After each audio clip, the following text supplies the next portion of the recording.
I think, but the things that depend on will.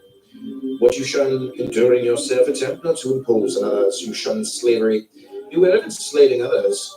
If you can endure to do that, one would think you had been once upon a time a slave yourself. For vice has nothing in common with virtue, nor freedom with slavery. Has a man been raised to the tribuneship? Every one that he meets congratulates him. One kisses him on the eyes, another on the neck. One slaves kiss his hands. He goes home to find torches burning. He sends to the capital to sacrifice. Whoever sacrificed for having had right desires, for having conceived such inclinations as nature would have him. In truth, we thank the gods for that wherein we place our happiness. A man was talking to me today about the priesthood of Augustus. I said to him, let the thing go, my good sir. You will spend a great deal to no purpose. Well, but my name will be inserted in all the documents and contracts. Will you be standing there to tell those that read them, that is my name written there? And even though you could now be there in every case, what will you do when you are dead? At all events, my name will remain. Inscribe it on a stone, and it will remain just as well, and think beyond Nicopolis, what memory of you will there be? But I shall have a golden wreath to wear. If you must have a wreath, get a wreath of roses and put it on. You will look more elegant. Above all, remember that the door stands open. Be not more fearful than children, but as they, when they weary of the game, cry, I will play no more. Even so, when thou art in the like case, cry, I will play no more and depart. But if thou stayest, make no lamentation. Is it smoke in the room? If it be slight, I remain. If grievous, I quit it. For you must remember this and hold it fast. The door stands open. You shall not dwell at Nicopolis, well and good, nor at Athens. And I will not dwell at Athens either, nor at Rome, nor at Rome either. You shall dwell in Gyara. Well, but to dwell in Gyara seems to me like a grievous smoke. Depart to a place where none can forbid me to dwell. That habitation is open to all. For as for the last garment of all, that is the poor body. Beyond that, none cannot do aught unto me. This is why Demetrius said to Nero, he threatened you with death. It is nature who threatens you. The beginning of philosophy is to know the condition of one's own mind. If a man recognizes that this is in a weakly state, he will not then want to apply it to questions of the greatest moment. As it is, men who are not fit to swallow even a morsel, buy whole treatises and try to devour them. Accordingly, they either vomit them up again or suffer from indigestion, whence come gripings, fluxions, and fevers, whereas they should have stopped to consider their capacity. In theory, it is easy to convince an ignorant person. In actual life, men not only object to offer themselves to be convinced, but hate the man who has convinced them. Whereas Socrates used to say that we should never lead a life not subjected to examination. This is the reason why Socrates, when reminded that he should prepare for his trial, answered, thinkest thou not that I have been preparing for it all my life? In what way? I've maintained that which in me lay. How so? I have never secretly, openly done wrong unto any. In what character dost thou now come forward? Is a witness summoned by God. Come thou, saith God, and testify for me. Thou art worthy of being brought forward as a witness by me. Is aught that is outside thy will either good or bad? Do I hurt any man? Have I placed the good of each in the power of any other than himself? What witness dost thou bear to God? I am in evil state, master, I am undone. None careth for me, none giveth me aught. All men blame, all speak evil of me. Is this the witness thou wilt bear and do dishonor to the calling wherewith he hath called thee? Because he hath done thee so great honor, and deemed thee worthy of being summoned to bear witness in so great a cause. Wouldst thou have men speak good of thee? Speak good of them. And when thou hast learned to speak good of them, try to do good unto them. And thus thou wilt reap in return their speaking good of thee. When thou goest into any of the great, remember that another from above sees what is passing, and that thou shouldest please him rather than man. He therefore asks thee, is this in the schools? What didst thou call exile, imprisonment, bonds, death, and shame? I call them different things, and I call them things indifferent. What then dost thou call them now? Are they at all changed? No. It is then thou that art changed? No. Say then, what are things indifferent? Things that are not in our power. Say then what follows, that things which are not in our power are nothing to me. Say also what things you hold to be good, a will such as it ought to be, and a right use of the things of sense. And what is the end? To follow thee. That Socrates should ever have been so treated by the Athenians, slave. Why say Socrates? Speak of the thing as it is. That ever then the poor body of Socrates should have been dragged away and haled by main force to prison. That ever hemlock should have been given to the body of Socrates. That should have breathed its life away. Do you marvel at this? Do you hold this unjust? Is it for this that you accuse God? Did Socrates no compensation for this? Where then for him was the ideal good? Whom shall we hearken to, you or him? And what says he? Anitus and Miletus may put me to death, to injure me is beyond their power. And again, if such be the will of God, so let it be. Nay, young man, for heaven's sake, but once thou hast heard these words, go home and say to thyself, it is not Epictetus that has told me these things, how indeed should he? No, it is some gracious God through him, else it would never have entered his head to tell me them. He that is not used to speak to any one of us, well then let us not lie under the wrath of God, but be obedient unto him. Nay, indeed, but if a raven by its croaking bears thee any sign, it is not the raven, but God that sends the sign through the raven. And if he signifies anything to thee through a human voice, will he not cause the man to say these words to thee, that thou mayest know the power of the divine? How he sends a sign to some in one way, and to others in another, and on the greatest and highest matters of all signifies his will through the noblest messenger. What else does the poet mean? I spake unto him erst myself, and sent Hermes in the shining one to check and warn him, the husband not to slay, nor woo the wife. In the same way, my friend Heraclitus, who had a trifling suit about a petty farm at Rhodes, first showed the judges that his cause was just, and then at the finish cried, I will not entreat you, nor do I care what sentence you pass. It is you who are on your trial, not I. And so he ended the case. As for us, we behave like a herd of deer. When they flee from the huntsman's feathers in affright, which way do they turn? What haven of safety do they make for? Why, they rush upon the nets. Thus they perish by confounding what they should fear with that wherein no danger lies. Not death or pain is to be feared, but the fear of death or pain. Well said the poet, therefore, death has no terror, only a death of shame. How is it then that certain external things are said to be natural, and others contrary to nature?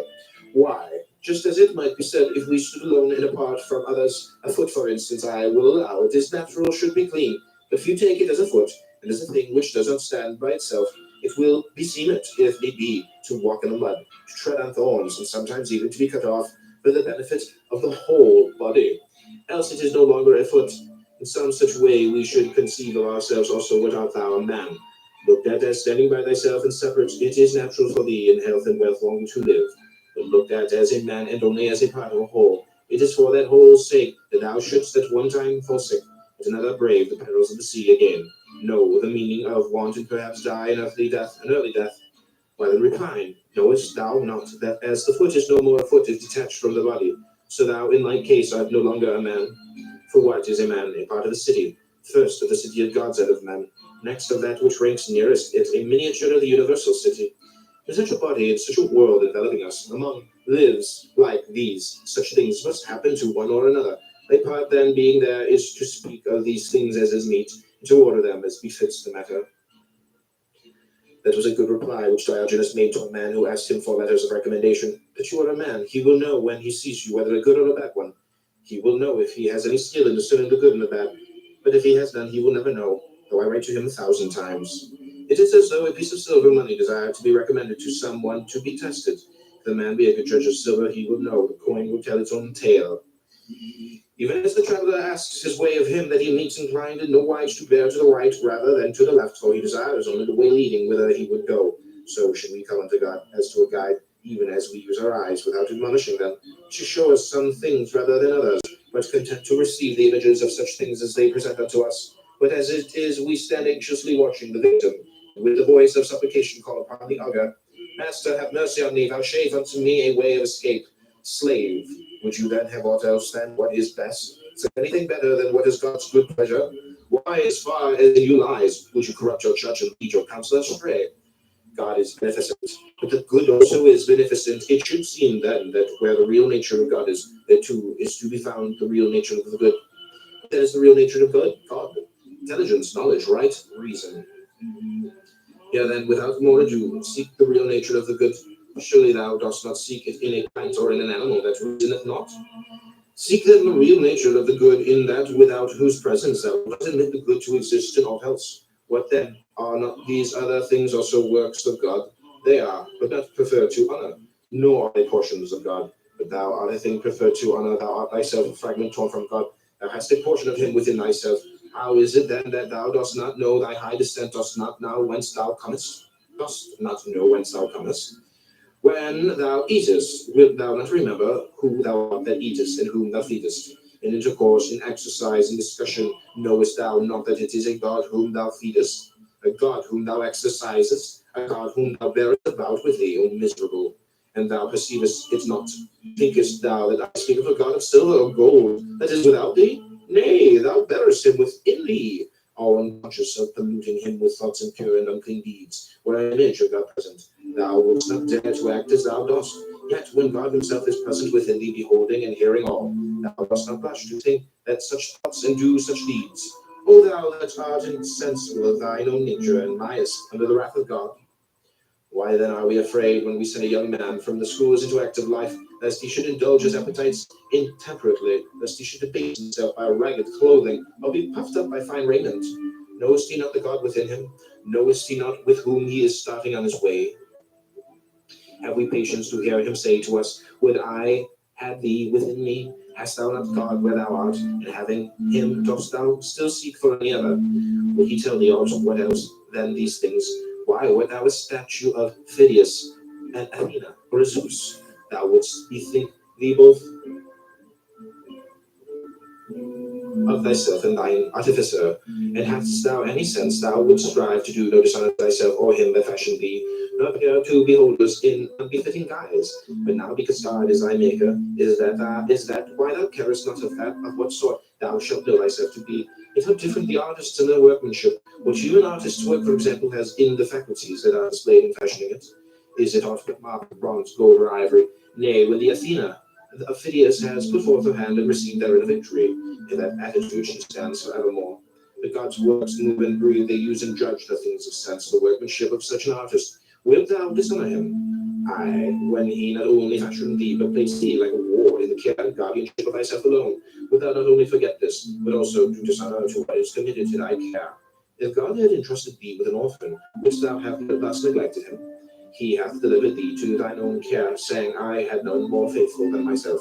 Keep this man for me, such as nature hath made him, modest, faithful, high-minded, a stranger to fear, to passion, to perturbation.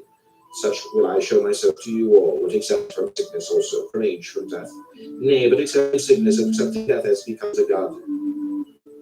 No labor according to Diogenes is good, but that which aims at producing courage and strength of soul, rather than of body. A guide on finding a man who has lost his way brings him back to the right path. He does not mock and jeer at him, and then take himself off. You also must show the unlearned man the truth, and you will see that he will follow, but so long as you do not show it to him. You should not mock, but rather feel your own incapacity.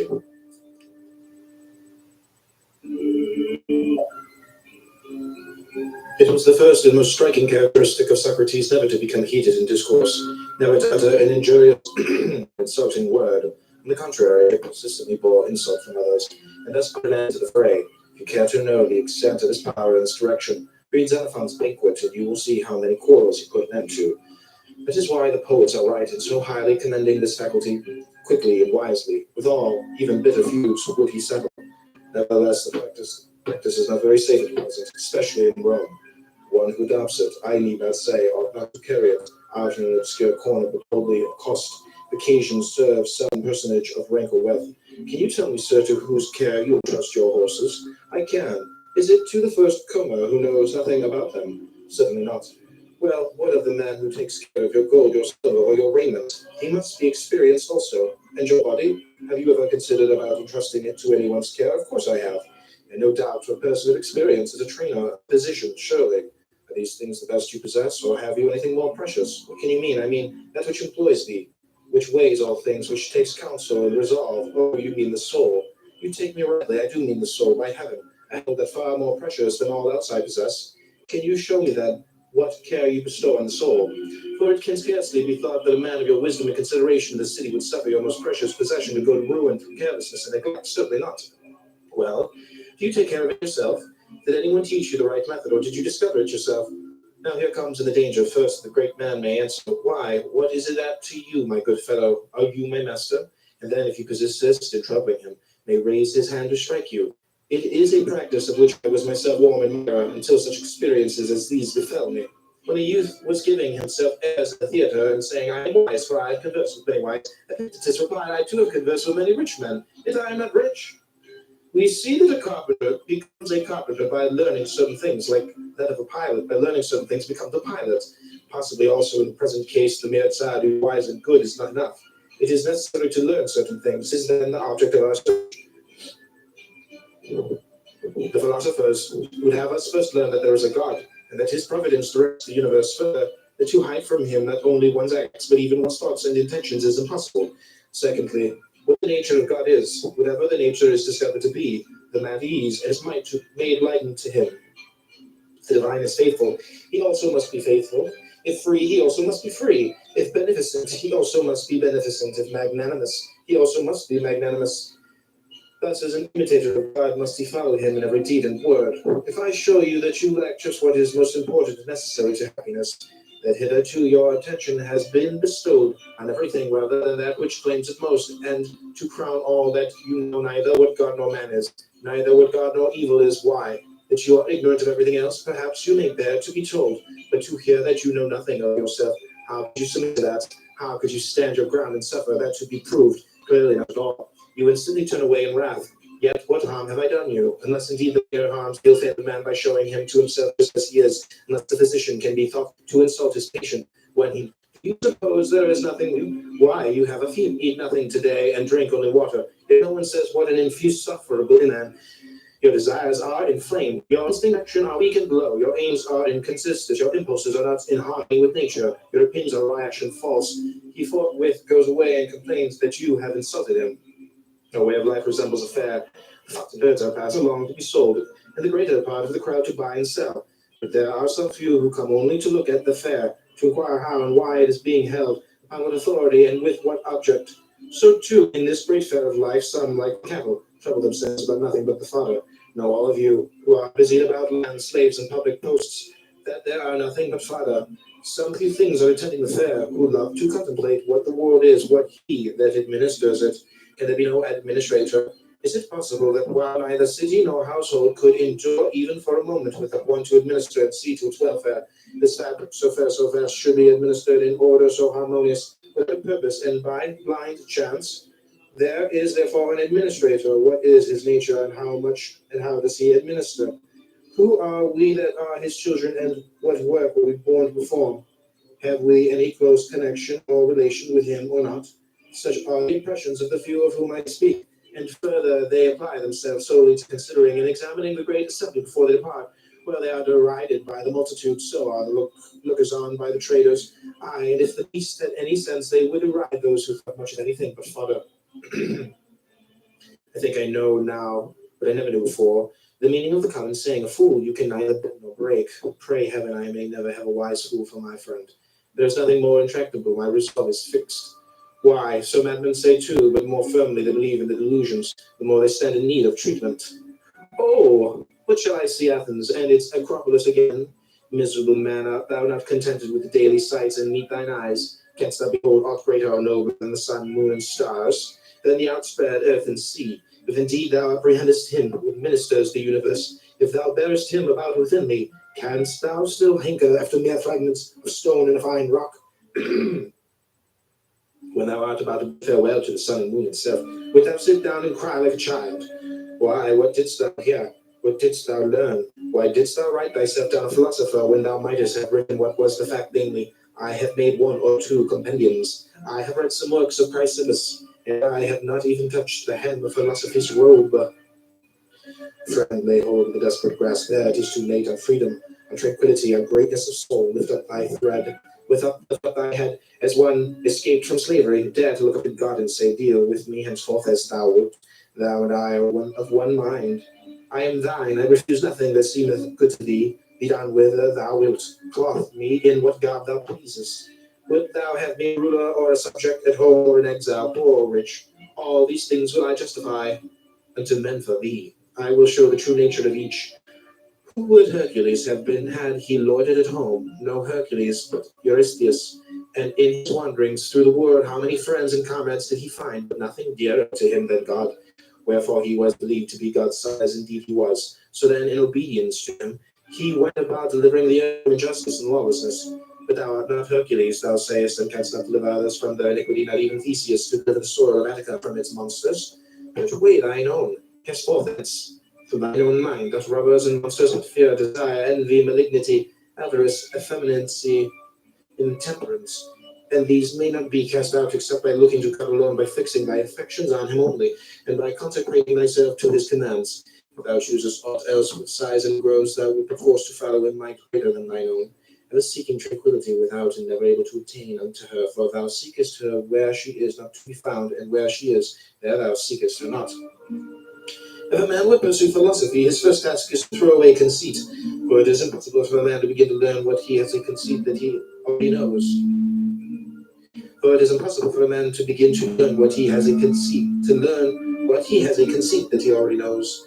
Give me but one young man that has come to the school with this intention, who stands for the champion of this cause, and says, all else I renounce, content if I am but able to pass my life free from hindrance and trouble, to raise my head aloft and face all things as a free man, to look up to heaven and as a friend of God fearing nothing that may come to pass. Point out such a one to me, that I may say, unto young man, into possession of that which is thine own. For thy lot is to adorn philosophy, and are these possessions thine, these books, these discourses.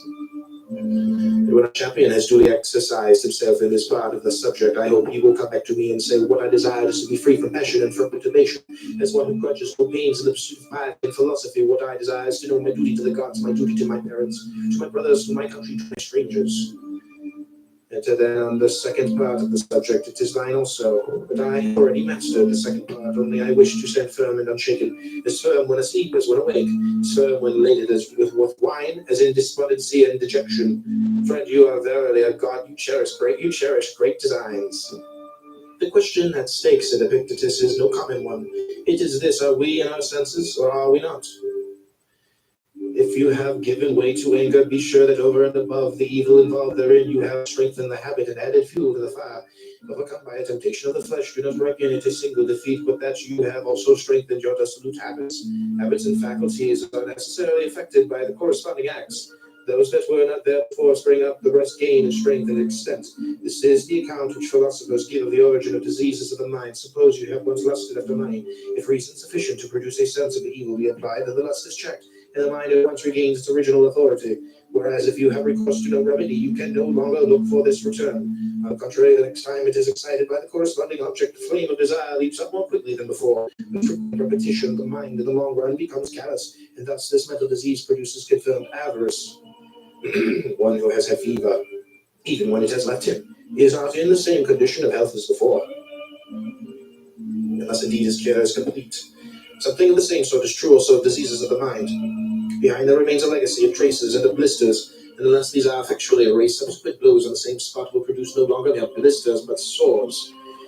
If you do not wish to be prone to anger, do not feed the habit. Give it nothing which may tend to its increase. At first, keep quiet and count the days when you were not angry. You used to be angry every day, then every other day, next every 2, next every 3 days. And if you succeed in passing 30 days, sacrifice to the gods in thanksgiving. How then may this be attained? Resolve now, if never before, to prove thyself to thyself. Resolve to show thyself fair in God's sight. Long to be pure with thine own pure self and God.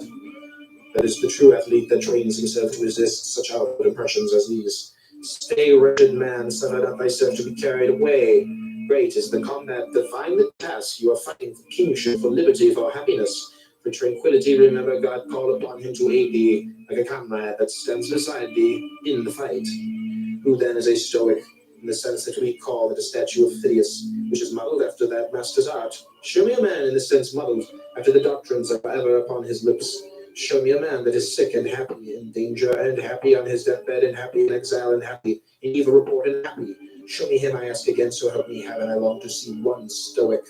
Nay, if you cannot show me one fully modeled, let me at least see one in whom the process is at work, one whose bent is in that direction. Do me that favor. Grudge it not to an old man to behold a sight that he has never yet beheld. Think you I wish to see the Zeus or Athena of Phidias, bedecked with gold and ivory? Nay, show me one of you a human soul, desiring to be of one mind with God, no more to lay blame on him or man, to suffer nothing, to disappoint nothing, to cross him, to yield neither to anger, envy nor jealousy. In a word, why disguise the matter? One that from a man would fain become a god, one that while still imprisoned in this dead body makes fellowship with God his aim. Show me him. Ah, you cannot. Then why mock yourselves and delude others? Why stalk about, tricked out in other men's attire, thieves and robbers, that you are names and things to which you can show no title? But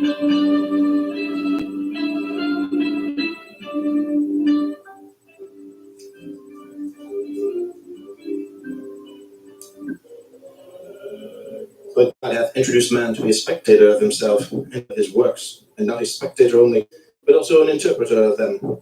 Wherefore it is a shame for man to begin to leave off where the brutes do, rather he should begin there, and leave off where nature leaves off in us, and that is at contemplation and understanding, and a manner of life that is in harmony with herself.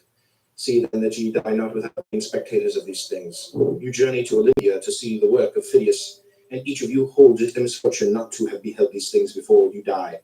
Whereas when there is no need even to take a journey, but you are on the spot with the works before you, have you no care to contemplate and study these? Will you not then perceive either who you are or unto what end you were born, or for what purpose the power of contemplation has bestowed upon you? But in life there are some things disagreeable and hard to bear. And are there none at Olympia? Have you not scorched by the heat? Are you not cramped for room? Have you not to bathe with discomfort? Are you not drenched when it rains? Have you not to endure the clamor and shouting and such annoyances as these? Well, I suppose you set all this over against the splendor of the spectacle and bear it patiently. What then? Have you not received powers wherewith to endure all that comes to pass?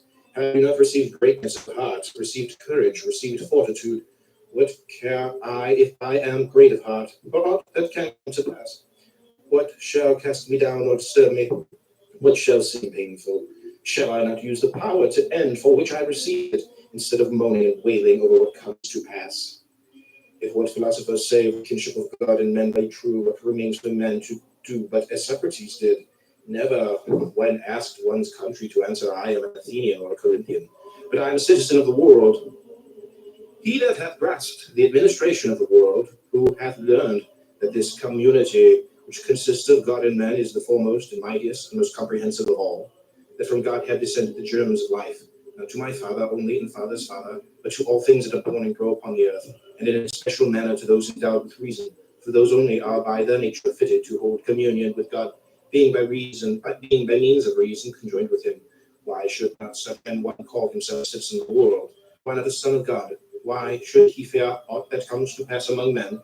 Shall kinship with Caesar or any other of the great at Rome be enough to hedge men around with safety and consideration, without a thought of apprehension, bound to have God for our Maker, and Father the kinsman? Shall not this set us free from sorrows and fears? I do not think that an old fellow like me need have been sitting here to try and prevent your entertaining abject notions of yourselves, and talking of yourselves in an abject and ignoble way, but to prevent there being by chance among you any such young men as, to recognizing the kindred to the gods, and the bondage in these chains of the body and its manifold necessities, should desire to cast them off as burdens too grievous to be borne, and depart to their true kindred. This is the struggle in which your master and teacher, were he worthy of the name, should be engaged. You would come to me and say, Epictetus, we can no longer endure being chained to this wretched body, giving it food and drink and rest and purification. Aye, and for its sake's forced to be subservient to this man, and that are not these things indifferent and nothing to us? Is it not true that death is no evil? Are we not in a manner kinsmen of the gods, and have we not come from them? Let us depart thither whence we came. Let us be freed from these chains that confine and press us down. Here are thieves and robbers and tribunals, and they that are called tyrants, who deem that they have after a fashion power over us because of the miserable body and what pertains to it. Let us show them that they have power over none. And to this I reply, friends, wait for God. When he gives the signal and releases you from this service, then depart to him. But for the present, endure to dwell in the place wherein he hath assigned you your post. Short indeed is the time of your habitation therein, and easy to those that are thus minded. What tyrant, what robber, what tribunals have any terrors for those who thus esteem the body and all that belong to it as of no account? Stay, depart not rashly hence. Something like that is what should pass between a teacher and ingenious youths. As it is, what does pass? The teacher is a lifeless body, and you are lifeless bodies yourselves. When you have had enough to eat today, you sit down and weep about tomorrow's food. Slave, if you have it, well and good. If not, you will depart with doors open wide lament. What further room is there for tears? What further occasion for flattery? Why should one envy another? Why should you stand in awe of them that have much or are placed in power, especially if they be also strong and passionate? Why? What should they do to us? What they can do we will not regard. What does concern us that they cannot do? Who then shall still rule one that is thus minded? Seeing this then, and noting well the faculties which you have, you should say, send now, O God, any trial that thou wilt. Though I have means and powers given me by thee to equip myself with honor, through whatever comes to pass. No, but there you sit trembling for fear certain things should come to pass, and moaning and groaning and lamenting over what does come to pass. And then you upbraid the gods. Such meanness of spirit can have but one result of piety. Yet God has not only given us these faculties by means of which we may bear everything that comes to pass without being crushed or oppressed thereby, but like a good king and father, he has given us this without let or hindrance, placed wholly at our own disposition without reserving to himself any power of impediment or restraint. Though possessing all these things free and all your own, you do not use them. You do not perceive what is you have received, nor whence it comes, but sit moaning and groaning. So are you blind to the giver, making no acknowledgement to your benefactor, others basely giving themselves to complaints and accusations against God? Yet what faculties and powers you possess for attaining courage and greatness of heart, I can easily show you what you have for upbraiding and accusation. It is for you to show me. How did Socrates bear himself in this regard? How else then as became one who was fully assured that he was the kinsman of the gods? If God has made that part of his own nature which he severed from himself and gave to us, liable to be hindered or constrained either by himself or any other, he would not have been God, nor would he have been taking care of us as he ought. If you choose, you are free. If you choose, you need blame no man. Accuse no man. All things will be at once according to your mind and according to the mind of God. Petrification is of two sorts. There is petrification of the understanding, and also the sense of shame. This happens when a man obstinately refuses to acknowledge plain truths and persists in maintaining what is self-contradictory. Most of us dread mortification of the body and would spare no pains to escape anything of that kind. But of mortification of the soul we are utterly heedless. With regard indeed to the soul of a man is in such a state as to be incapable of following or understanding anything. I grant you, we do think him in a bad way.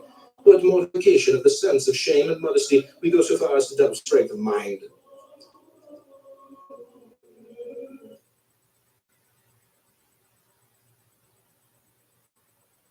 Zero accounting software helped put me on the right path.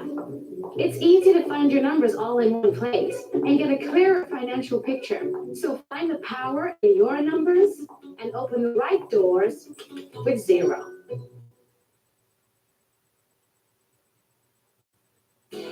Whatever you do it for less at Harbor Freight.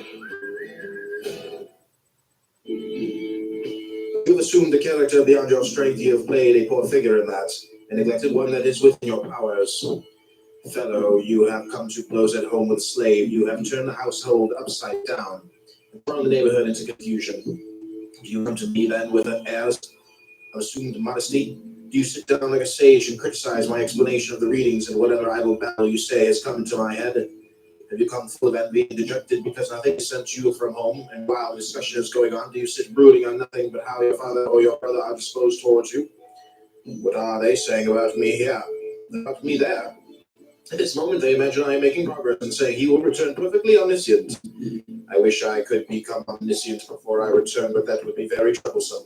No one sends me anything. The baths and necropolis are dirty. Things are wretched at home and wretched here. Then they say nobody is any the better for the school. Who comes to the school with a sincere wish to learn, to submit his principles to correction and himself to treatment? Who, to gain a sense of his wants? Why, then be surprised if you carry home from the school exactly what you bring to it. Epictetus, I have often come desiring to hear you speak, and you have never given me any answer. Now, if possible, I entreat you to say something to me. Is there, do you think, replied Epictetus, an art of speaking as of other things? If it is to be done skillfully and with profit to the hearer, yes. And are all profited by what they hear, or only some among them? So that it seems there is an art of hearing as well as of speaking. To make a statue needs skill. To view a statue aright needs skill also, admitted. And I think all will allow that one who proposes to hear philosophers speak needs a considerable training in hearing. Is that not so?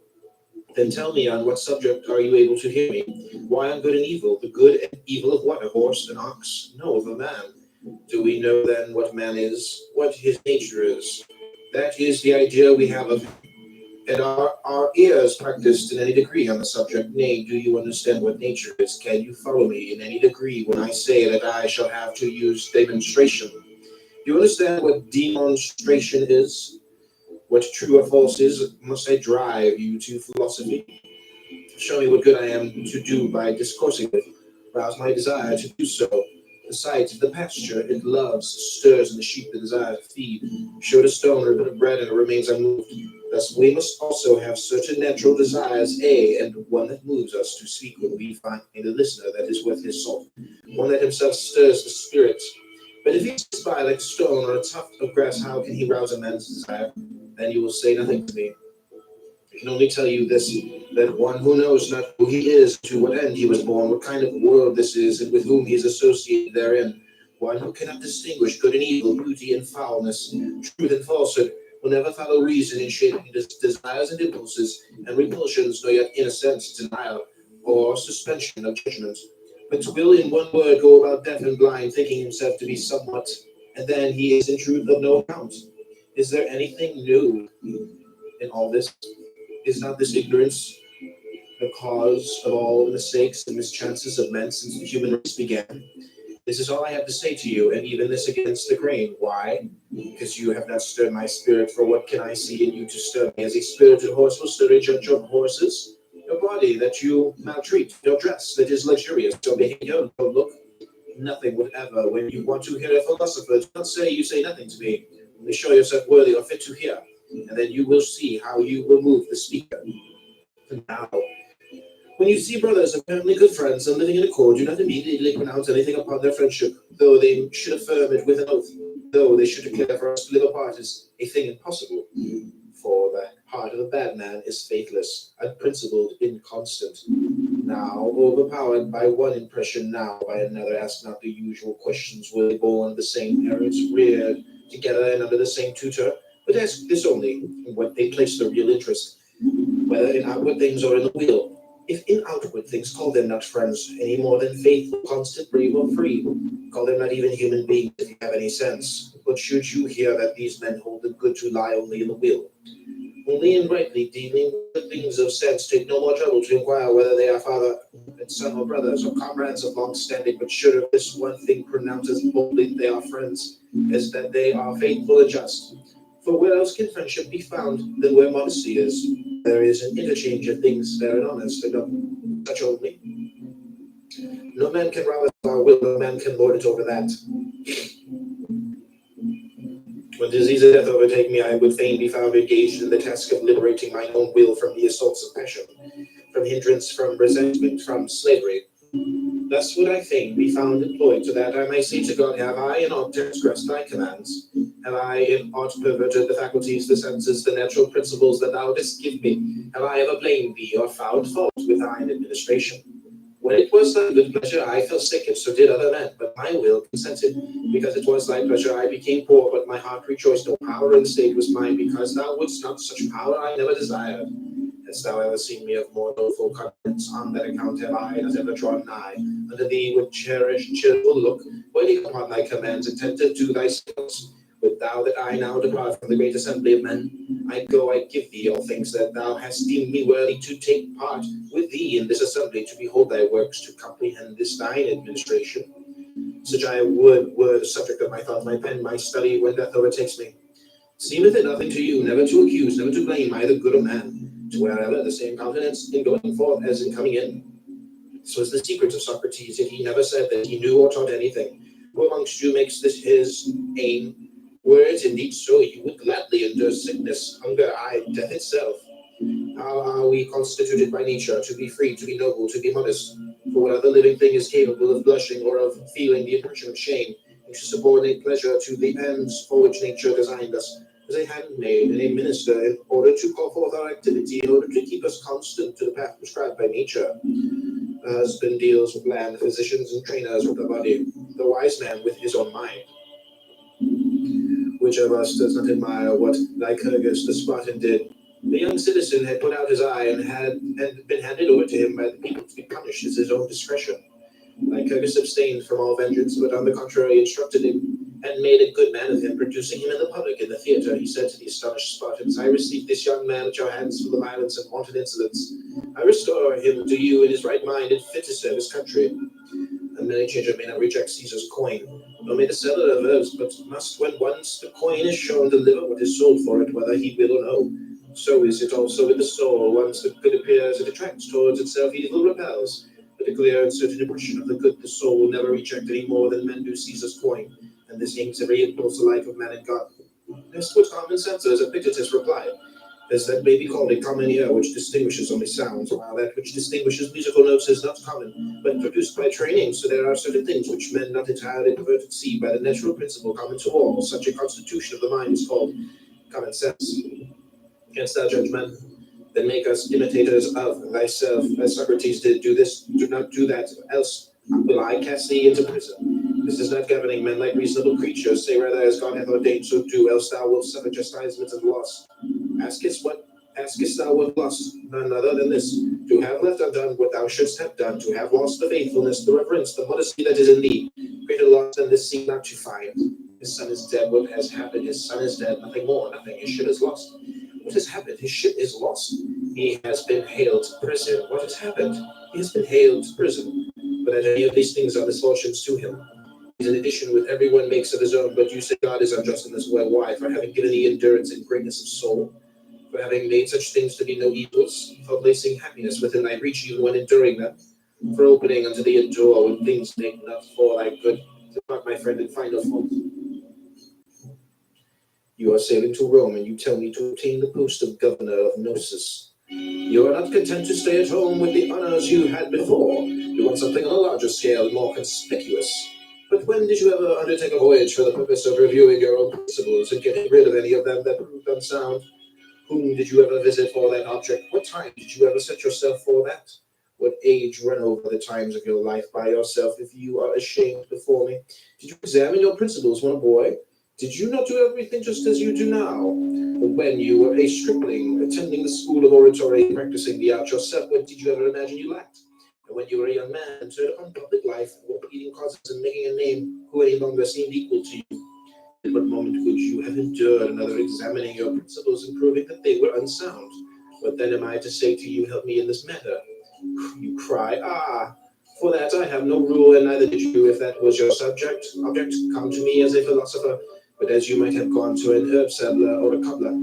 What do philosophers have rules for then? Why, that whatever may be tied, our ruling faculty may be as nature would have it, and so remain. Thinking this a small matter, not so, but the greatest thing there is.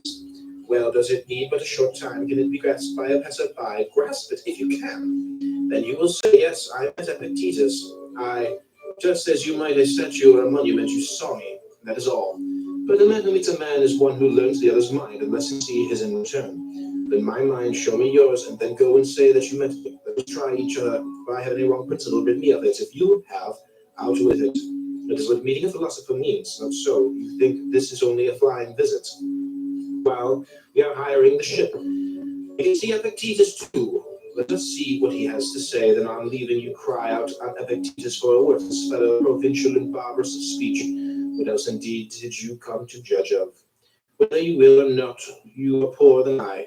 What then do I lack? What you have not, constancy of mind, such as nature would have it be. Tranquility. Patron or no patron, what care I? But you do care. I am richer than you. I am not racked with anxiety as to what Caesar may think of me. Fret none on that account. This is what I have instead of vessels of gold and silver. Your vessels may be of gold, but your reason, your principles, your accepted views, your inclinations, your desires are of earthenware. To you, all you have seems small. To me, all I have seems great. Your desire is insatiable. Mine is satisfied. See children thrusting their hands into a narrow-necked jar, striving to pull out the nuts and figs it contains. They fill the land, they cannot pull it out again, and then they fall to pieces, let go a few of them. And then you can draw out the rest. You too, let your desire go. Covet not many things, and you will obtain. Epictetus, wronged by one whom he had it in his power to punish, let him go free, saying, forgiveness is better than revenge. The one shows native gentleness, the other savagery. My brother ought not to have treated me thus, true, but he must see to that. However he may treat me, I must deal rightly by him. This is what lies with me, what none can hinder. Nevertheless, a man should also be prepared to be sufficient unto himself, to dwell with himself alone, even as God dwells with himself alone, shares his repose with none, and considers the nature of his own administration, intent upon such thoughts as are meet unto himself. So should we also be able to converse with ourselves, to need none else beside, to sigh for no distraction, to bend our thoughts upon the divine administration, and how we stand related to all us, to observe how human accidents touch us of old, and how they touch us now, what things they are that still have power to hurt us, and how they may be cured or removed, to perfect what needs perfecting, as reason would direct. The man has frequent intercourse with others, either in the way of conversation, entertainment, or simple familiarity. He must either become like them or change them to his own fashion. A live coal placed next to a dead one will either kindle that or be quenched by it. Such being the risk, it is well to be cautious in admitting intimacies of this sort, remembering that one cannot rub shoulders with a soot-stained man without sharing the soot oneself. What will you do, supposing the talk turns on gladiators, or horses, or prize fighters, or what is worse, on persons, condemning this and that, approving the others? Or suppose a man sneers or jeers or shows a malignant temper. Has any among us the skill of the lute player who knows at the first touch which strings are out of tune and sets the instrument right? Has any of you such a power as Socrates had in all his intercourse with men of winning them over to his own convictions? Nay, but you must needs be swayed hither and thither by the uninstructed. How comes it then that they prove so much stronger than you? Because they speak from the fullness of the heart. Their low corrupt views are their real convictions, whereas your fine sentiments are but from the lips outwards. That is why they are so nerveless and dead. It turns one's stomach to listen to your exaltations and hear of your miserable virtue, that you prate up and down. Thus it is that the vulgar are too strong for you everywhere. Strength everywhere, victory waits your conviction. In general, any methods of discipline applied to the body which tend to modify its desires or repulsions are good for aesthetic ends, but if done for display, they betray at once a man who keeps an eye on an outward show, who has an ulterior purpose and is looking for spectators to shout, "Oh, what a great man!" This is why Aurelius so well said, if you are bent upon a little private discipline, wait till you are choking with heat some day, and take a mouthful of cold water and spit it out again and tell no man. Study how to give as one that is sick, that thou mayest hereafter give as one that is whole. Fast, drink water, only abstain altogether from desire, that thou mayest hereafter conform the desire to reason. Thou wilt do good unto men, then show them by thy own example what kind of men philosophy can make, and cease from foolish trifling. Eating, do good to them that eat with thee, drinking to them that drink with thee, yield not war, give way, and bear with them. Thus shalt thou do them good, but vent not upon them thine own evil humor. Even as bad actors cannot sing alone, but only in chorus, so some cannot walk alone. Man, if thou art ought, strive to walk alone, and hold converse with thyself instead of skulking in the chorus. At length think, look around thee, bestir thyself, that thou mayest know thou art. You would fain be victor at the Olympic Games, you say, yes, but weigh the conditions, weigh the consequences then, and then only lay to your hand. If it be for your profit, you must live by rules, submit to diet, abstain from dainty meats, exercise your body before stated hours. In heat or in cold, drink no cold water, nor it may be wine. In a word, you must surrender yourself wholly to your trainer, as though to a physician. Then in the hour of contest, you have to delve the ground. It may chance dislocate an arm, sprain an ankle, go down abundance of yellow sand. Be scourged with the whip, and with all this sometimes lose the victory. Count the cost, and then, if your desire still hold, try the wrestler's life. Just let me tell you that you will be behaving like a pack of children, playing now with wrestlers, now with gladiators, presently falling to trumpeting and onto stage playing. The fancy takes them for what they have seen.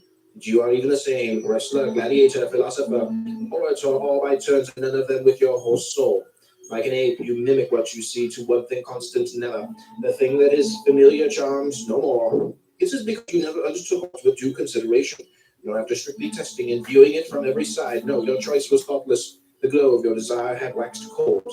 Friend, bethink you first what it is that you would do, and then what your own nature is able to bear.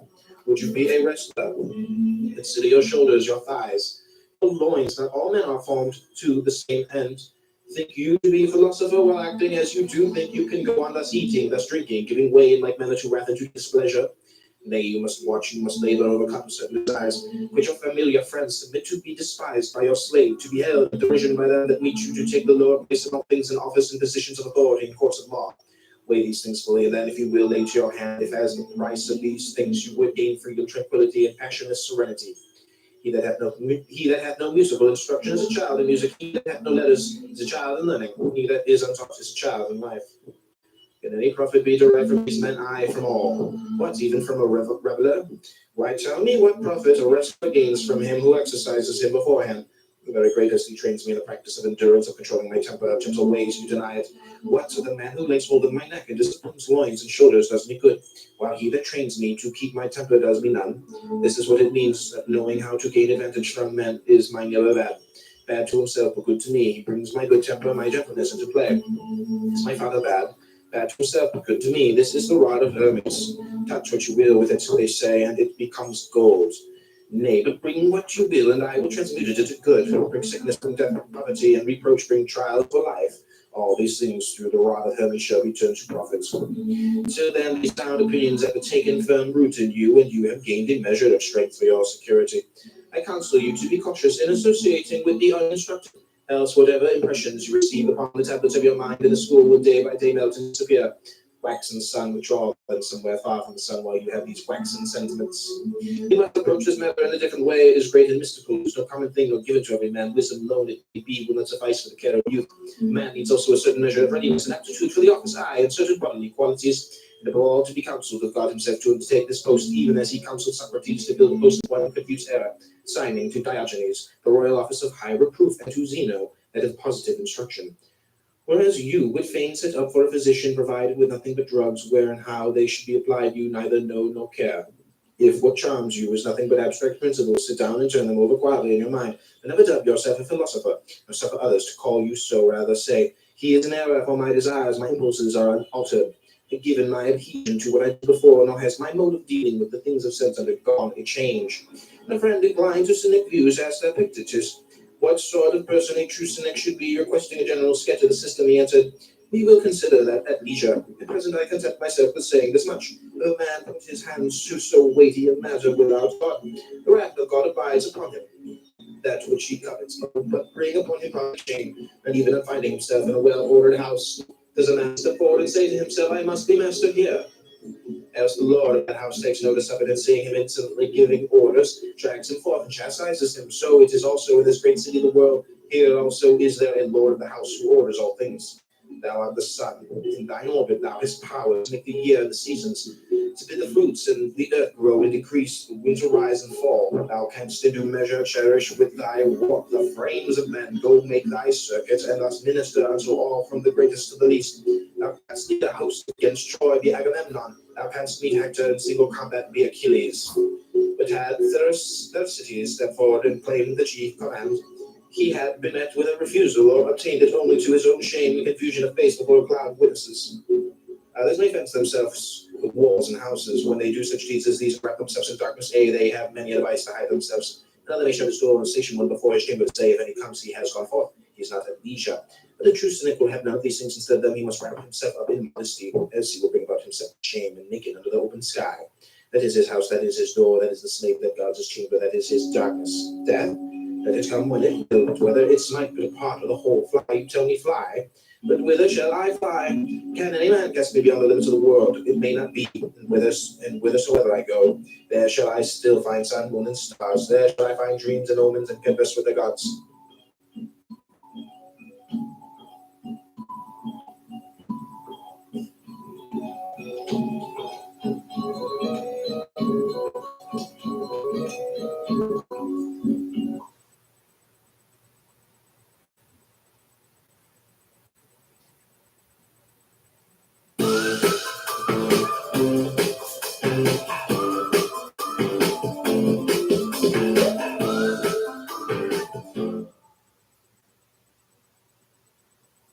The Discourses of Epictetus, as reported by Arian, translated by William Abbott Allfather, and narrated by Robin Homer.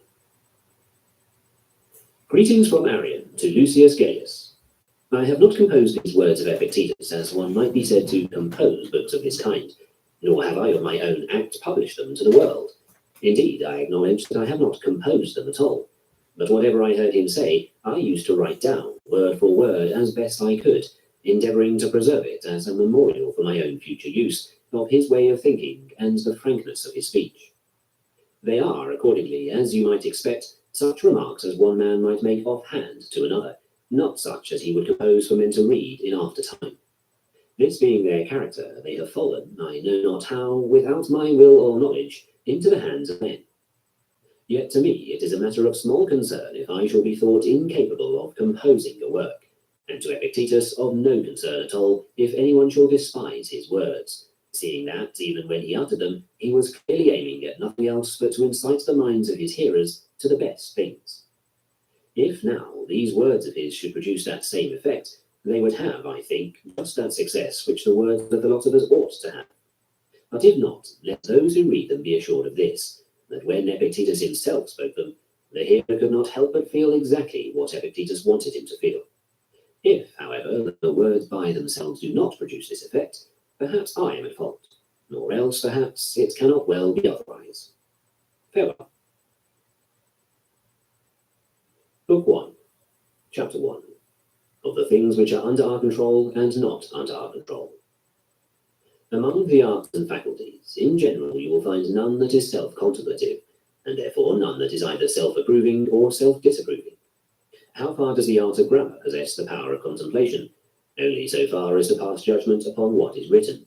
How far the art of music? Only so far as to pass judgment upon the melody. Does either of them, then, contemplate itself? Not at all. But if you are writing to a friend and are at a loss as to what to write, the art of grammar will tell you. Yet whether or no you are to write to your friend at all, the art of grammar will not tell. The same holds true of the art of music with regard to melodies. But whether you are at this moment to sing and play on the lyre, or neither sing nor play, it will not tell. What art or faculty, then, will tell? That one which contemplates both itself and everything else. And what is this? The reasoning faculty. For this is the only one we have inherited, which will take knowledge both of itself, what it is and what it is capable, and how valuable a gift it is to us, and likewise of all the other faculties. For what else is it that tells us gold is beautiful? For the gold itself does not tell us. Clearly it is a faculty which makes use of external impressions. What else judges with discernment the art of music, the art of grammar, the other arts and faculties, passing judgment upon their uses, and pointing out the seasonable occasions for their use? Nothing else does. As was fitting, therefore, the gods have put under our control only the most excellent faculty of all, and that which dominates the rest, namely the power to make correct use of external impressions. But all the others they have not put under our control. Was it indeed because they would not? I, for one, think that had they been able, they would have entrusted us with the others also, but they were quite unable to do that. For since we are upon earth and trammelled by an earthy body, and by earthly associates, how was it possible that, in respect of them, we should not be hampered by external things? But what says Zeus? Epictetus, had it been possible, I should have made both this paltry body and this small estate of thine free and unhampered. But as it is, let it not escape thee, this body is not thine own, but only clay, cunningly compounded. Yet since I could not give thee this, we have given thee a certain portion of ourself, this faculty of choice and refusal, of desire and aversion, or, in a word, the faculty which makes use of external impressions. If thou care for this, and place all that thou hast therein, thou shalt never be thwarted, never hampered, shalt not groan, shalt not blame, shalt not flatter any man. What, then? Are these things small in thy sight? Far be it from me. Art thou then content with them? I pray the gods I may be. But now, although it is in our power to care for one thing only, and devote ourselves to but one, we choose rather to care for many things, and to be tied fast to many, even to our body and our estate, and brother and friend, and child and slave. Wherefore, being tied fast to many things, we are burdened and dragged down by them. That is why, if the weather keeps us from sailing, we sit down and fidget, and keep constantly peering about. What wind is blowing? We ask. Boreas. What have we to do with it? When will Zephyrus blow? When it pleases, good sir, or rather when Aeolus pleases. For God has not made you steward of the winds, but Aeolus. What then? We must make the best of what is under our control, and take the rest as its nature is.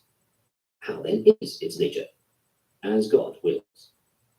Must I then be the only one to be beheaded now? Why did you want everybody to be beheaded for your consolation? Are you not willing to stretch out your neck, as did a certain Lateranus at Rome, when Nero ordered him to be beheaded? For he stretched out his neck and received the blow, but as it was a feeble one, he shrank back for an instant, and then stretched out his neck again. Yes, and before that, when Epictetus, a freedman of Nero, approached a certain man and asked about the ground of his offence, he answered, "If I wish anything, I will speak to your master." What aid, then, must we have ready at hand in such circumstances? Why, what else than the knowledge of what is mine and what is not mine, and what is permitted me and what is not permitted me? I must die. Must I then die groaning too? I must be fettered, and wailing too. I must go into exile. Does anyone then keep me from going with a smile, and cheerful and serene? Tell me your secrets. I say not a word, for this is under my control. But I will fetter you. What is that you say, man? Fetter me? My leg you will fetter, but my moral purpose not even Zeus himself has power to overcome. I will throw you into prison. My paltry body, rather. I will behead you. Well, when did I ever tell you that mine was the only neck that could not be severed? These are the lessons that philosophers ought to rehearse. These they ought to write down daily. In these they ought to exercise themselves. Thrasea used to say, I would rather be killed today than banished tomorrow. What then did Rufus say to him? If you choose death as the heavier of two misfortunes, what folly of choice? But if as the lighter, who has given you the choice? Are you not willing to practice contentment with what has been given you? Wherefore, what was it that Agrippinus used to remark? I am not standing in my own way. Word was brought to him, your case is being tried in the Senate. Good luck betide, but it is the 5th hour now. Let us be off and take our exercise. He was in the habit of taking his exercise and then a cold bath at that hour. After he had finished his exercise, someone came and told him, you have been condemned. To exile, says he, or to death? To exile. What about my property? It has not been confiscated. Well then, let us go to Africa and take our lunch there. This is what it means to have rehearsed the lessons one ought to rehearse, to have set desire and aversion free from every hindrance and made them proof against chance. I must die. If forthwith I die, and if a little later, I will take my lunch now, since the hour for lunch has come, and afterwards I will die at the appointed time. How? As becomes the man who is giving back that which was another's. Chapter 2. How may a man preserve his proper character upon every occasion? To the rational being, only the irrational is unendurable, but the rational is endurable. Blows are not by nature unendurable. How so? Observe how. Lacedaemonians take a scourging once they have learned that it is rational. But is it not unendurable to be hanged? Hardly. At all events, whenever a man feels that it is rational, he goes and hangs himself. In short, if we observe, we shall find mankind distressed by nothing so much as by the irrational, and again attracted to nothing so much as to the rational. Now it so happens that the rational and irrational are different for different persons, precisely as good and evil, and the profitable and the unprofitable are different for different persons. It is for this reason especially that we need education, so as to learn how, in conformity with nature, to adapt to specific instances our preconceived idea of what is rational and what is irrational. But for determining the rational and the irrational, we employ not only our estimates of the value of external things, but also the criterion of that which is in keeping with one's own character. For to one man it is reasonable to hold a chamber pot for another, since he considers only that, if he does not hold it, he will get a beating and will not get food, whereas if he does hold it, nothing harsh or painful will be done to him. But some other man feels that it is not merely unendurable to hold such a pot himself, but even to tolerate another's doing so. If you ask me then, shall I hold the pot or not, I will tell you that to get food is of greater value than not to get it, and to be flayed is of greater detriment than not to be, so that if you measure your interests by these standards, go and hold the pot. Yes, but it would be unworthy of me. That is an additional consideration, which you and not I must introduce into the question, for you are the one that knows yourself, how much you are worth in your own eyes, and at what price you sell yourself. For different men sell themselves at different prices. Wherefore, when Florus was debating whether he should enter Nero's festival, so as to make some personal contribution to it, Agrippinus said to him, enter. And when Florus asked, why do you not enter yourself? He replied, I? Why? I do not even raise the question. For when a man once stoops to the consideration of such questions, I mean to estimating the value of externals and calculates them one by one, he comes very close to those who have forgotten their own proper character. Come, what is this you ask me? Is death or life preferable? I answer life. Pain or pleasure? I answer pleasure. But unless I take part in the tragedy, I shall be beheaded. Go then and take part, but I will not take a part. Why not? Because you regard yourself as but a single thread of all that goes to make up the garment. What follows then? This, that you ought to take thought how you may resemble all other men, precisely as even the single thread wants to have no point of superiority in comparison with the other threads. But I want to be the purple, that small and brilliant portion which causes the rest to appear comely and beautiful. Why then do you say to me, be like the majority of people? And if I do that, how shall I any longer be the purple? This is what Helvidius Priscus also saw, and having seen, did. When Vespasian sent him word not to attend a meeting of the Senate, he answered, "It is in your power not to allow me to be a member of the Senate, but so long as I am one, I must attend its meetings." Very well then, but when you attend, hold your peace. Do not ask for my opinion, and I will hold my peace. But I must ask for your opinion, and I must answer what seems to me right. But if you speak, I shall have you put to death. Well, when did I ever tell you that I was immortal? You will do your part, and I mine. It is yours to put me to death, mine to die without a tremor, yours to vanish, mine to leave without sorrow. What good then did Priscus do, who was but a single individual? And what good does the purple do the mantle? What else than that it stands out conspicuous in it as purple, and is displayed as a goodly example to the rest? But had Caesar told another man in such circumstances not to attend the meetings of the Senate, he would have said, "I thank you for excusing me." A man like that Caesar would not even have tried to keep from attending, but would have known that he would either sit like a jug, or if he spoke, would say what he knew Caesar wanted said, and would pile up any amount more on the top of it. In like manner also a certain athlete acted, who was in danger of dying unless his private parts were amputated. His brother, and he was a philosopher, came to him and said, "Well, brother, what are you going to do? Are you going to cut off this member and step forth once more into the gymnasium?" He would not submit, but hardened his heart and died. And as someone asked, how did he do this, as an athlete or as a philosopher? As a man, replied Epictetus, and as a man who had been proclaimed at the Olympic Games and had striven in them, who had been at home in such places and had not merely been rubbed down with oil in Batto's wrestling school. But another would have had even his neck cut off if he could have lived without his neck. This is what we mean by regard for one's proper character, and such is its strength with those who in their deliberations habitually make it a personal contribution. Come then, Epictetus, shave off your beard. If I am a philosopher, I answer, I will not shave it off. But I will take off your neck. If that will do you any good, take it off.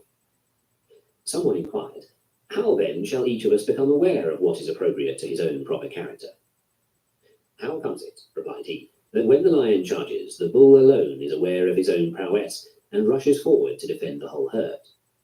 Or is it clear that with the possession of the prowess comes immediately the consciousness of it also? And so, among us too, whoever has such prowess will not be unaware of it. Yet a bull does not become a bull all at once, any more than a man becomes noble, but a man must undergo a winter training. He must prepare himself, must not plunge recklessly into what is inappropriate for him. Only consider at what price you sell your freedom of will. If you must sell it, man, at least do not sell it cheap.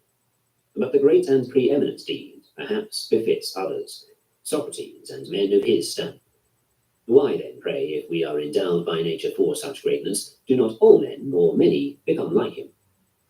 What? Do all horses become swift, all dogs keen to follow the scent? What then? Because I have no natural gifts, shall I on that account give up my discipline? Far be it from me. Epictetus will not be better than Socrates, but if only I am not worse, that suffices me. For I shall not be a Milo either, and yet I do not neglect my body, nor a Croesus, and yet I do not neglect my property. Nor, in a word, is there any other field in which we give up the appropriate discipline merely from despair of attaining the highest. Chapter 3. From the thesis that God is the father of mankind, how may one proceed to the consequences? If a man could only subscribe heart and soul as he ought to this doctrine, that we are all primarily begotten of God, and that God is the father of men as well as of gods, I think that he will entertain no ignoble or mean thought about himself. Yet, if Caesar adopts you, no one will be able to endure your conceit. But if you know that you are a son of Zeus, will you not be elated? As it is, however, we are not, but inasmuch as these two elements were commingled in our begetting, on the one hand the body, which we have in common with the brutes, and on the other, reason and intelligence, which we have in common with the gods, some of us incline toward the former relationship, which is unblessed by fortune and is mortal, and only a few toward that which is divine and blessed.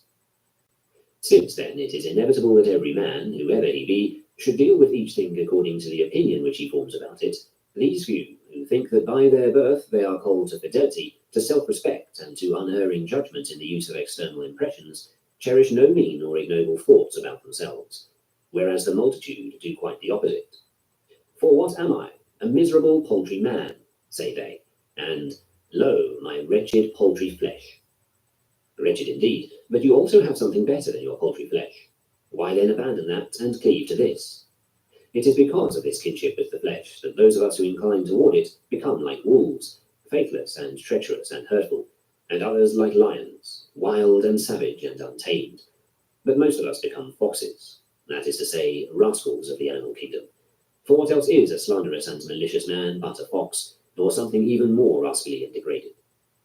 Take heed, therefore, and beware that you become not one of these rascally creatures. Chapter 4. Of Progress. He who is making progress, having learned of the philosophers that desire is for things good, and aversion is toward things evil, and having also learned that serenity and calm are not attained by a man, save as he succeeds in securing the objects of desire, and as he avoids encountering the objects of aversion, such a one has utterly excluded desire from himself, or else has deferred it to another time, and feels aversion only toward the things which involve freedom of choice. For if he avoids anything that is not a matter of free choice, he knows that at some time he will encounter something in spite of his aversion to it, and will come to grief. Now if it is virtue that holds out the promise thus to create happiness and calm and serenity, then assuredly progress toward virtue is progress toward each of these states of mind. For it is always true that whatsoever the goal toward which perfection in anything definitely leads, progress is an approach thereto. How comes it then that we acknowledge virtue to be a thing of this sort, and yet seek progress and make a display of it in other things? What is the work of virtue? Serenity. Who then is making progress? The man who has read many treatises of Chrysippus? What? Is virtue no more than this, to have gained a knowledge of Chrysippus? For if it is this, progress is confessedly nothing else than a knowledge of many of the works of Chrysippus. But now, while acknowledging that virtue produces one thing, we are declaring that the approach to virtue, which is progress, produces something else. So-and-so, says someone, is already able to read Chrysippus all by himself. It is a fine headway, by the gods, that you are making, man. Great progress, this. Why do you mock him? Or why do you try to divert him from the consciousness of his own shortcomings? Are you not willing to show him the work of virtue, that he may learn where to look for his progress? Look for it there, wretch, where your work lies. And where is your work? In desire and aversion, that you may not miss what you desire and encounter what you would avoid. In choice and in refusal, that you may commit no fault therein. In giving and withholding a sense of judgment, that you may not be deceived. But first come the first and most necessary points. Yet if you are in a state of fear and grief when you seek to be proof against encountering what you would avoid, how, pray, are you making progress? Do you yourself show me, therefore, your own progress in matters like the following. Suppose, for example, that in talking to an athlete I said, "Show me your shoulders," and then he answered, "Look at my jumping weights." Go to, you and your jumping weights. What I want to see is the effect of the jumping weights. Take the treatise upon choice and see how I have mastered it. It is not that I am looking into you, slave, but how you act in your choices and refusals, your desires and aversions, how you go at things and apply yourself to them and prepare yourself, whether you are acting in harmony with nature therein or out of harmony with it. For if you are acting in harmony, show me that, and I will tell you that you are making progress. But if out of harmony, be gone, and do not confine yourself to expounding your books, but go and write some of the same kind yourself. And what will you gain thereby? Do you not know that the whole book costs only 5 denarii? Is the expounder of it then, think you, worth more than 5 denarii? And so never look for your work in one place, and your progress in another. Where, then, is progress? If any man among you, withdrawing from external things, has turned his attention to the question of his own moral purpose, cultivating and perfecting it so as to make it finally harmonious with nature, elevated, free, unhindered, untrammeled, faithful, and honorable, And if he has learned that he who craves or shuns the things that are not under his control can be neither faithful nor free, but must himself of necessity be changed and tossed to and fro with them, and must end by subordinating himself to others, those, namely, who are able to procure or prevent these things that he craves or shuns.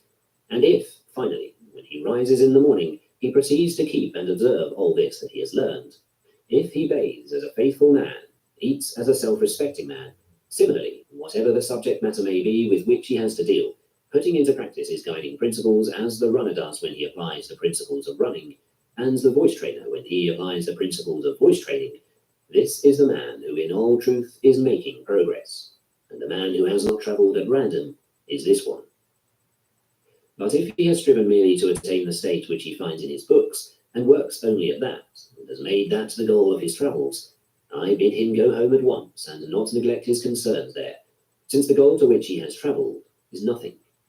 But not so that other goal, to study how a man may rid his life of sorrows and lamentations, and of such cries as, woe is me, and wretch that I am, and of misfortune and failure, and to learn the meaning of death, exile, prison, hemlock, that he may be able to say in prison, Decreto, if so it pleases the gods, so be it. Rather than, alas, poor me, an old man, is it for this that I have kept my grey hairs? Who says such things? Do you think that I will name you some man held in small esteem and of low degree? Does not Priam say it? Does not Oedipus? Nay, more, all kings say it. For what are tragedies but the portrayal in tragic verse of the sufferings of men who have admired things external? If indeed one had to be deceived into learning that among things external and independent of our free choice none concerns us, I, for my part, should consent to a deception that would result in my living thereafter serenely and without turmoil. But as for you, you will yourselves see to your own preference. What, then, does Chrysippus furnish us? That you may know, he says, that these things are not faults from which serenity arises and tranquillity comes to us. Take my books, and you shall know how comfortable and harmonious with nature are the things which render me tranquil. Oh, the great good fortune! Oh, the great benefactor who points the way! To Tritonis, indeed, all men have established shrines and altars, because he gave us as food the fruits of cultivation. But to him who has discovered and brought to light and imparted to all men the truth which deals not with mere life, but with a good life, who among you has for that set up an altar in his honour, or dedicated a temple or a statue, or bows down to God in gratitude for him? But because the gods have given us the vine or wheat, for that do we make sacrifice. And yet because they have brought forth such a fruit in a human mind, whereby they propose to show us the truth touching happiness, shall we fail to render thanks unto God for this? Chapter 5. Against the academics. If a man, says Epictetus, resists truths that are all too evident, in opposing him it is not easy to find an argument by which one may cause him to change his opinion. The reason for this is neither the man's ability nor the teacher's weakness. Nay, when a man who has been trapped in an argument hardens to stone, how shall one any longer deal with him by argument? Now there are two kinds of petrifaction. One is the petrifaction of the intellect, the other of the sense of shame, when a man stands in array prepared neither to assent to manifest truths nor to leave the fighting line. Most of us dread the deadening of the body, and would resort to all means so as to avoid falling into such a state. But about the deadening of the soul, we care not at all. Indeed, by Zeus, even in the case of the soul itself, if a man be in such a state that he cannot follow an argument step by step, or even understand one, we regard him too as being in a bad way. But if a man's sense of shame and self-respect be deadened, this we go so far as to call strength of character. Do your senses tell you that you are awake? No, he answers, any more than they do when in dreams I have the impression that I am awake. Is there then no difference between these two impressions? None. Can I argue with this man any longer? And what cautery or lancet shall I apply to him to make him realize that he is deadened? He does realize it, but pretends that he does not. He is even worse than a corpse. One man does not notice the contradiction. He is in a bad way. Another man notices it indeed, but is not moved and does not improve. He is in a still worse state. His self-respect and sense of shame have been lopped off, and his reasoning faculty has been, I will not say cut away, but brutalized. Am I to call this strength of character? Far from it. unless I am so to describe the strength that lewd fellows have, which enables them to say and do in public anything that comes into their heads. Chapter 6 of Providence. From everything that happens in the universe, it is easy for a man to find occasion to praise Providence if he has within himself these two qualities: the faculty of taking a comprehensive view of what has happened in each individual instance, and the sense of gratitude. Otherwise, one man will not see the usefulness of what has happened, and another, even if he does see it, will not be grateful therefor. If God had made colours, but had not made the faculty of seeing them, of what good had it been? None at all. But conversely, if he had made the faculty, but in making objects had made them incapable of falling under the faculty of vision, in that case also, of what good had it been? None at all. What then? If he had even made both of these, but had not made light, even thus it would have been of no use. Who is it then that has fitted this to that, and that to this? And who is it that has fitted the sword to the scabbard, and the scabbard to the sword? No one. Assuredly, from the very structure of all made objects, we are accustomed to prove that the work is certainly the product of some artificer, and has not been constructed at random. Does then every such work reveal its artificer, but do visible objects and vision and light not reveal him? And the male and the female, and the passion of each for intercourse with the other, and the faculty which makes use of the organs which have been constructed for this purpose, do these things not reveal their artificer either? Well admitted for these things, but the marvellous constitution of the intellect, whereby, when we meet with sensible objects, we do not merely have their forms impressed upon us, but also make a selection from among them, and subtract and add, and make these various combinations by using them. Yes, and by Zeus, pass from some things to certain others which are in a manner related to them. Is not even all this sufficient to stir our friends and induce them not to leave the artificer out of account? Else let them explain to us what it is that produces each of these results, or how it is possible that objects so wonderful and so workmanlike should come into being at random and spontaneously. What, then, is it in the case of man alone that these things occur? You will indeed find many things in man only, things of which the rational animal has peculiar need, but you will also find many possessed by us in common with the irrational animals. Do they also, then, understand what happens? No, for use is one thing, and understanding another. God had need of the animals in that they make use of external impressions, and of us in that we understand the use of external impressions. And so for them it is sufficient to eat and drink and rest and procreate, and whatever else of the things within their own province the animals severally do, while for us, to whom he has made the additional gift of the faculty of understanding, these things are no longer sufficient, but unless we act appropriately and methodically and in conformity each with his own nature and constitution, we shall no longer achieve our own ends. For of beings whose constitutions are different, the works and the ends are likewise different. So for the being whose constitution is adapted to use only, mere use is sufficient. But where a being has also the faculty of understanding the use, unless the principle of propriety be added, he will never attain his end. What then? Each of the animals God constitutes, one to be eaten, another to serve in farming, another to produce cheese, and yet another for some other similar use. To perform these functions, what need have they to understand external impressions, and to be able to differentiate between them? But God has brought man into the world to be a spectator of himself and of his works, and not merely a spectator, but also an interpreter.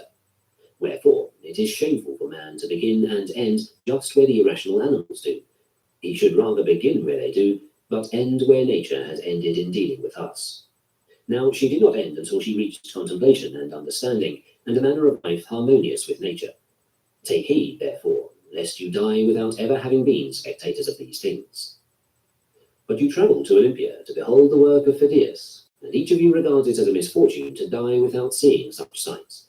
Yet, when there is no need to travel at all, but where Zeus is already, and is present in his works, will you not yearn to behold these works, and know them? Will you decline, therefore, to perceive either who you are, or for what you have been born, or for what that purpose is for which you have received sight? But some unpleasant and hard things happen in life, and do they not happen at Olympia? Do you not swelter? Are you not cramped and crowded? Do you not bathe with discomfort? Are you not drenched whenever it rains? Do you not have your fill of tumult and shouting and other annoyances? But I fancy that you hear and endure all this by balancing it off against the memorable character of the spectacle. Come, have you not received faculties that enable you to bear whatever happens? Have you not received magnanimity? Have you not received courage? Have you not received endurance? And what care I longer for anything that may happen, if I be magnanimous? What shall perturb me, or trouble me, or seem grievous to me? Shall I fail to use my faculty to that end for which I have received it, but grieve and lament over events that occur? Yes, but my nose is running. What have you hands for then, slave? Is it not that you may wipe your nose? Is it reasonable then that there should be running noses in the world? And how much better it would be for you to wipe your nose than to find fault? Or what do you think Heracles would have amounted to, if there had not been a lion like the one which he encountered, and a hydra, and a stag, and a boar, and wicked and brutal men, whom he made it his business to drive out and clear away? And what would he have been doing had nothing of the sort existed? Is it not clear that he would have rolled himself up in a blanket and slept? In the first place, then, he would never have become Heracles by slumbering away his whole life in such luxury and ease. But even if he had, of what good would he have been? What would have been the use of those arms of his, and his prowess in general, and his steadfastness and nobility, had not such circumstances and occasions roused and exercised him? What, then, ought he to have prepared these things for himself, and sought to bring a lion into his own country from somewhere or other, and a boar and a hydra?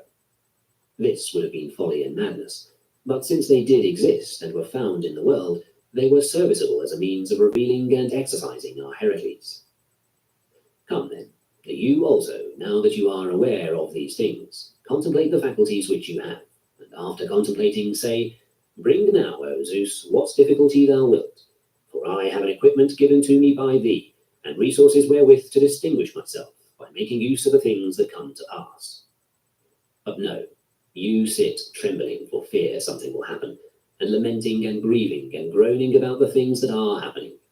And then you blame the gods, for what else can be the consequence of so ignoble a spirit but sheer impiety? And yet God has not merely given us these faculties to enable us to bear all that happens without being degraded or crushed thereby, but, as became a good king and in very truth a father, he has given them to us free from all restraint, compulsion, hindrance. He has put the whole matter under our control without reserving even for himself any power to prevent or hinder. Although you have these faculties free and entirely your own, you do not use them, nor do you realize what gifts you have received and from whom, but you sit sorrowing and groaning, some of you blinded toward the giver himself and not even acknowledging your benefactor, and others, such is their ignoble spirit, turning aside to fault-finding and complaints against God.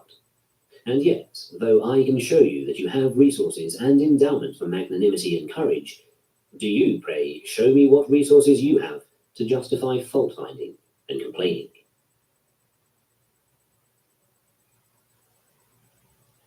We're Matt and Elaine, founders of Chocolate Chocolate. Our dream was to build a sustainable chocolate company. And our business has become way bigger than just chocolate. Chase for Business was there with us from the beginning, with everything our business needed to get going. Get financial guidance from bankers in your community and convenient digital tools all in one place. Learn more at chaseforbusiness.com. Make more of what's yours. Real customers compensated. JPMorgan Chase Bank and a member FDIC. Chapter 7. Of the use of equivocal premises, hypothetical arguments, and the like. Most men are unaware that the handling of arguments which involve equivocal and hypothetical premises, and further of those which derive syllogisms by the process of interrogation, and in general the handling of all such arguments, has a bearing upon the duties of life. For our aim in every matter of inquiry is to learn how the good and excellent man may find the appropriate course through it, and the appropriate way of conducting himself in it.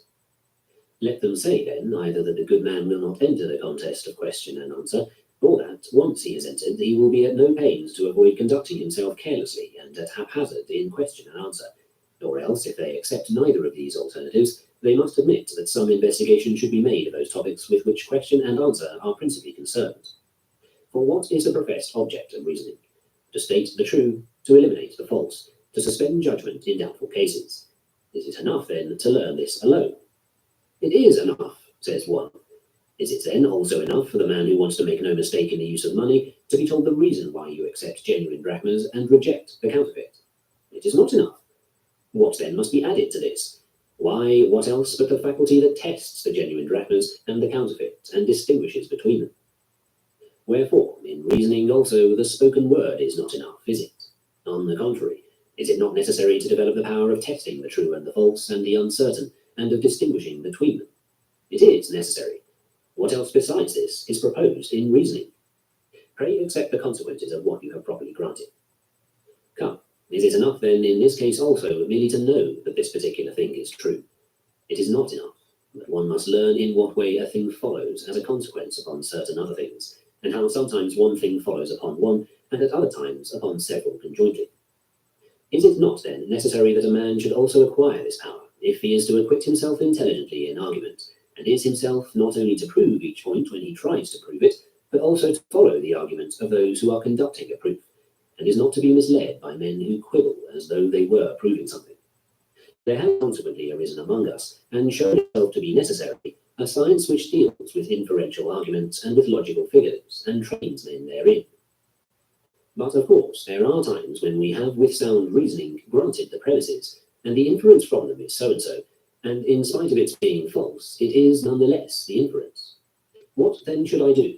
Accept the fallacy? And how is that possible? Well, should I say, it was not sound reasoning for me to grant the premises? Nay, but this is not permissible either. Nor, this does not follow from what has been granted. But that is not permissible either. What then must be done in these circumstances?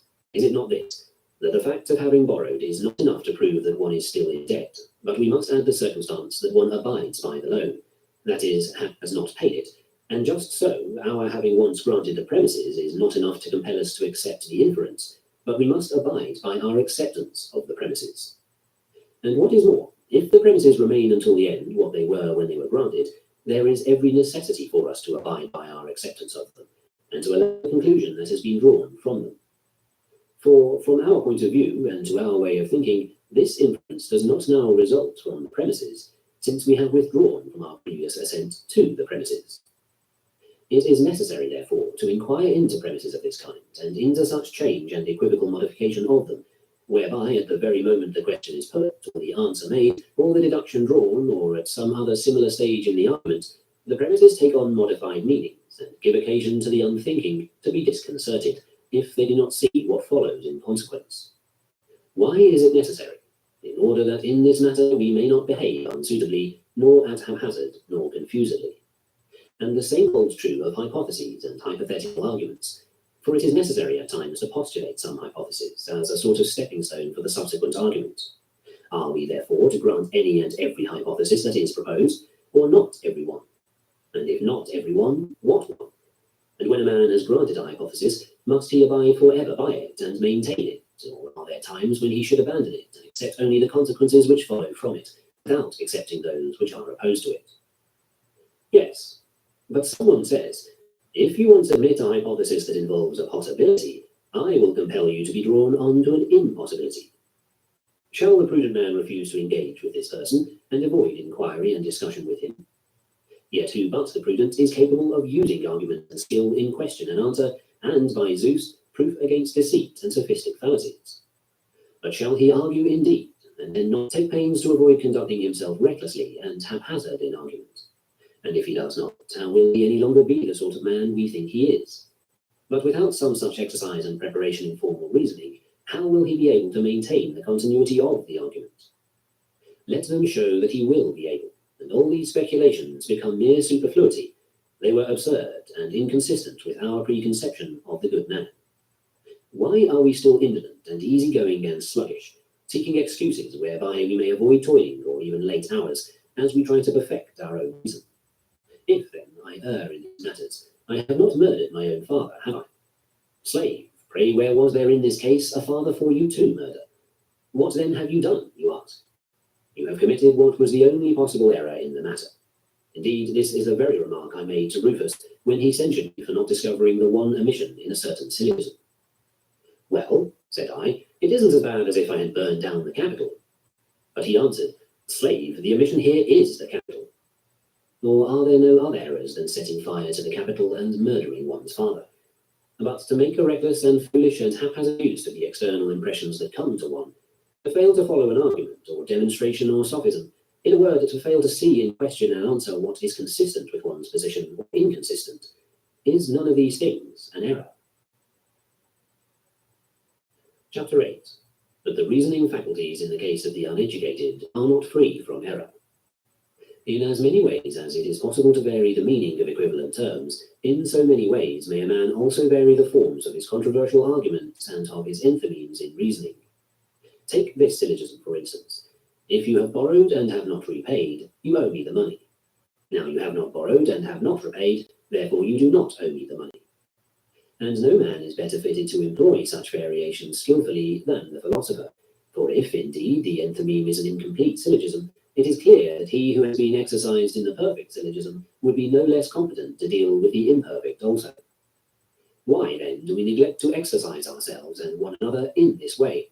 Because even now, without receiving exercise in these matters, or even being, by me at least, diverted from the study of morality, we nevertheless make no progress toward the beautiful and the good. What, therefore, must we expect if we should take on this occupation also? And especially since it would not merely be an additional occupation to draw us away from those which are more necessary, but would also be an exceptional excuse for conceit and vanity.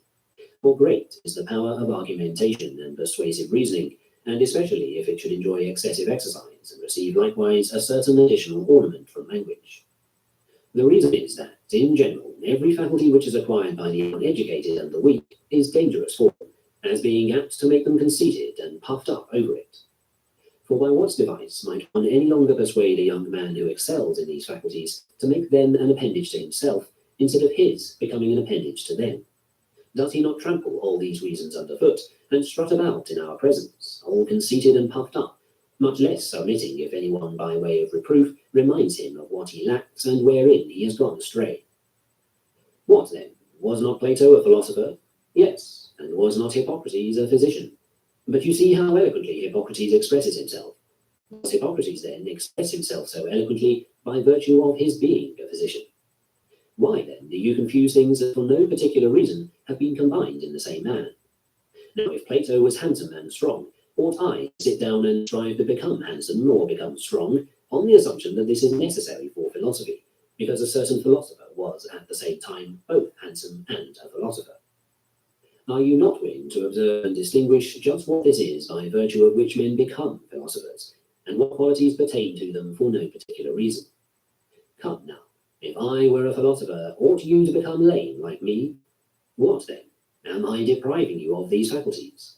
Far be it from me, no more than I am depriving you of the faculty of sight. Yet, if you inquire of me what is man's good, I can give you no other answer than that it is a kind of moral purpose. Chapter 9. How, from the thesis that we are akin to God, may a man proceed to the consequences? If what is said by the philosophers regarding the kinship of God and men be true, what other course remains for men but that which Socrates took when asked to what country he belonged? Never to say, I am an Athenian, or I am a Corinthian, but I am a citizen of the universe.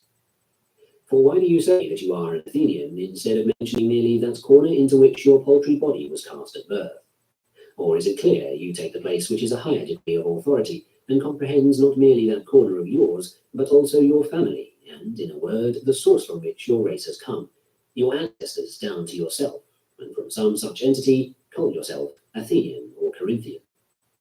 Well, then, anyone who has attentively studied the administration of the universe, and has learned that the greatest and most authoritative and most comprehensive of all governments is this one, which is composed of men and God, and that from him have descended the seeds of being, not merely to my father or my grandfather, but to all things that are begotten and that grow upon earth, and chiefly to rational beings, seeing that by nature it is theirs alone to have communion in the society of God, being intertwined with him through the reason. Why should not such a man call himself a citizen of the universe? Why should he not call himself a son of God? And why shall he fear anything that happens among men? What? Shall kinship with Caesar, or any other of them that have great power at Rome, be sufficient to enable men to live securely, proof against contempt, and in fear of nothing whatsoever, but to have God as our Maker and Father and Guardian? Shall this not suffice to deliver us from griefs and fears? And wherewithal shall I be fed, asks one, if I have nothing? And how of slaves, how of runaways, on what do they rely when they leave their masters? On their lands, their slaves, and their vessels of silver? No, on nothing but themselves, and nevertheless food does not fail them. And shall it be necessary for our philosopher, forsooth, when he goes abroad, to depend upon others for his assurance and his refreshment, instead of taking care of himself, and to be more vile and craven than the irrational animals, every one of which is sufficient to himself, and lacks neither its own proper food, nor that way of life which is appropriate to it, and in harmony with nature?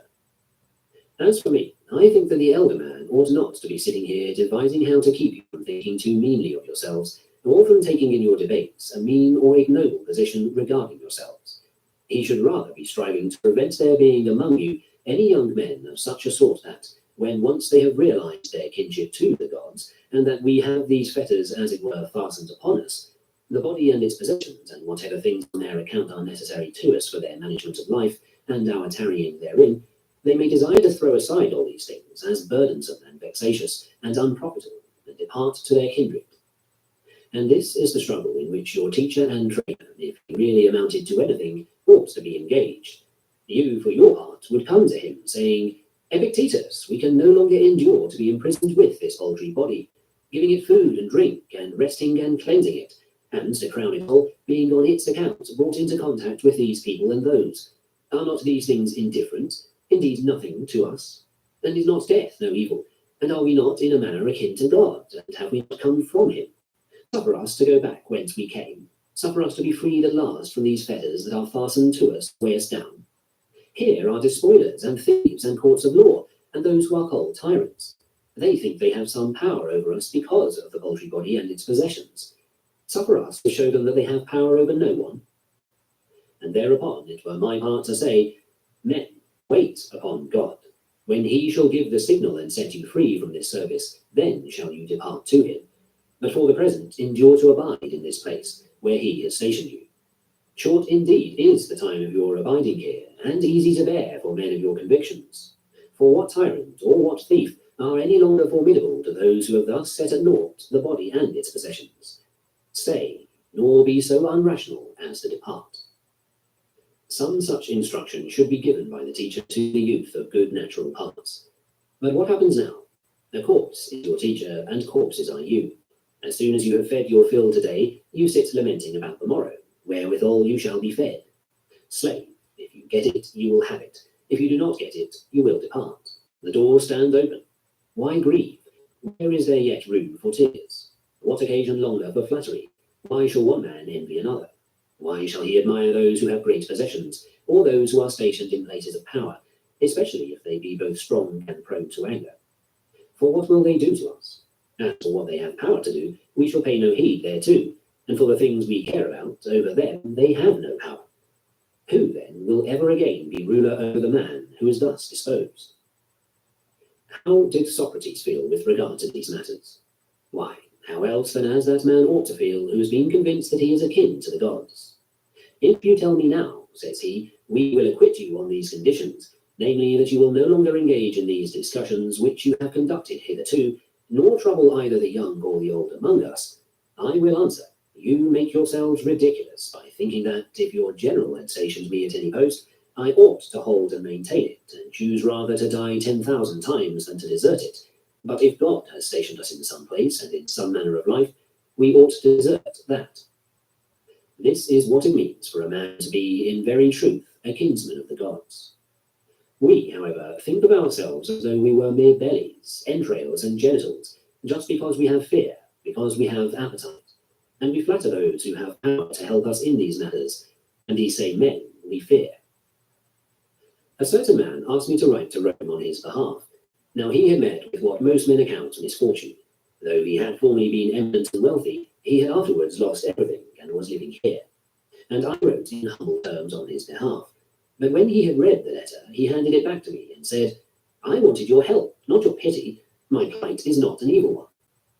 So likewise Rufus was wont to say, to test me, your master is going to do such and such a thing to you. And when I would say in answer, 'Tis but the lot of man, he would reply, What then? Am I to go on and petition him when I can get the same result from you? For in fact it is foolish and superfluous to try to obtain from another that which one can get from oneself. Since, therefore, I am able to get greatness of soul and nobility of character from myself, am I to get a farm and money or some office from you? Far from it. I will not be so unaware of what I myself possess. But when a man is cowardly and abject, what else can one possibly do but write letters on his behalf, as we do on behalf of a corpse? Please to grant us the carcass of so-and-so and a pint of poultry blood. For really, such a person is but a carcass and a pint of poultry blood, and nothing more. But if he were anything more, he would perceive that one man is not unfortunate because of another. Chapter 10. To those who have set their hearts on preferment at Rome. If we philosophers had applied ourselves to our own work as zealously as the old men at Rome have applied themselves to the matters on which they have set their hearts, perhaps we too should be accomplishing something. I know a man older than myself who is now in charge of the grain supply at Rome. When he passed this place on his way back from exile, I recall what a tale he told as he inveighed against his former life and announced for the future that, when he had returned to Rome, he would devote himself solely to spending the remainder of his life in peace and quiet. For how little is yet left to me, he said. And I told him, you will not do it, but when once you have caught no more than a whiff of Rome, you will forget all this. And if also admission to court should be granted, I added that he would rejoice, thank God, and push his way in. If you find me, Epictetus, said he, putting so much as one foot inside the court, think of me what you will. Well now, what did he do? Before he reached Rome, letters from Caesar met him, and as soon as he received them, he forgot all those resolutions of his, and ever since he has been piling up one property after another. I wish I could stand by his side now, and remind him of the words that he uttered as he passed by here, and remark how much more clever a prophet I am than you.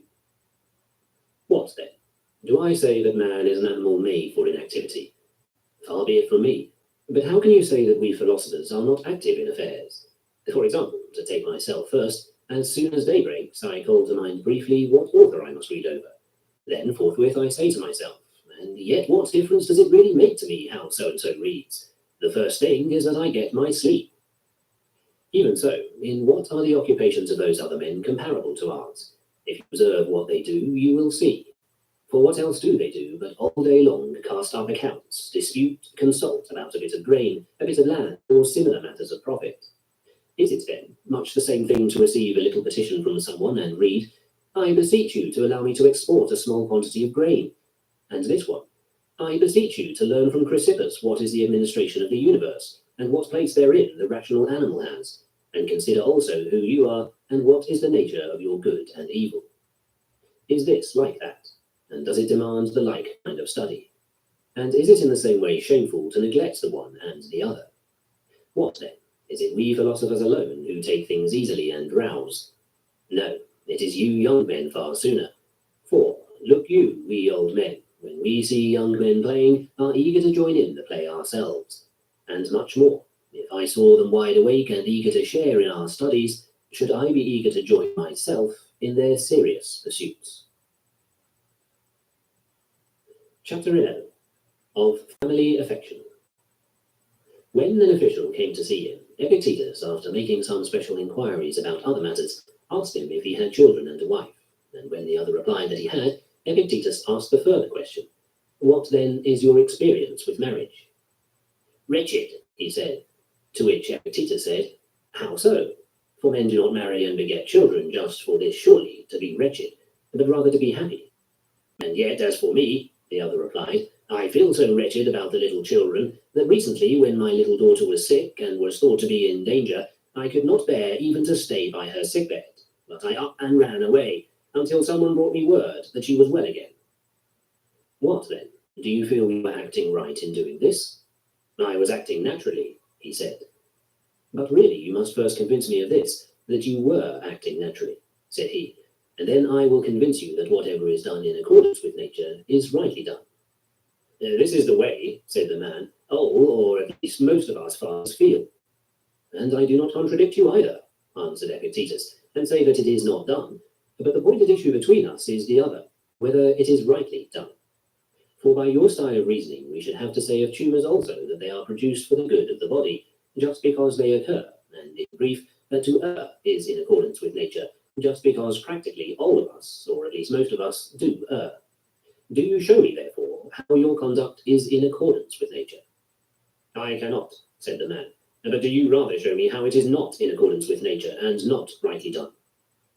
And Epictetus said, well, if you are inquiring about white and black objects, what sort of criterion should we summon in order to distinguish between them? The sight, said the man.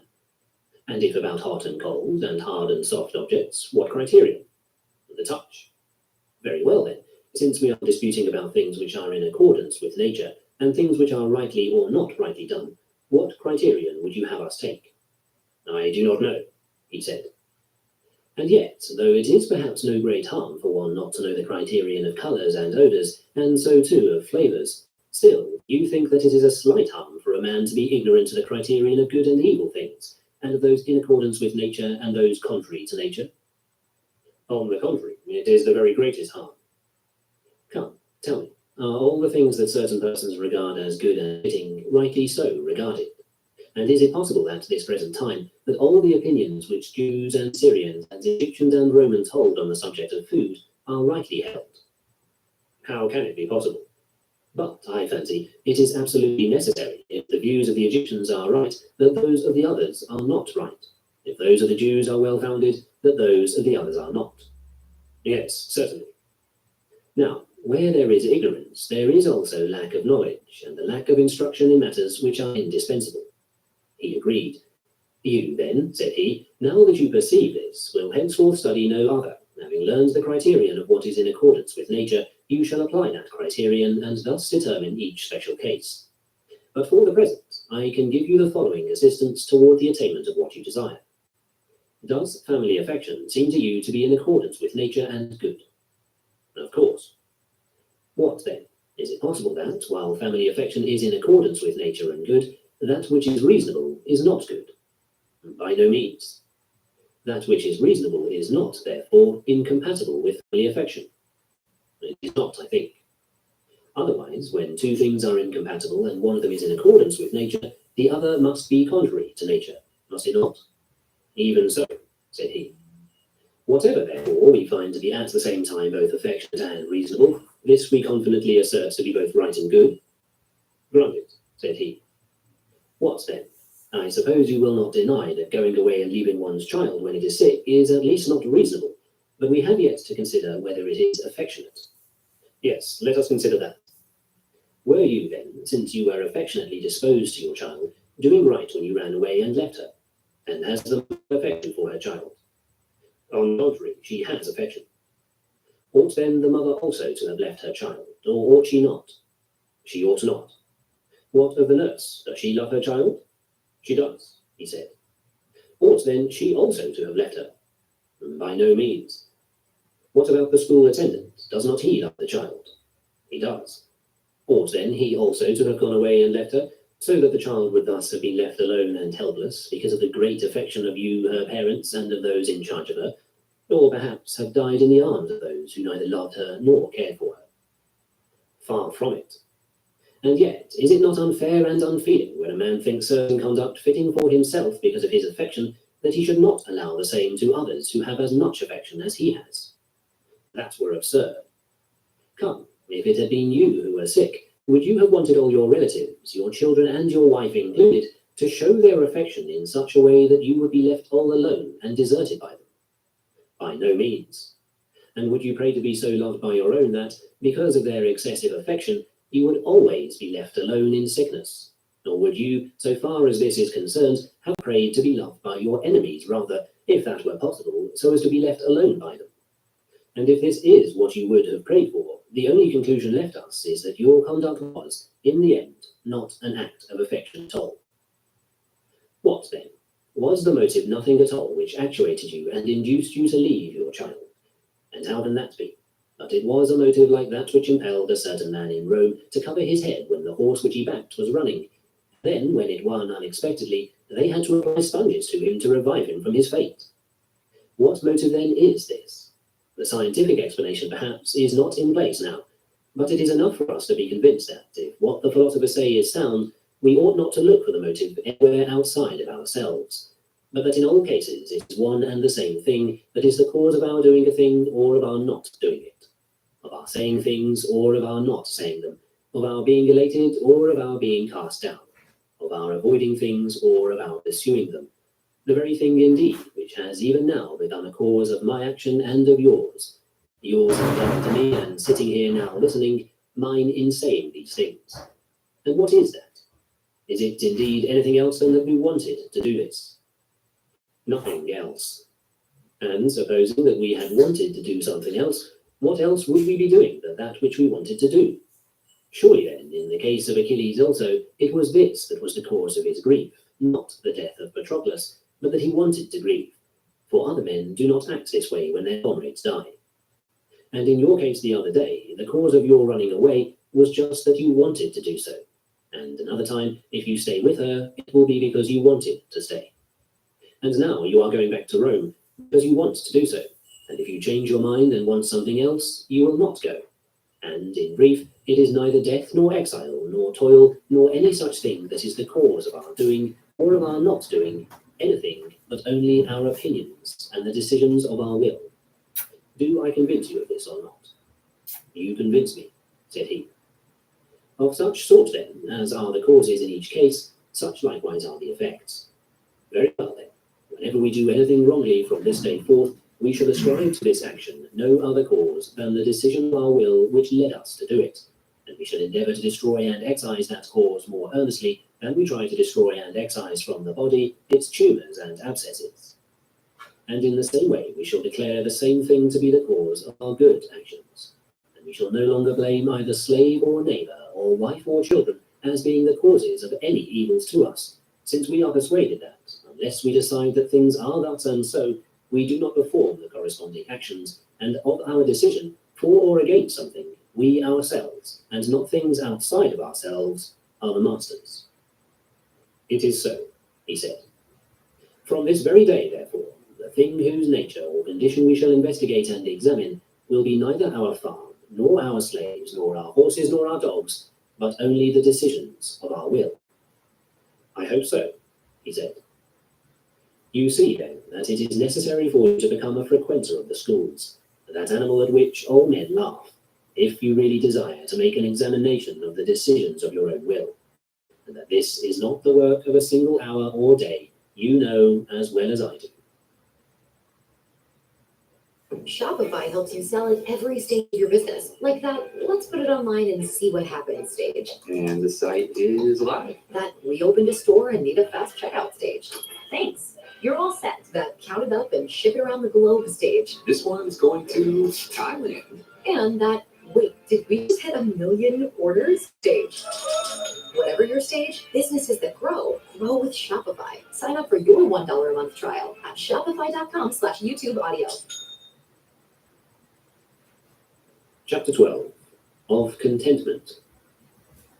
Concerning gods, there are some who say that the divine does not so much as exist, and others that it exists indeed, but is inactive and indifferent, and takes forethought for nothing, and a third set that it exists and takes forethought, though only for great and heavenly things, and in no case for terrestrial things, and a fourth set that it also takes forethought for things terrestrial and the affairs of men, but only in a general way, and not for the individual in particular, and a fifth set, to which Odysseus and Socrates belonged, who say, "Nor when I move am I concealed from thee." We must, therefore, first of all inquire about each of these statements to see whether it is sound or not sound. For if gods do not exist, how can it be an end to follow the gods? And if they exist indeed, but care for nothing, how even thus will that conclusion be sound? But if indeed they both exist and exercise care, yet there is no communication from them to men, yes, and by Zeus to me personally, how even in this case can our conclusion still be sound? The good and excellent man must, therefore, inquire into all these things before he subordinates his own will to him who administers the universe, precisely as good citizens submit to the law of the state. And he that is being instructed ought to come to his instruction with this aim: how may I follow the gods in everything, and how may I be acceptable to the divine administration, and how may I become free?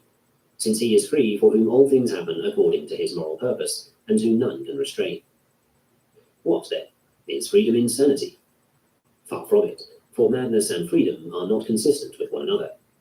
But I would have that which seems best to me happen in every case, no matter how it comes to seem so. You are mad, you are beside yourself. Do you not know that freedom is a noble and precious thing? But for me to desire at haphazard that those things should happen which have at haphazard seemed best to me, is dangerously near being not merely not noble, but even in the highest degree shameful. For how do we act in writing? Do I desire to write the name Dio as I choose? No, but I am taught to desire to write it as it ought to be written. What do we do in music? The same. And what in general, where there is any art or science? The same. Otherwise, knowledge of anything would be useless if it were accommodated to every individual's whims.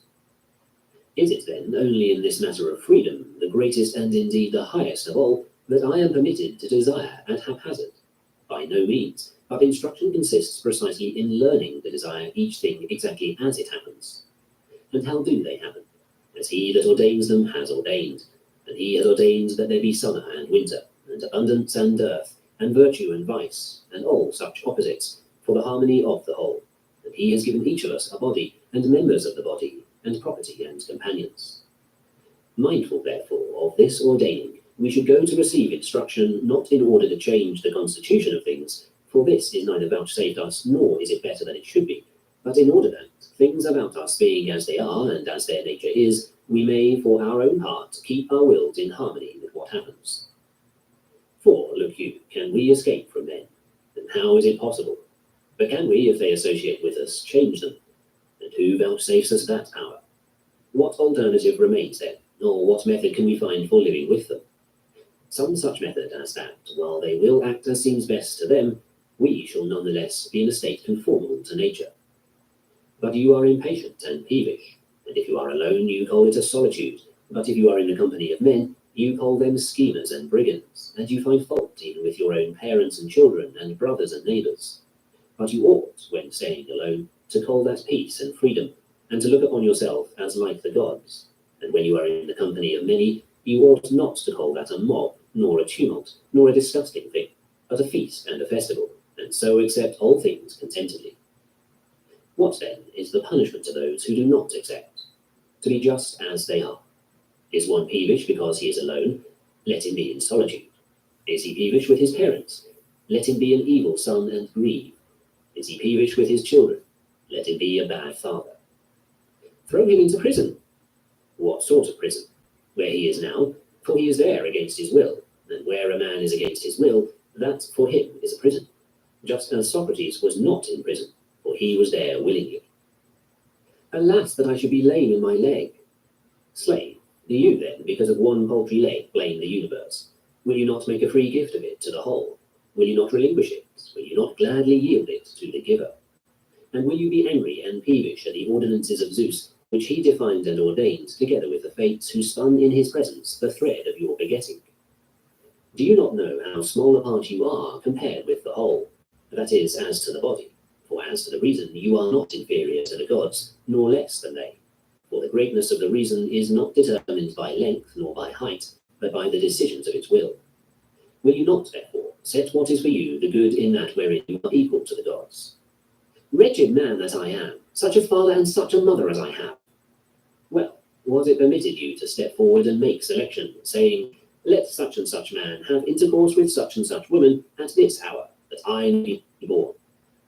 It was not permitted you, but your parents had to exist first, then you had to be born as you were born. Of what kind of parents? Of such as they were. What then? Since they are such, is no remedy given you? Again, supposing that you were ignorant of the purpose for which you possess the faculty of vision, you would be unfortunate and wretched if you closed your eyes when men brought some colour before them. But in that you have greatness of mind and nobility for use for every one of the things that may happen to you, and you know it not, are you not yet more unfortunate and wretched? Things proportionate to the faculty which you possess are brought before you, but you turn that faculty away at the very moment when you ought to keep it wide open and discerning. Do you not rather render thanks to the gods that they have allowed you to be superior to all the things that they did not put under your control, and have rendered you accountable only for that which is under your control? As for parents, the gods have released you from accountability. As for brothers, they have released you. As for body, they have released you. And for property, death, life. Well, for what have they made you accountable? For the only thing that is under your control, the proper use of impressions. Why then do you draw upon yourself that for which you are not responsible, This is to make trouble for yourself. Chapter 13. How may each several thing be done acceptably to the gods? Now when someone asked him how it is possible to eat acceptably to the gods, he said, if it is done justly and graciously and fairly and restrainedly and decently, is it not also done acceptably to the gods? You have asked for warm water, and the slave does not heed you, nor if he does heed you, but brings in tepid water, or if he is not even to be found in the house, then to refrain from anger and not to explode, is not this acceptable to the gods? How then can a man bear with such persons? Slave, will you not bear with your own brother, who has Zeus as his progenitor, and is, as it were, a son born of the same seed as yourself, and of the same sowing from above? But if you have been stationed in a like position above others, will you forthwith set yourself up as a tyrant? Do you not remember what you are, and over whom you rule, that they are kinsmen, that they are brothers by nature, that they are the offspring of Zeus? But I have a deed of sale for them, and they have none for me. Do you see whither you bend your gaze? That it is to the earth, that it is to the pit, that it is to these wretched laws of ours, the laws of the dead, and that it is not to the laws of the gods that you look. Chapter 14. That the deity oversees all men.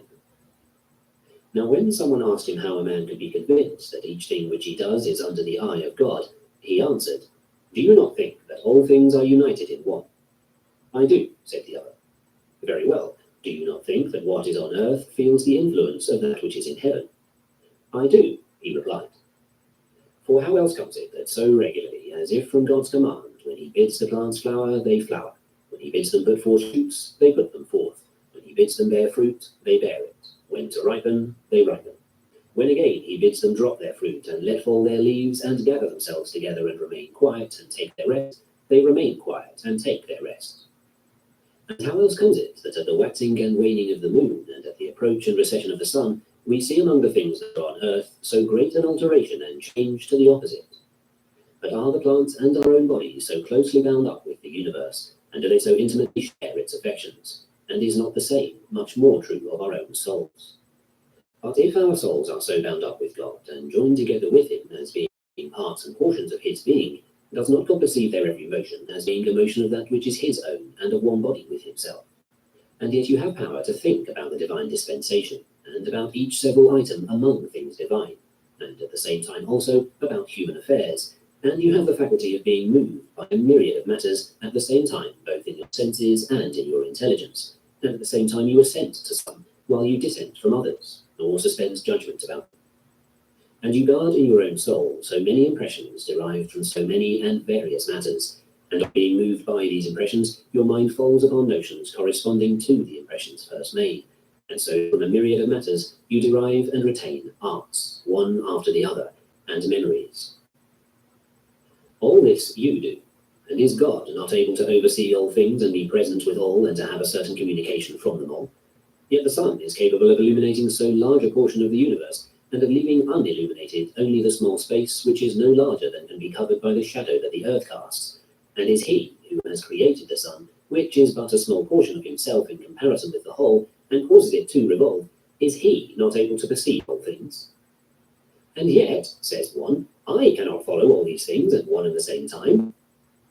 But does anyone go so far as to tell you this, namely that you possess a faculty which is equal to that of Zeus? Yet nonetheless he has stationed by each man's side as guardian his particular genius, and has committed the man to his care, and that to a guardian who never sleeps and is not to be beguiled.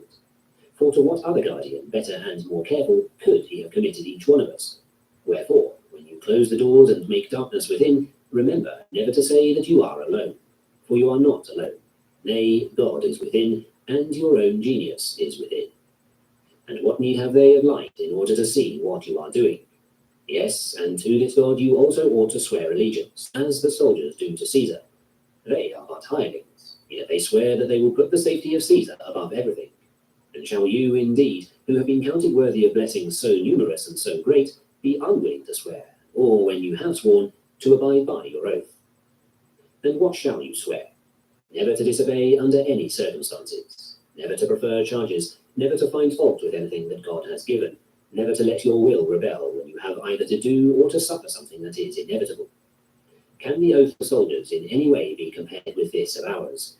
Out there, men swear never to prefer another in honor above Caesar, but here we swear to prefer ourselves in honor above everything else. Chapter 15. What does philosophy profess?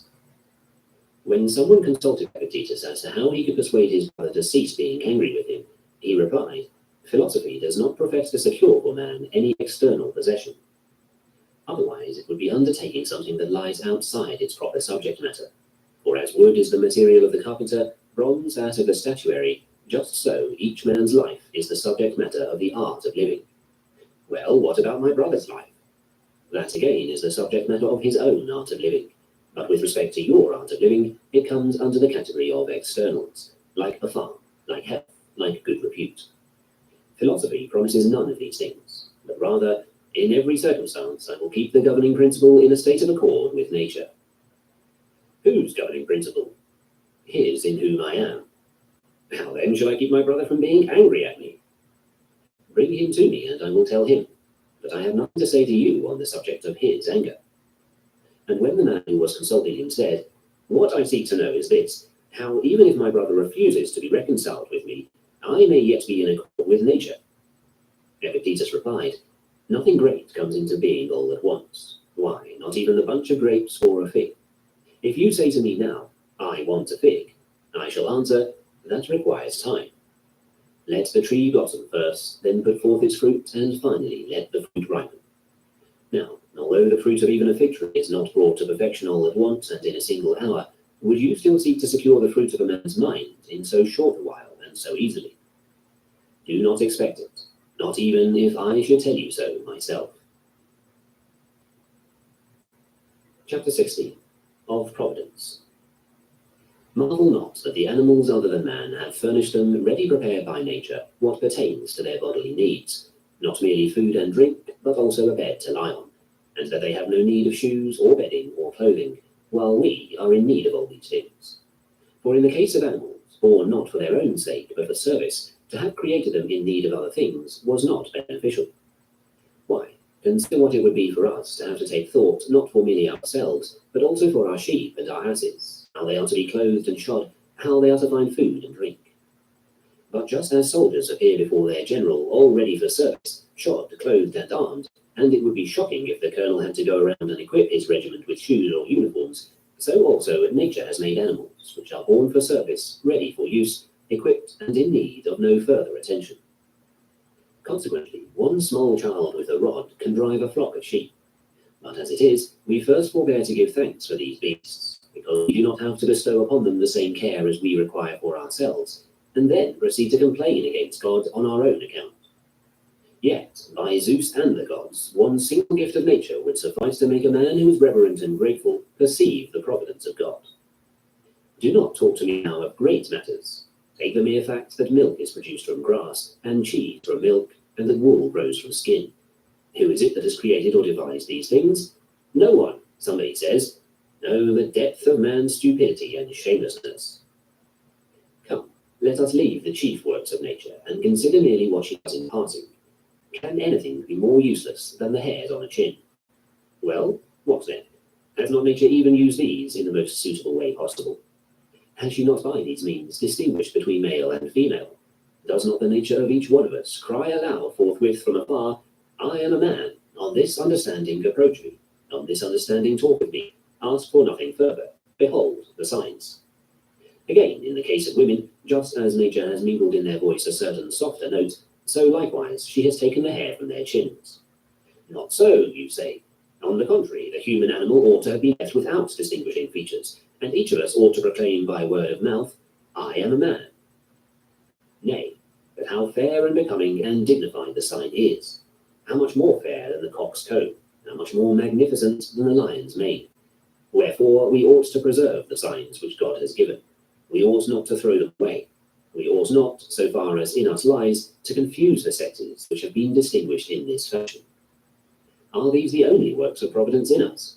Nay, what language is adequate to praise them all, or bring them home to our minds as they deserve? Why, if we had sense, ought we to be doing anything else, publicly and privately, than hymning and praising the deity and rehearsing his benefits? ought we not, as we dig and plough and eat, to sing the hymn of praise to God? Great is God, that he hath furnished us these instruments wherewith we shall till the earth. Great is God, that he hath given us hands, and power to swallow, and a belly, and power to grow unconsciously, and to breathe while asleep. This is what we ought to sing on every occasion, and above all to sing the greatest and divinest hymn, that God has given us the faculty to comprehend these things, and to follow the path of reason. What then? Since most of you have become blind, ought there not to be someone to fulfill this office for you, and on behalf of all sing the hymn of praise to God? Why, what else can I, a lame old man, do but sing hymns to God? If indeed I were a nightingale, I should be singing as a nightingale, if a swan, as a swan. But as it is, I am a rational being, therefore I must be singing hymns of praise to God. This is my task. I do it, and will not desert this post, as long as it may be given me to fill it. And I exhort you to join me in this same song. Chapter 17. That the art of reasoning is indispensable. Since it is reason that analyzes and perfects all else, and reason itself ought not to remain unanalyzed, wherewithal shall it be analyzed? Why, clearly either by itself or by something else. This latter is assuredly either reason, or it will prove to be something else superior to reason, which is impossible. If it be reason, who again will analyze that reason? For if it analyzes its own self, the reason with which we started can do as much. If we are going to require something else at each step, our process will be endless and unceasing. Yes, says someone, but the cure of the decision of our will is a much more pressing need than the study of logic. And the like. Do you then wish to hear about the other matter? Very well, listen. But if you say to me, I do not know whether your argument is true or false, and if I use some ambiguous term, and you should then say, distinguish, I shall bear with you no longer, but shall tell you, nay, but there is a much more pressing need. This is the reason, I suppose, why the Stoic philosophers put logic first, just as in the measuring of grain we put first the examination of the measure. And if we do not define first what a modius is, and do not define first what a scale is, how shall we be able to proceed with measuring or weighing anything? So, in the field of our present inquiry, if we have neglected the thorough knowledge and intellectual mastery of our standard of judgment for all other things, whereby they come to be known thoroughly, shall we ever be able to attain intellectual mastery and thorough knowledge of the rest of the world? And how could we possibly? Yes, we are told, but the modius is made out of wood and bears no fruit. True, but it is something with which we can measure grain. Logic also bears no fruit. Now, as for this statement, we shall see later, but if one should grant even this, it is enough to say in defense of logic that it has the power to discriminate and examine everything else, and, as one might say, to measure and weigh them. Who says this? Only Chrysippus and Zeno and Cleanthes? Well, does not Antisthenes say it? And who is it that wrote, the beginning of education is the examination of terms? Does not Socrates, too, say the same thing? And of whom does Xenophon write, that he began with the examination of terms, asking about each, what does it mean? Is this, then, your great and admirable achievement, the ability to understand and to interpret Chrysippus? And who says that? What then is your admirable achievement? To understand the will of nature. Very well. Do you understand it all by yourself? And if that is the case, what more do you need? For if it is true that all men err involuntarily, and you have learned the truth, it must needs be that you are doing right already.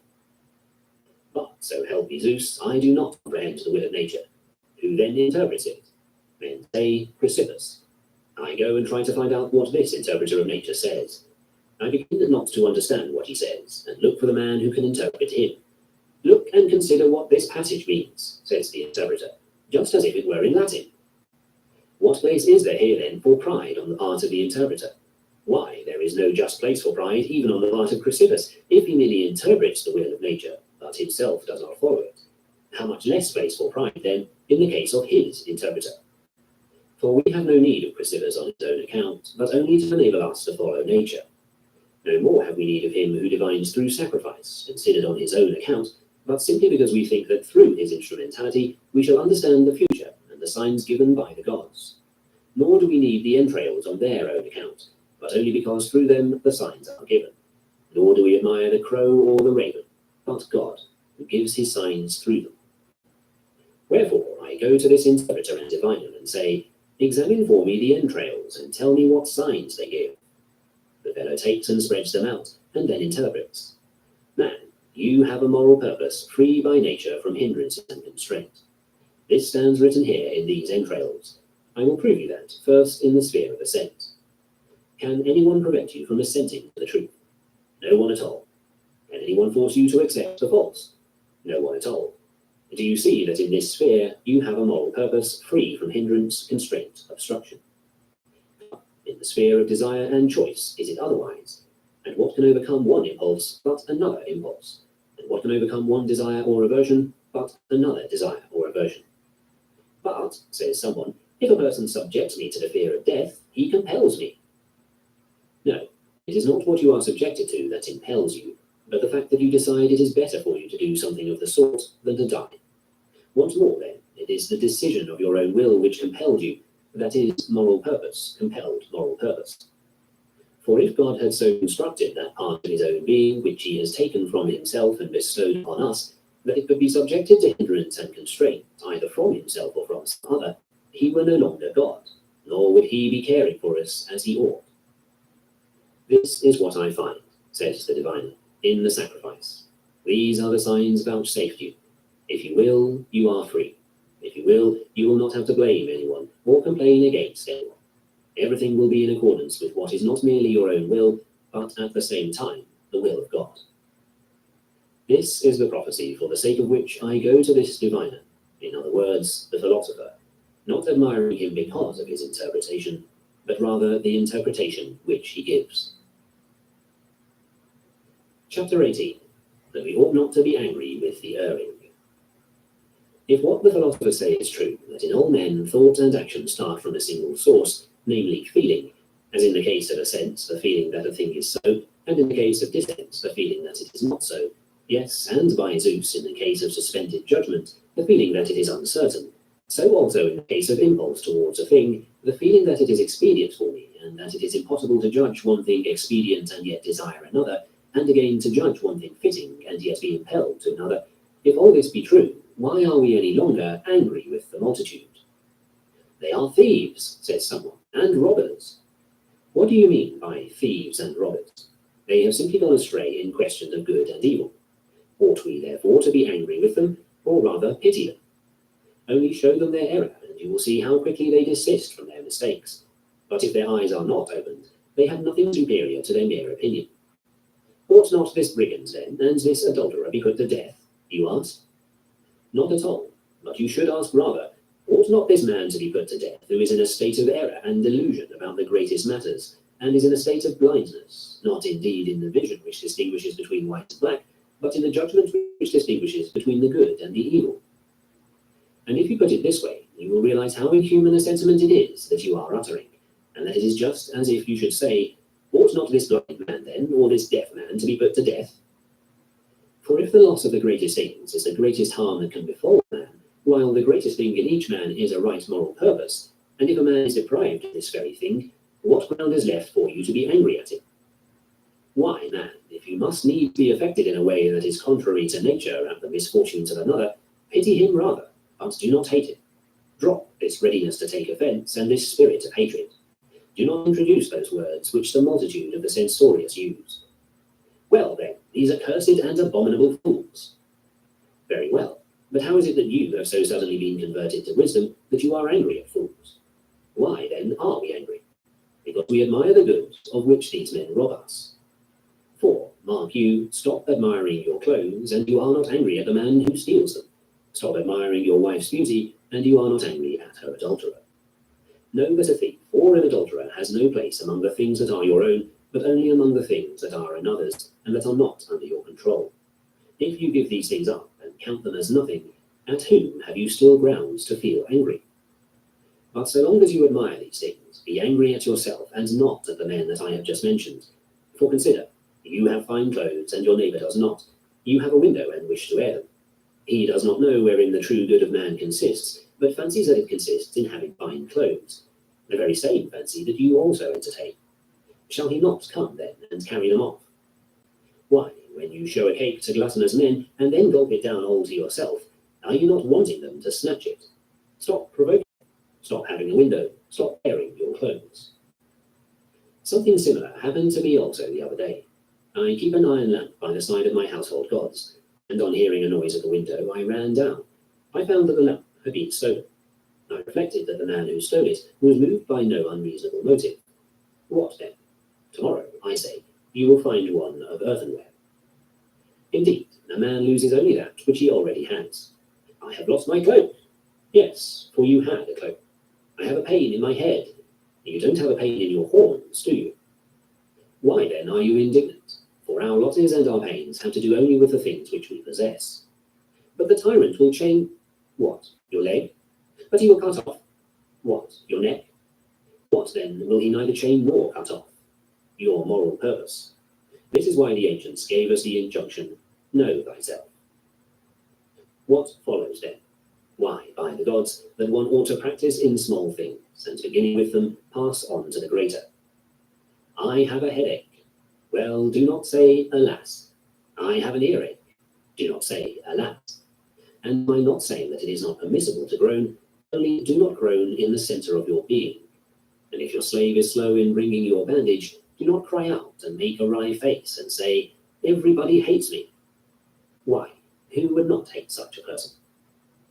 For the future, put your confidence in these doctrines and walk about erect, free, not putting your confidence in the size of your body, like an athlete. For you ought not to be invincible in the way an ass is invincible. Who then is the invincible man? He whom nothing that is outside the sphere of his moral purpose can dismay. I then proceed to consider the circumstances one by one, as I would do in the case of an athlete. This fellow has won the first round. What then will he do in the second? What if it be scorching hot? And what will he do at Olympia? It is the same way in the case under consideration. If you put a bit of silver coin in a man's way, he will despise it. Yes, but if you put a young girl in his way, what then? Or if it be in the dark, what then? Or if you throw a bit of reputation in his way, what then? Or abuse, what then? Or praise, what then? Or death, what then? All these things he can overcome. What then if it be scorching hot? That is, what if he be drunk? What if he be melancholy mad? What if asleep? The man who passes all these tests is what I mean by the invincible athlete. Chapter 19. How ought we to bear ourselves toward tyrants? If the man possesses some superiority, or thinks at least that he does, even though he does not, it is quite unavoidable that this man, if he is uneducated, becomes puffed up on account of it. For example, the tyrant exclaims, I am the mightiest in the world. Very well, what can you do for me? Can you secure for me desire that is free from any hindrance? How can you? Do you have it yourself? Can you secure for me aversion, proof against encountering what it would avoid? Do you have it yourself? Or infallible choice? And where can you claim a share in that? Come, when you are on board ship, do you feel confidence in yourself or in the skilled navigator? And when you are in a chariot, in whom do you feel confidence other than the skilled driver? And how is it in the other arts? The same way. What does your power amount to then? All men pay attention to me. Yes, and I pay attention to my little plate, and wash it and wipe it out, and for the sake of my oil flask I drive a peg in the wall. What follows then? Are these things superior to me? No, but they render me some service, and therefore I pay attention to them. Again, do I not pay attention to my donkey? Do I not wash his feet? Do I not curry him? Do you not know that every man pays attention to himself, and to you just as he does to his donkey? For who pays attention to you as to a man? Point him out to me. Who wishes to become like you? Who becomes a zealous follower of yours, as men did of Socrates? But I can cut off your head. Well said. I had forgotten that I ought to pay attention to you as to fever or cholera, and set up an altar to you, just as in Rome there is an altar to the god Fever. What is it, then, that disturbs and bewilders the multitude? Is it the tyrant and his bodyguards? How is that possible? Nay, far from it. It is not possible that that which is by nature free should be disturbed or thwarted by anything but itself. But it is a man's own judgment that disturbs him. For when the tyrant says to a man, I will chain your leg, the man who has set a high value on his leg replies, Nay, have mercy upon me. While the man who has set a high value on his moral purpose replies, If it seems more profitable to you to do so, chain it. Do you not care? No, I do not care. I will show you that I am master. How can you be my master? Zeus has set me free. Nor do you really think that he was likely to let his own son be made a slave. You are, however, master of my dead body. Take it. You mean then that when you approach me, you will not pay attention to me? No, I pay attention only to myself. But if you wish me to say that I pay attention to you too, I will tell you that I do so, but only as I pay attention to my pot. This is not mere self-love. Such is the nature of the animal man. Everything that he does is for himself. Why, even the sun does everything for its own sake, and for that matter, so does Zeus himself. But when Zeus wishes to be rain-bringer and fruit-giver, and father of men and of gods, you can see for yourself that he cannot achieve these works or win these appellations unless he proves himself useful to the common interest. And in general, he has so constituted the nature of the rational animal man that he can attain nothing of his own proper goods unless he contributes something to the common interest. Hence it follows that it can no longer be regarded as unsocial for a man to do everything for his own sake. For what do you expect? That a man should neglect himself and his own interest? And in that case, how can there be room for one and the same principle of action for all, namely that of appropriation to their own needs? What then? When men entertain absurd opinions about what lies outside the province of the moral purpose, counting it good or bad, it is altogether unavoidable for them to pay attention to the tyrant. Aye, would it were merely the tyrants and not the chamberlains too.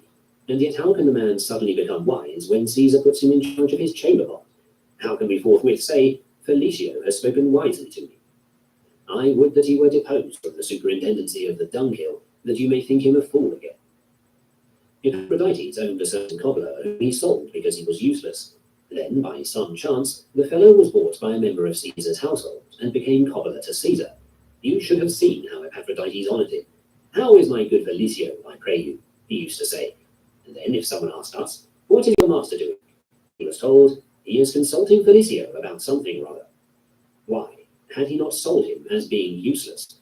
Who then had suddenly made a wise man out of him? This is what it means to honour something else than what lies within the province of the moral purpose.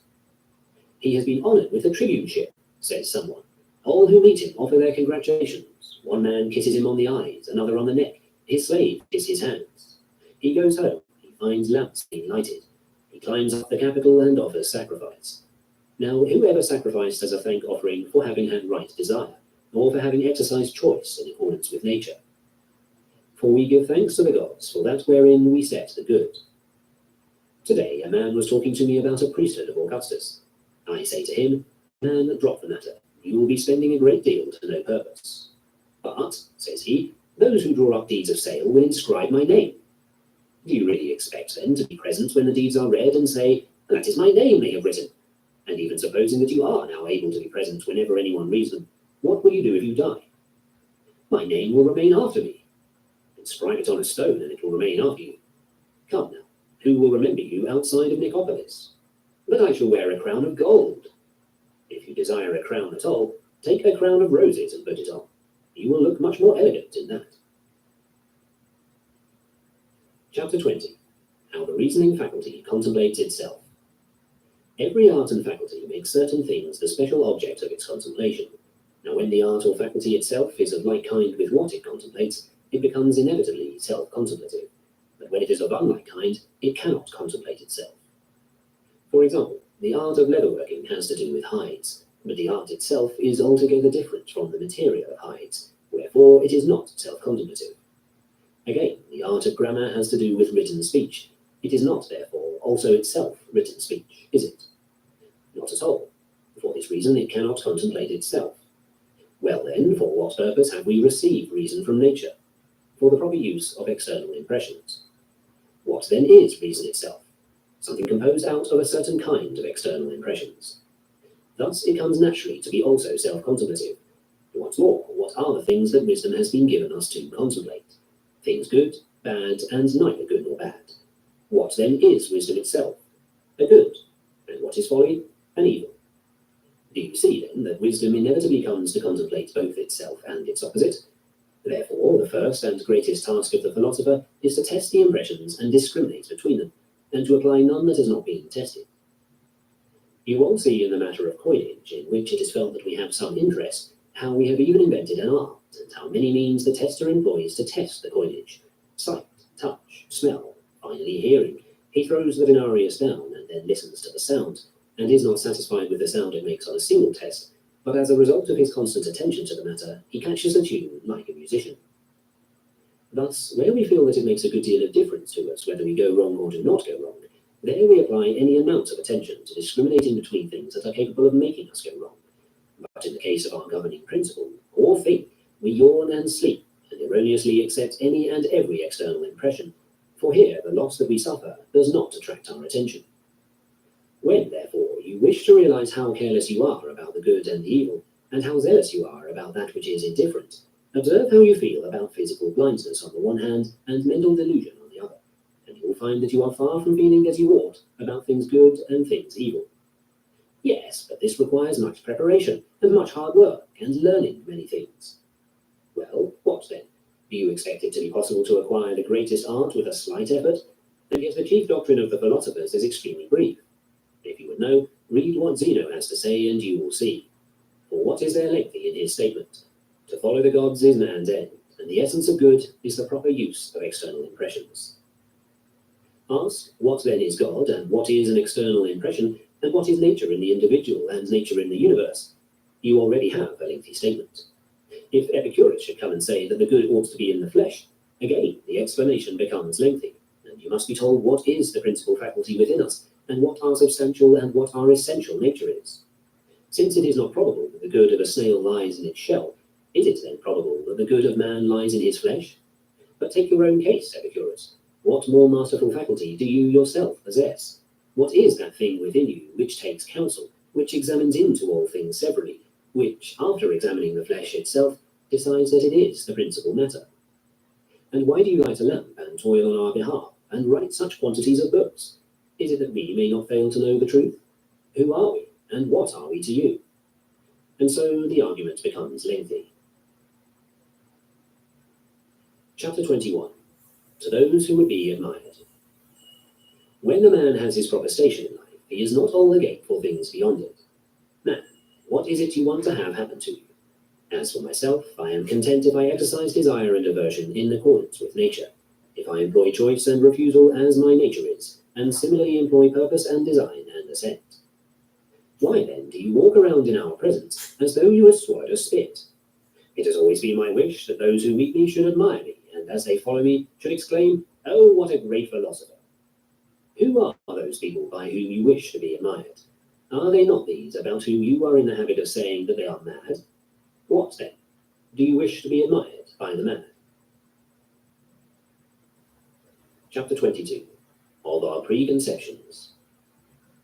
Preconceptions are common to all men, and one preconception does not contradict another. For who among us does not assume that the good is profitable and something to be chosen, and that in every circumstance we ought to seek and pursue it? And who among us does not assume that righteousness is beautiful and becoming? When then does contradiction arise? It arises in the application of our preconceptions to the particular cases. When one person says, "He did nobly, he is brave." Another, "No, but he is out of his mind." Thence arises the conflict of men with one another. This is the conflict between Jews and Syrians and Egyptians and Romans, not over the question whether holiness should be put before everything else and should be pursued in all circumstances, but whether the particular act of eating swine's flesh is holy or unholy.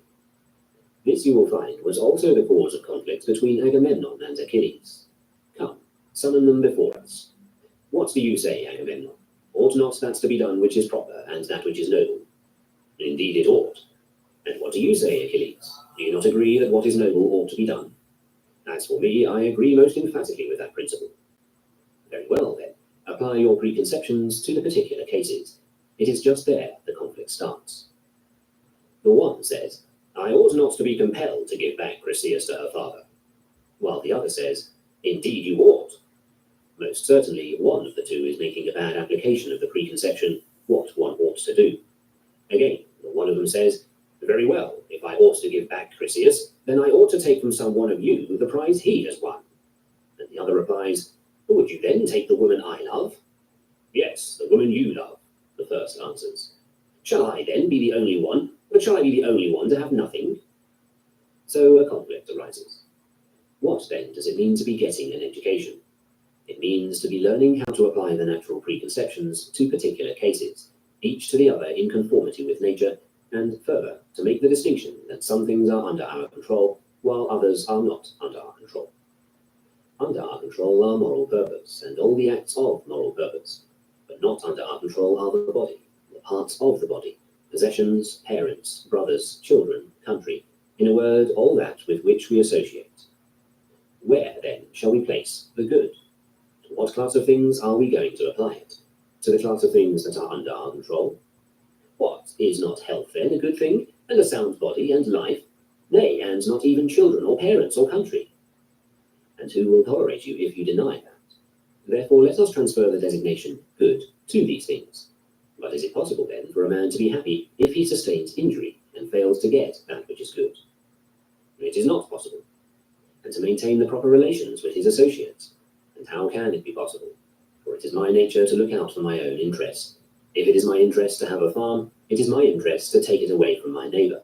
If it is my interest to have a cloak, it is my interest also to steal it from a bath. This is the sort of wars, seditions, tyrannies, plots. And again, how shall I any longer be able to perform my duty towards Zeus? For if I sustain injury and am unfortunate, he pays no heed to me. And then we hear men saying, what have I to do with him if he is unable to help us? And again, what have I to do with him if he wills that I be in such a state as I am now? The next step is that I begin to hate him. Why then do we build temples to the gods and make statues of them, as for evil spirits, for Zeus as for a god of fever? And how can he any longer be saviour and rain-bringer and fruit-giver? And in truth, if we set the nature of the good somewhere in this sphere, all these things follow. What then shall we do? This is a subject of inquiry for the man who truly philosophizes and is in travail of thought. Says such a man to himself, I do not now see what is the good and what is the evil. Am I not mad? Yes, but suppose I set the good somewhere here, among the things that the will controls. All men will laugh at me.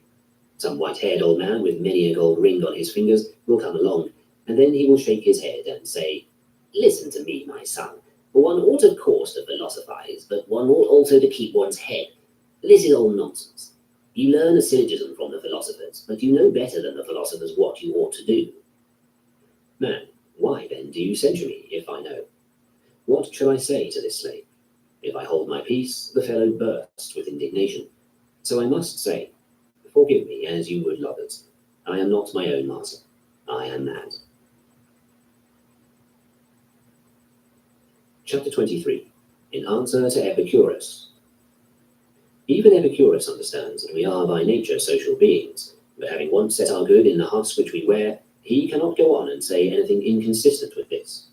For he next insists emphatically upon the principle that we ought neither to admire nor to accept anything that is detached from the nature of the good, and he is right in so doing. But how, then, can we still be social beings if affection for our own children is not a natural sentiment? Why do you dissuade the wise man from bringing up children? Why are you afraid that sorrow will come to him on their account? What? Does sorrow come to him on account of his house-slave, Mouse? Well, what does it matter to him if his little mouse in his home begins to cry? Nay, he knows that if once a child is born, it is no longer in our power not to love it or to care for it. For the same reason, Epicurus says that a man of sense does not engage in politics either, for he knows what the man who engages in politics has to do. Since, of course, if you are going to live among men as though you were a fly among flies, what is to hinder you? Yet, despite the fact that he knows this, he still has the audacity to say, let us not bring up children. But a sheep does not abandon its own offspring, nor a wolf, and yet does a man abandon his. What do you wish us to do? Would you have us be foolish as sheep? But even they do not desert their offspring. Would you have us be fierce as wolves? But even they do not desert their offspring. Come now. Who follows your advice when he sees his child fallen on the ground and crying? Why, in my opinion, your mother and your father, even if they had divined that you were going to say such things, would not have exposed you. Chapter 24. How should we struggle against difficulties? It is difficulties that show what men are. Consequently, when a difficulty befalls, remember that God, like a physical trainer, has matched you with a rugged young man. What for? Someone says. So that you may become an Olympic victor, but that cannot be done without sweat. To my way of thinking, No one has got a finer difficulty than the one which you have got, if only you are willing to make use of it, as an athlete makes use of a young man to wrestle with. And now we are sending you to Rome as a scout, to spy out the land. But no one sends a coward as a scout, that if he merely hears a noise and sees a shadow anywhere, he may come running back in terror and report that the enemy is already upon us. So now also, if you should come and tell us, the state of things at Rome is fearful, terrible is death, terrible is exile, terrible is reviling, terrible is poverty, flee, sirs, the enemy is upon us, we shall say to you, away, prophecy to yourself. Our one mistake was that we sent a man like you as a scout. Diogenes, who before you was sent forth as a scout, has brought us back a different report. He says, death is not an evil, since it is not dishonourable. He says, ill repute is a noise made by madmen. And what a report this scout has made us about toil and about pleasure and about poverty. He says, to be naked is better than any scarlet robe, and to sleep on the bare ground, he says, is the softest couch. And he offers as proof of each statement his own courage, his tranquility, his freedom, and finally his body, radiant with health and hardened. There is no enemy near, says he, all is full of peace. How so, Diogenes? Why, look, says he, I have not been struck with any missile, have I, nor received any wound. I have not fled from anyone, have I? This is what it means to be a proper scout, that you return and tell us one thing after another. Will you not go away again and observe more accurately, without this cowardice? What am I to do then? What do you do when you disembark from a ship? You do not pick up the rudder, do you, nor the oars? And what do you pick up then? Your own luggage, your oil flask, your wallet. So now, if you are mindful of what is your own property, you will never lay claim to that which is another's. He says to you, lay aside your broad scarlet hem. Behold the narrow hem. Lay aside this also. Behold the plain toga. Lay aside your toga. Behold, I am naked. But you arouse my envy. Well then, take the whole of my paltry body. Do I any longer fear the man to whom I can throw my body? But he will not leave me as his heir. What then? Did I forget that none of these things is my own? How then do we call them my own? Merely as we call the bed in the inn my own. If then the innkeeper dies and leaves you the beds, you will have them.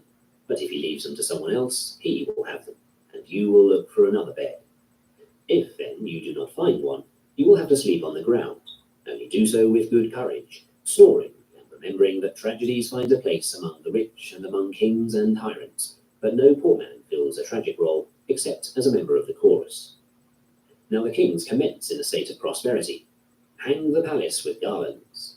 Then about the third or fourth act comes, alas, Citharon, why didst thou receive me? Slave, where are your crowns? Where your diadem? Do your guards avail you not at all? When, therefore, you approach one of those great men, remember all this, that you are approaching a tragic character, not the actor, but Oedipus himself. But to sum it all up, remember that the door has been thrown open. Do not become a greater coward than the children, but just as they say, I won't play any longer, when the thing does not please them, so do you also, when things seem to you to have reached that stage, merely say, I won't play any longer, and take your departure. But if you stay, stop lamenting. Chapter 25. Upon the same theme.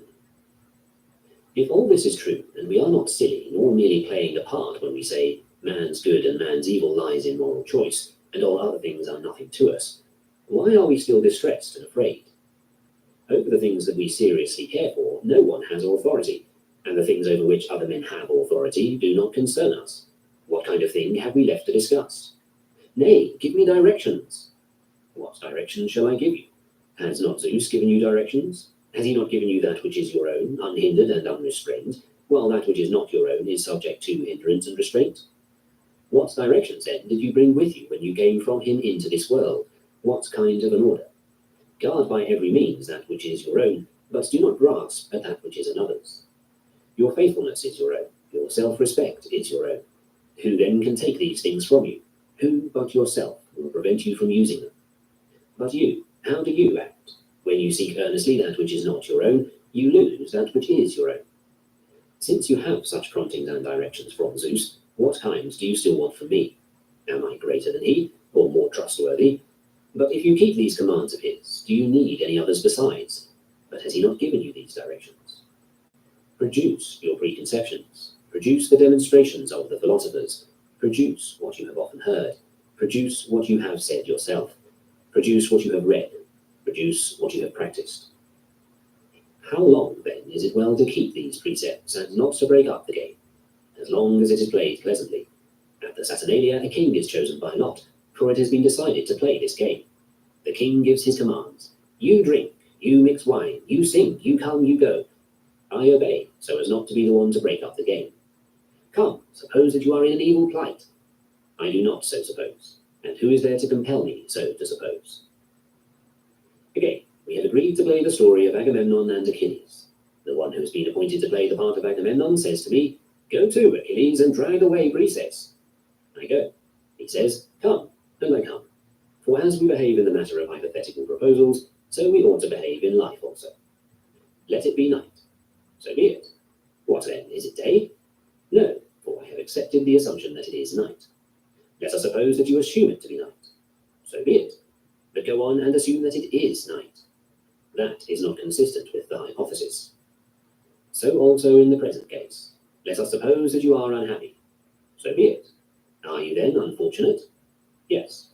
What then, are you troubled with ill fortune? Yes. But go on and assume that you are in a wretched plight. And that is not consistent with the hypothesis. Moreover, there is another who forbids me to think so. How long then should we obey such commands? As long as it is beneficial, and that means as long as I preserve what is becoming and consistent. Further, some men are unduly crabbed and have too sharp tongues, and say, I cannot dine at this fellow's house, where I have to put up with his telling every day how he fought in Moesia. I have told you, brother, how I climbed up to the crest of the hill. Well, now I begin to be besieged again. But another says, I would rather dine and hear him babble all he pleases. And it is for you to compare these estimates. Only do nothing as one burdened or afflicted, or thinking that he is in a wretched plight. For no one forces you to this. Has someone made a smoke in the house? If he has made a moderate amount of smoke, I shall stay. If too much, I go outside. For one ought to remember and hold fast to this, that the door stands open. But someone says, do not dwell in Nicopolis. I agree not to dwell there. Nor in Athens. I agree not to dwell in Athens either. Nor in Rome. I agree not to dwell in Rome either. Dwell in Gyara. I agree to dwell there. But to dwell in Gyara seems to me to be like a great quantity of smoke in the house. I leave for a place where no one will prevent me from dwelling, for that dwelling place stands open to every man. And as for the last inner tunic, that is my paltry body, beyond that no one has any authority over me. That is why Demetrius said to Nero, You threaten me with death, but nature threatens you. If I admire my paltry body, I have given myself away as a slave. If I admire my paltry property, I have given myself away as a slave. For at once I show thereby to my own hurt what I can be caught with. Just as when the snake draws in his head, I say, strike that part of him which he is protecting. So do you be assured that your master will attack you at that point which you particularly wish to protect. If you remember all this, whom will you flatter or fear any more? If you remember all this, whom will you flatter or fear any more? But I wish to sit where the senators do. Do you realize that you are making close quarters for yourself, that you are crowding yourself? How else then shall I have a good view in the amphitheatre? Man, do not become spectator, and you will not be crowded. Why do you make trouble for yourself? Or else wait a little while, and when the show is over, sit down among the seats of the senators and sun yourself. For in general, remember this, that we crowd ourselves. We make close quarters for ourselves. That is to say, the decisions of our will crowd us and make us close quarters. Why, what is this matter of being reviled? Take your stand by a stone and revile it, and what effect will you produce? If then a man listens like a stone, what profit is there to the reviler? But if the reviler has the weakness of the reviled as a point of vantage, then he does accomplish something. Strip him. Why do you say him? Take his cloak and strip that off. I have outraged you. Much good may it do you. This is what Socrates practiced, and that is why he always wore the same expression on his face. But we prefer to practice and rehearse anything rather than how to be untrammeled and free. The philosophers talk paradoxes, you say. But are there not paradoxes in the other arts? And what is more paradoxical than to lance a man in the eye in order that he may see? If anyone said this to a man who was inexperienced in the art of surgery, would he not laugh at the speaker? What is there to be surprised at, then, if in philosophy also many things which are true appear paradoxical to the inexperienced? Chapter 26. What is the rule of life? As someone was reading the hypothetical arguments, Epictetus said, "This also is a law governing hypotheses, that we must accept what the hypothesis or premise demands. But much more important is the following law of life, that we must do what nature demands. For if we wish in every matter and circumstance to observe what is in accordance with nature, it is manifest that in everything we should make it our aim neither to avoid that which nature demands, nor to accept that which is in conflict with nature. The philosophers, therefore, exercise us first in the theory where there is less difficulty, and then after that lead us to the more difficult matters. For in theory there is nothing which holds us back from following what we are taught, but in the affairs of life there are many things which draw us away. He is ridiculous, then, who says that he wishes to begin with the latter, for it is not easy to begin with the more difficult things. And this is the defense that we ought to present to such parents as are angry because their children study philosophy. Very well, then, father, I go astray, not knowing what is incumbent upon me or what my duty is. Now, if this is a thing that can neither be taught nor learned, why do you reproach me? But if it can be taught, teach me, and if you cannot do this, allow me to learn from those who profess to know. Really, what is your idea? That I intentionally fall into evil and miss the good? Far from it. What then is the cause of my going astray? Ignorance. Very well. Do you not want me to put away my ignorance? Whom did anger ever teach the art of steering, or music? Do you think, then, that your anger will make me learn the art of living? Only he can so speak who has applied himself to philosophy in such a spirit. But if a man reads upon the subject and resorts to the philosophers merely because he wants to make a display at a banquet of his knowledge of hypothetical arguments, what else is he doing but trying to win the admiration of some senator sitting by his side? For there in Rome are found in truth the great resources, while the riches of Nicopolis look to them like mere child's play. Hence it is difficult there for a man to control his own external impressions, since the distracting influences of Rome are great. I know a certain man who clung in tears to the knees of Epictetus, and said that he was in misery, for he had nothing left but 1.5 million sesterces. What then did Epictetus do? Did he laugh at him as you are laughing? No, he only said in a tone of amazement, "Poor man, how then did you manage to keep silence? How did you endure it?" Once, when he had disconcerted the student who was reading the hypothetical arguments, and the one who had set the other passage to read laughed at him, Epictetus said to the latter, "You are laughing at yourself. You did not give the young man a preliminary training, nor discover whether he was able to follow these arguments, but you treat him merely as a reader. Why is it, then," he added, "that to a mind unable to follow a judgment upon a complex argument, we entrust the assigning of praise or blame, or the passing of a judgment upon what is done well or ill? If such a person speaks ill of another, does the man in question pay any attention to him? Or if he praises another, is the latter related, when the one who is dispensing praise or blame is unable, in matters as trivial as these, to find the logical consequence? This, then, is a starting point in philosophy, a perception of the state of one's own governing principle, for when once a man realizes that it is weak, he will no longer wish to employ it upon great matters. But as it is, some who are unable to swallow the morsel buy a whole treatise and set to work to eat that. Consequently, they throw up or have indigestion. After that come colics and fluxes and fevers. But they ought first to have considered whether they have the requisite capacity. However, in a matter of theory, it is easy enough to confute a man who does not know, but in the affairs of life, a man does not submit himself to confutation, and we hate the person who has confuted us. But Socrates used to tell us not to live a life unsubjected to examination. Chapter 27. In how many ways do the external impressions arise, and what aid should we have ready at hand to deal with them? The external impressions come to us in 4 ways. Either things are and seem so to be, or they are not and do not seem to be either, or they are and do not seem to be, or they are not and yet seem to be. Consequently, in all these cases, it is the business of the educated man to hit the mark.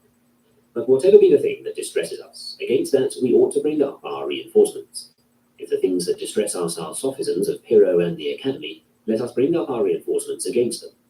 If they are the plausibilities of things, whereby we are led to think that certain things are good when they are not, let us seek reinforcements at that point.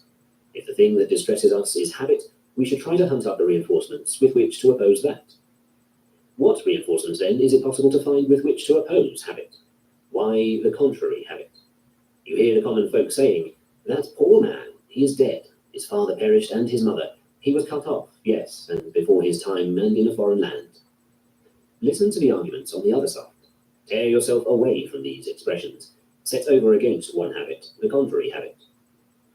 To meet sophistic arguments, we must have the processes of logic and the exercise and the familiarity with these. Against the plausibilities of things, we must have our preconceptions clear, polished like weapons, and ready at hand.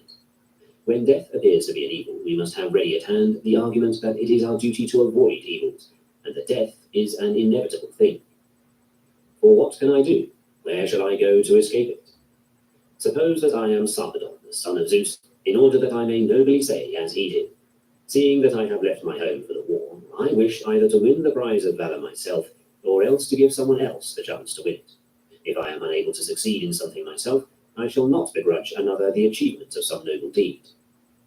Granted that such an act as Sarpedon's is beyond us, does not the other alternative fall within the compass of our powers? And where can I go to escape death? Show me the country, show me the people to whom I may go, upon whom death does not come. Show me a magic charm against it. If I have none, what do you wish me to do? I cannot avoid death. Instead of avoiding the fear of it, shall I die in lamentation and trembling? For the origin of sorrow is this, to wish for something that does not come to pass. Therefore, if I can change externals according to my own wish, I change them. But if I cannot, I am ready to tear out the eyes of the man who stands in my way. For it is man's nature not to endure to be deprived of the good, not to endure to fall into the evil. Then, finally, when I can neither change the circumstances nor tear out the eyes of the man who stands in my way, I sit down and groan, and revile whom I can, Zeus and the rest of the gods. For if they do not care for me, what are they to me? Yes, you say, but that will be impious of you. What, then, shall I guess that is worse than what I have now? In short, we must remember this, that unless piety and self-interest be conjoined, piety cannot be maintained in any man. Do not these considerations seem urgent? Let the follower of Pyrrho or of the Academy come and oppose us. Indeed, I, for my part, have no leisure for such matters, nor can I act as advocate to the commonly received opinion. If I had a petty suit about a mere bit of land, I should have called in someone else to be my advocate. With what evidence, then, am I satisfied? With that which belongs to the matter in hand. To the question how perception arises, whether through the whole body or from some particular part, perhaps I do not know how to give a reasonable answer, and both views perplex me. But that you and I are not the same persons, I know very certainly. Whence do I get this knowledge? When I want to swallow something, I never take the morsel to that place, but to this. When I wish to take bread, I never take sweepings, but I always go after the bread as to a mark. And do you yourselves, who take away the evidence of the senses, do anything else? Who among you, when he wishes to go to a bath, goes to a mill instead? What then? Ought we not, to the best of our ability, hold fast also to this? Maintain, that is, the commonly received opinion, and be on our guard against the arguments that seek to overthrow it. And who disputes that? But only the man who has the power and the leisure should devote himself to these studies, while the man who is trembling and perplexed, and whose heart is broken within him, ought to devote his leisure to something else. Hola. Simón, felicidades. Te merecías el puesto mucho más que Alfredo, da miedo. Estás en altavoz y Alfredo está aquí. Alfredo, el terror de las chicas. No es que las espantes, pero esas pastillas de ajo, mi Drácula te mordería. No digo morder, ni que fueras pan de ajo. Oye, bye. La Toyota Tacoma 2024, disponible con tecnología Qual Control, te saca cuando tú no puedes. Chapter 28. That we ought not to be angry with men, and what are the little things and the great among men. What is the reason that we assent to anything? The fact that it appears to us to be so. It is impossible, therefore, to assent to the thing that appears not to be so. Why? Because this is the nature of the intellect, to agree to what is true, to be dissatisfied with what is false, and to withhold judgment regarding what is uncertain. What is the proof of this? Feel, if you can, that it is now night. That is impossible. Put away the feeling that it is day. That is impossible. either feel or put away the feeling that the stars are even in number. That is impossible. When, therefore, a man assents to a falsehood, rest assured that it was not his wish to assent to it as false. For every soul is unwillingly deprived of the truth, as Plato says. It only seems to him that the false was true. Well now, in the sphere of actions, what have we corresponding to the true and the false here in the sphere of perceptions? Duty, and what is contrary to duty, the profitable and the unprofitable, that which is appropriate to me and that which is not appropriate to me, and whatever else is similar to these. Cannot a man, then, think that something is profitable to him, and yet not choose it? He cannot. How of Medea, who says, Now, I learn what horrors I intend, but passion overpowers the better counsel. It is because the very gratification of her passion and the taking of vengeance on her husband she regards as more profitable than the saving of her children. Yes, but she is deceived. Show her clearly that she is deceived, and she will not do it. But so long as you do not show it, what else has she to follow but that which appears to her to be true? Nothing. Why, then, are you angry with her? Because the poor woman has gone astray in the greatest matters, and has been transformed from a human being into a viper. Why do you not, if anything, rather pity her? As we pity the blind and the halt, why do we not pity those who have been made blind and halt in their governing faculties? Whoever, then, bears this clearly in mind, that the measure of man's every action is the impression of his senses.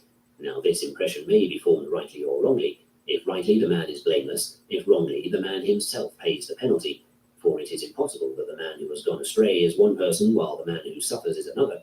Whoever remembers this, I say, will not be enraged at anyone, will not be angry with anyone, will not revile anyone, will not blame nor hate, nor take offence at anyone.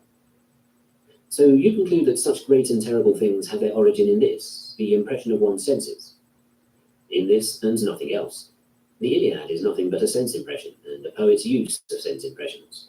There came to Alexander an impression to carry off the wife of Menelaus, and an impression came to Helen to follow him.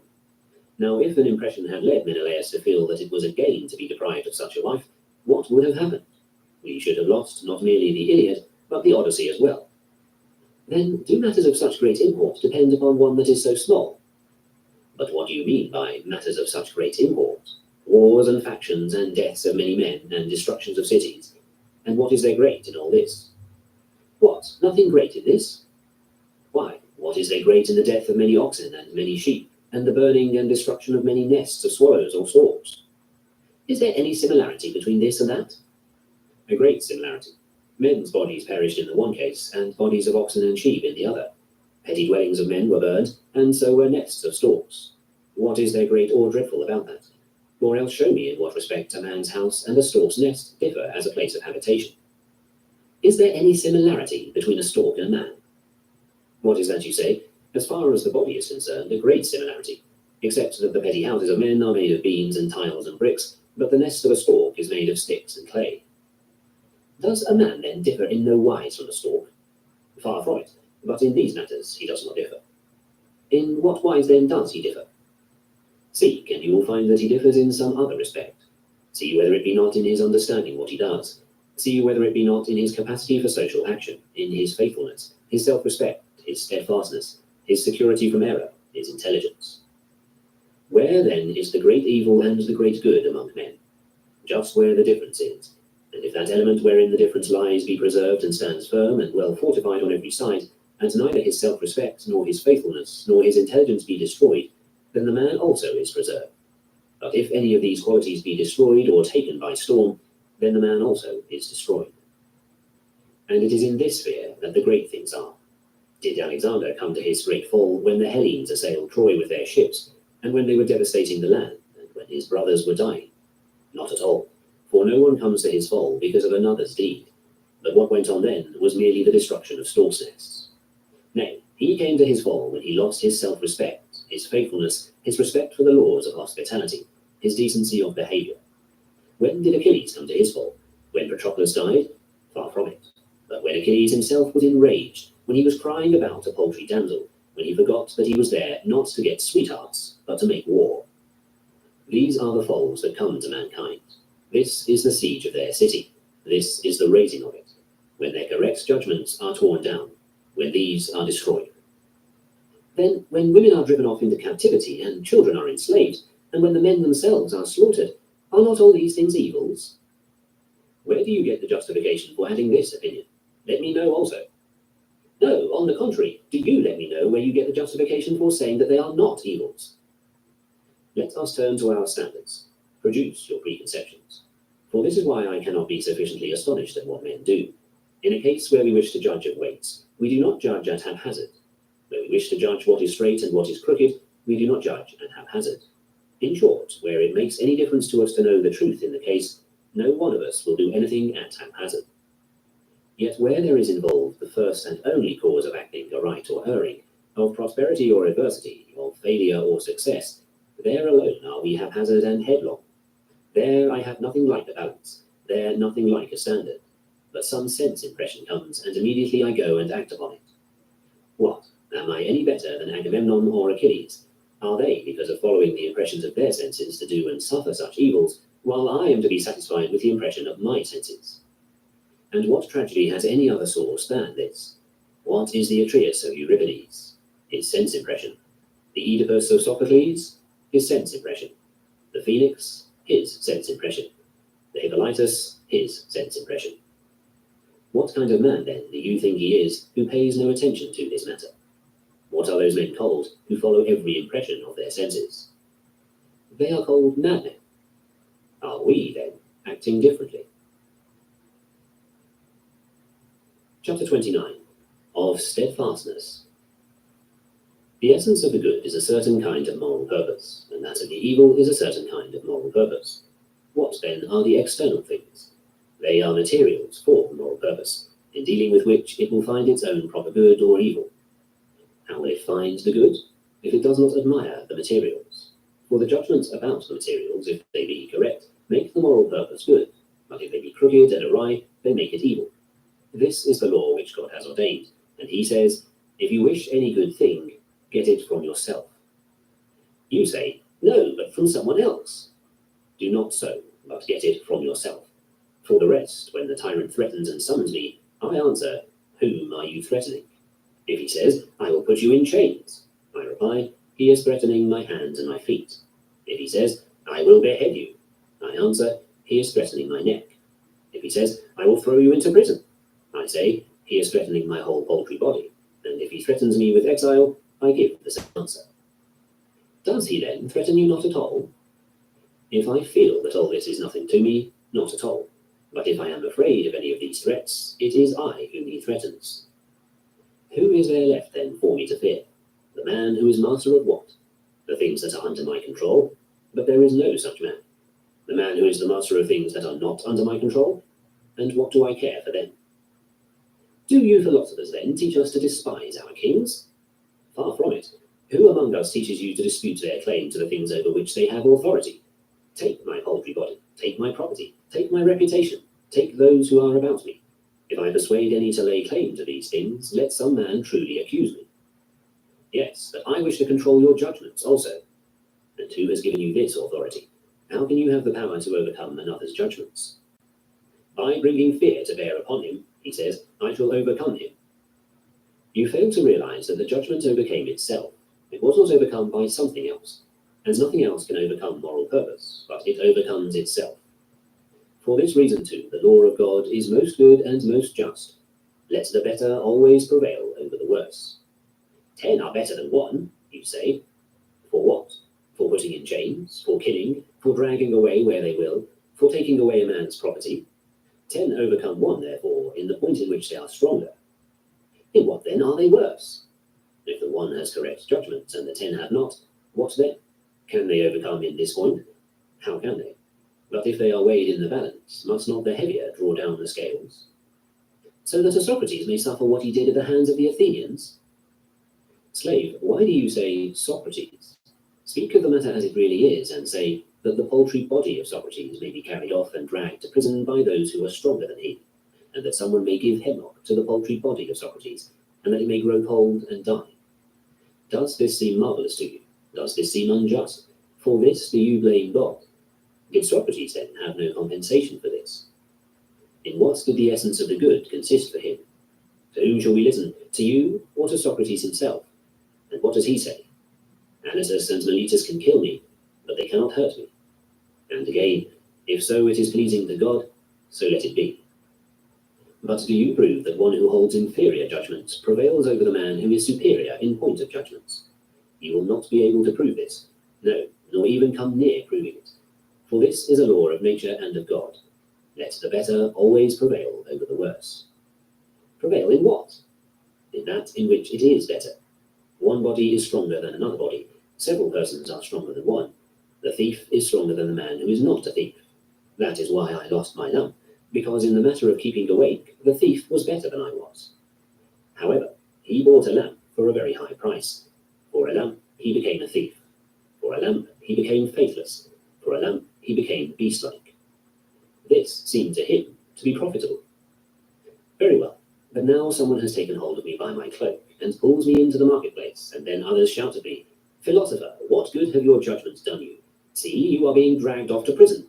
See, you are going to have your head cut off." And what kind of introduction to philosophy could I have studied which would prevent me from being dragged off if a man who is stronger than I should take hold of my cloak? Or would prevent me from being thrown into prison if 10 men should hustle me and throw me unto it? Have I then learned nothing else? I have learned to see that everything which happens, if it be outside the realm of my moral purpose, is nothing to me. Have you then derived no benefit from this principle for the present case? Why then do you seek your benefit in something other than that in which you have learned that it is? Well, as I sit in the prison, I say, the fellow who shouts this at me neither understands what is meant nor follows what is said, nor has he taken any pains at all to know what philosophers say or what they do. Don't mind him. But come out of the prison again. If you have no further need of me in the prison, I shall come out. If you ever need me there again, I shall go back in. For how long? For so long as reason chooses that I remain with my paltry body. But when reason does not so choose, take it and good health to you. Only let me not give up my life irrationally. Only let me not give up my life faint-heartedly, nor for some casual pretext. For again, God does not so desire. For he has need of such a universe and of such men who go to and fro upon earth. But if he gives the signal to retreat, as he did to Socrates, I must obey him who gives the signal, as I would a general. What then? Must I say these things to the multitude? For what purpose? Is it not sufficient for a man himself to believe them? For example, when the children come up to us and clap their hands and say, "Today is a good Saturnalia," do we say to them, "Oh, this is not good"? Not at all, but we clap our hands to them. And do you too, therefore, when you are unable to make a man change his opinion, realize that he is a child and clap your hands to him. But if you do not want to do this, you have merely to hold your peace. All this a man ought to remember, and when he is summoned to meet some such difficulty, he ought to know that the time has come to show whether we are educated. For a young man leaving school and facing a difficulty is like one who has practiced the analysis of syllogisms, and if someone propounds him one that is easy to solve, he says, "Nay, rather propound me one that is cunningly involved, so that I may get exercise from it." Also, the athletes are displeased with youths of light weight. "He cannot lift me," says one. "Yonder is a sturdy young man." Oh no, but when the crisis calls, he has to weep and say, "I wanted to keep on learning." Learning what?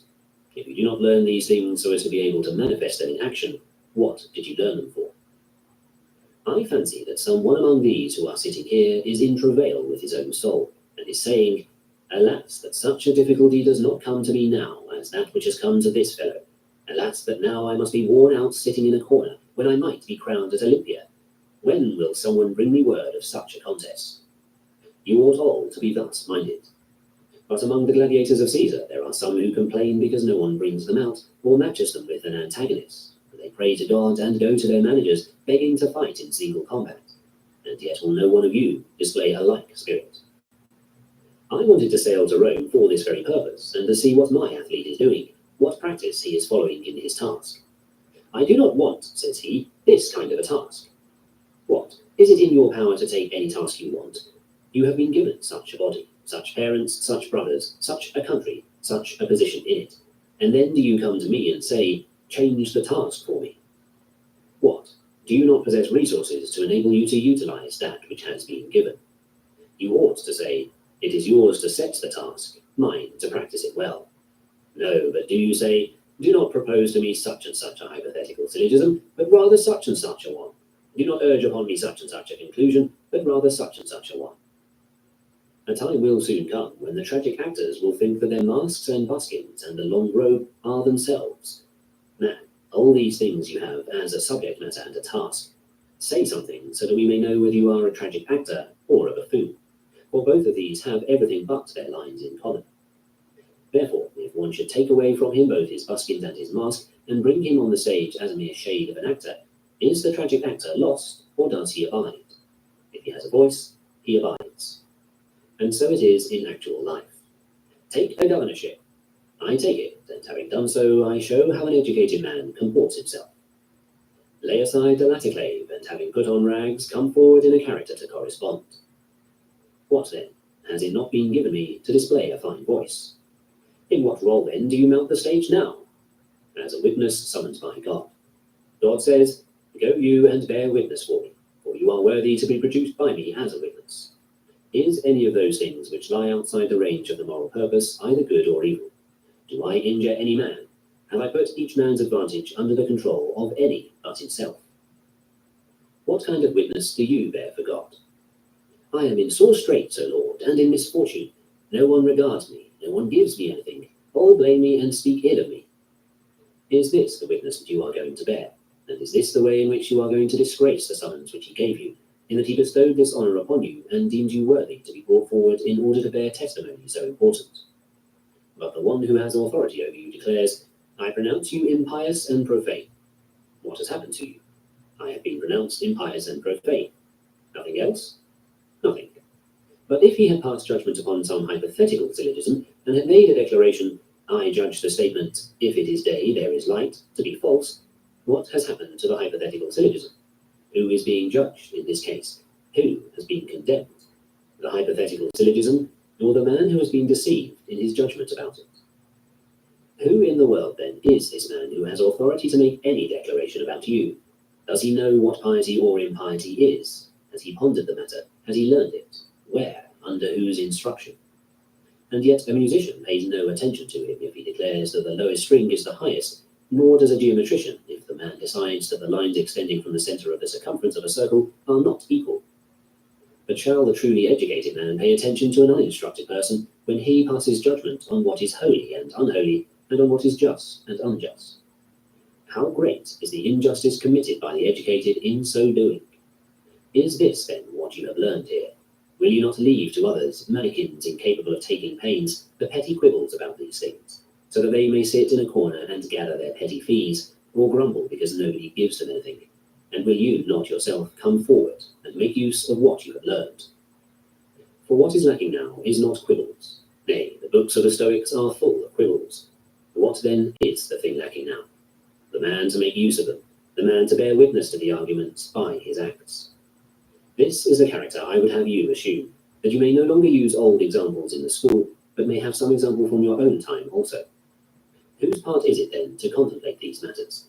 The part of him who devotes himself to learning, for man is a kind of animal that loves contemplation. But it is disgraceful to contemplate these things like runaway slaves. Nay, sit rather free from distractions and listen, now to tragic actor, and now to the Cicero, and not as those runaways do.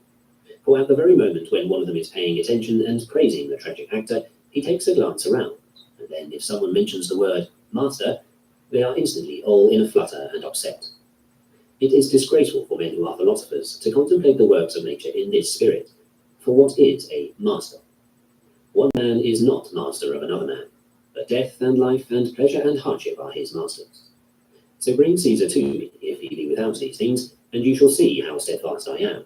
But when he comes with them, thundering and lightning, and I am afraid of them, what else have I done but recognize my master, like the runaway slave? But so long as I have, as it were, only a respite from these threats, I too am acting like a runaway slave who is a spectator in a theatre. I bathe, I drink, I sing, but I do it all in fear and misery. But if I emancipate myself from my masters, that is, those things which render masters terrifying, what further trouble do I have? What master any more? What then? Must I proclaim this to all men? No, but I must treat with consideration those who are not philosophers by profession, and say, this man advises for me that which he thinks good in his own case, therefore I excuse him. For Socrates excused the jailer who wept for him when he was about to drink the poison, and said, "How generously he has wept for us." Does he then say to the jailer, "This is why we sent the women away"? No, but he makes this latter remark to his intimate friends, to those who are fit to hear it. But the jailer he treats with consideration, like a child. Chapter 30. What aid ought we have ready at hand in difficulties? When you come into the presence of some prominent man, remember that another looks from above on what is taking place, and that you must please him rather than this man. He then, who is above, asks of you, "In your school, what did you call exile and imprisonment and bonds and death and disrepute?" I called them things indifferent. What then do you call them now? Have they changed at all? No. Have you then changed? No. Tell me then what things are indifferent. Those that are independent of the moral purpose. Tell me also what follows. Things independent of the moral purpose are nothing to me. Tell me also what you thought were the good things. A proper moral purpose and a proper use of external impressions. And what was the end? To follow thee. Do you say all that even now? I say the same things even now. Then enter in, full of confidence and mindful of all this, and you shall see what it means to be a young man who has studied what he ought, when he is in the presence of men who have not studied. As for me, by the gods, I fancy that you will feel somewhat like this. Why do we make such great and elaborate preparations to meet what amounts to nothing? Was this what authority amounted to? Was this what the vestibule, the chamberlains, the armed guards amounted to? Was it for all this that I listened to those long discourses? Why, all this never amounted to anything, but I was preparing for it as though it was something great.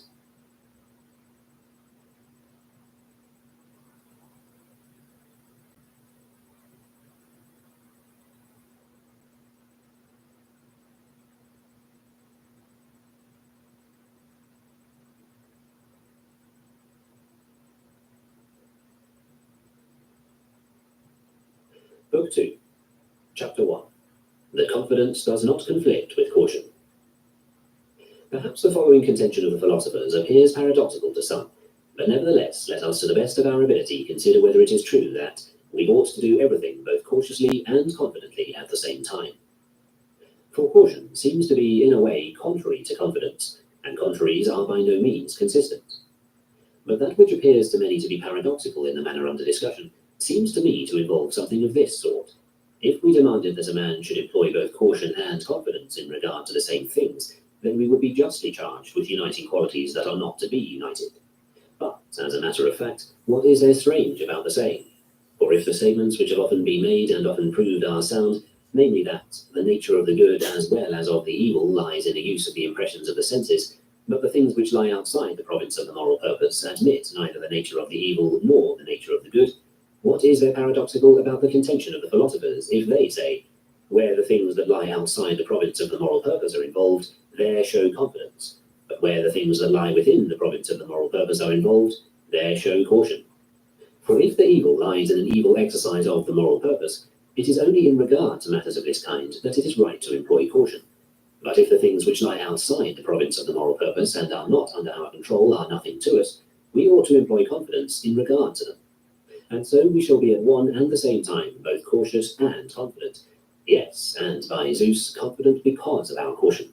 For because we are cautious about the things which are really evil, the result will be that we shall have confidence in regard to the things which are not of that nature.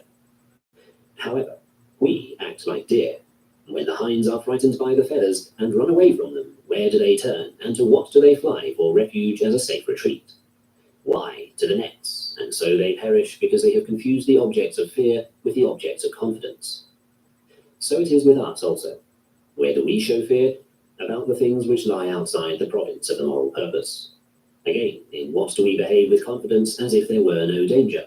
In the things which lie within the province of the moral purpose. To be deceived, or to act impetuously, or to do something shameless, or with base passion to desire something, makes no difference to us, if only in the matters which lie outside the province of the will we succeed in our aim. But where death, or exile, or hardship, or ignominy faces us, there we show the spirit of running away, there we show violent agitation. Therefore, as might be expected of those men who err in matters of the greatest concern, we transform our natural confidence into boldness, desperateness, recklessness, shamelessness, while our natural caution and self-respect we transform into cowardice and abjectness, full of fears and perturbations. For if a man should transfer his caution to the sphere of the moral purpose and the deeds of the moral purpose, then along with the desire to be cautious, he will also at once have under his control the will to avoid. Whereas, if he should transfer his caution to those matters which are not under our control and lie outside the province of the moral purpose, inasmuch as he is applying his will to avoid towards those things which are under the control of others, he will necessarily be subject to fear, instability, and perturbation. For it is not death or hardship that is a fearful thing, but the fear of hardship or death. That is why we praise the man who said, "Not death is dreadful, but a shameful death." Our confidence ought, therefore, to be turned towards death, and our caution toward the fear of death, whereas we do just the opposite. In the face of death, we turn to flight, but about the formation of a judgment on death, we show carelessness, disregard, and unconcern. But Socrates did well to call all such things bugbears, for just as masks appear fearful and terrible to children because of inexperience, in some such matter we also are affected by events, and this for the same reason that children are affected by bugbears. For what is a child? Ignorance. What is a child? Want of instruction.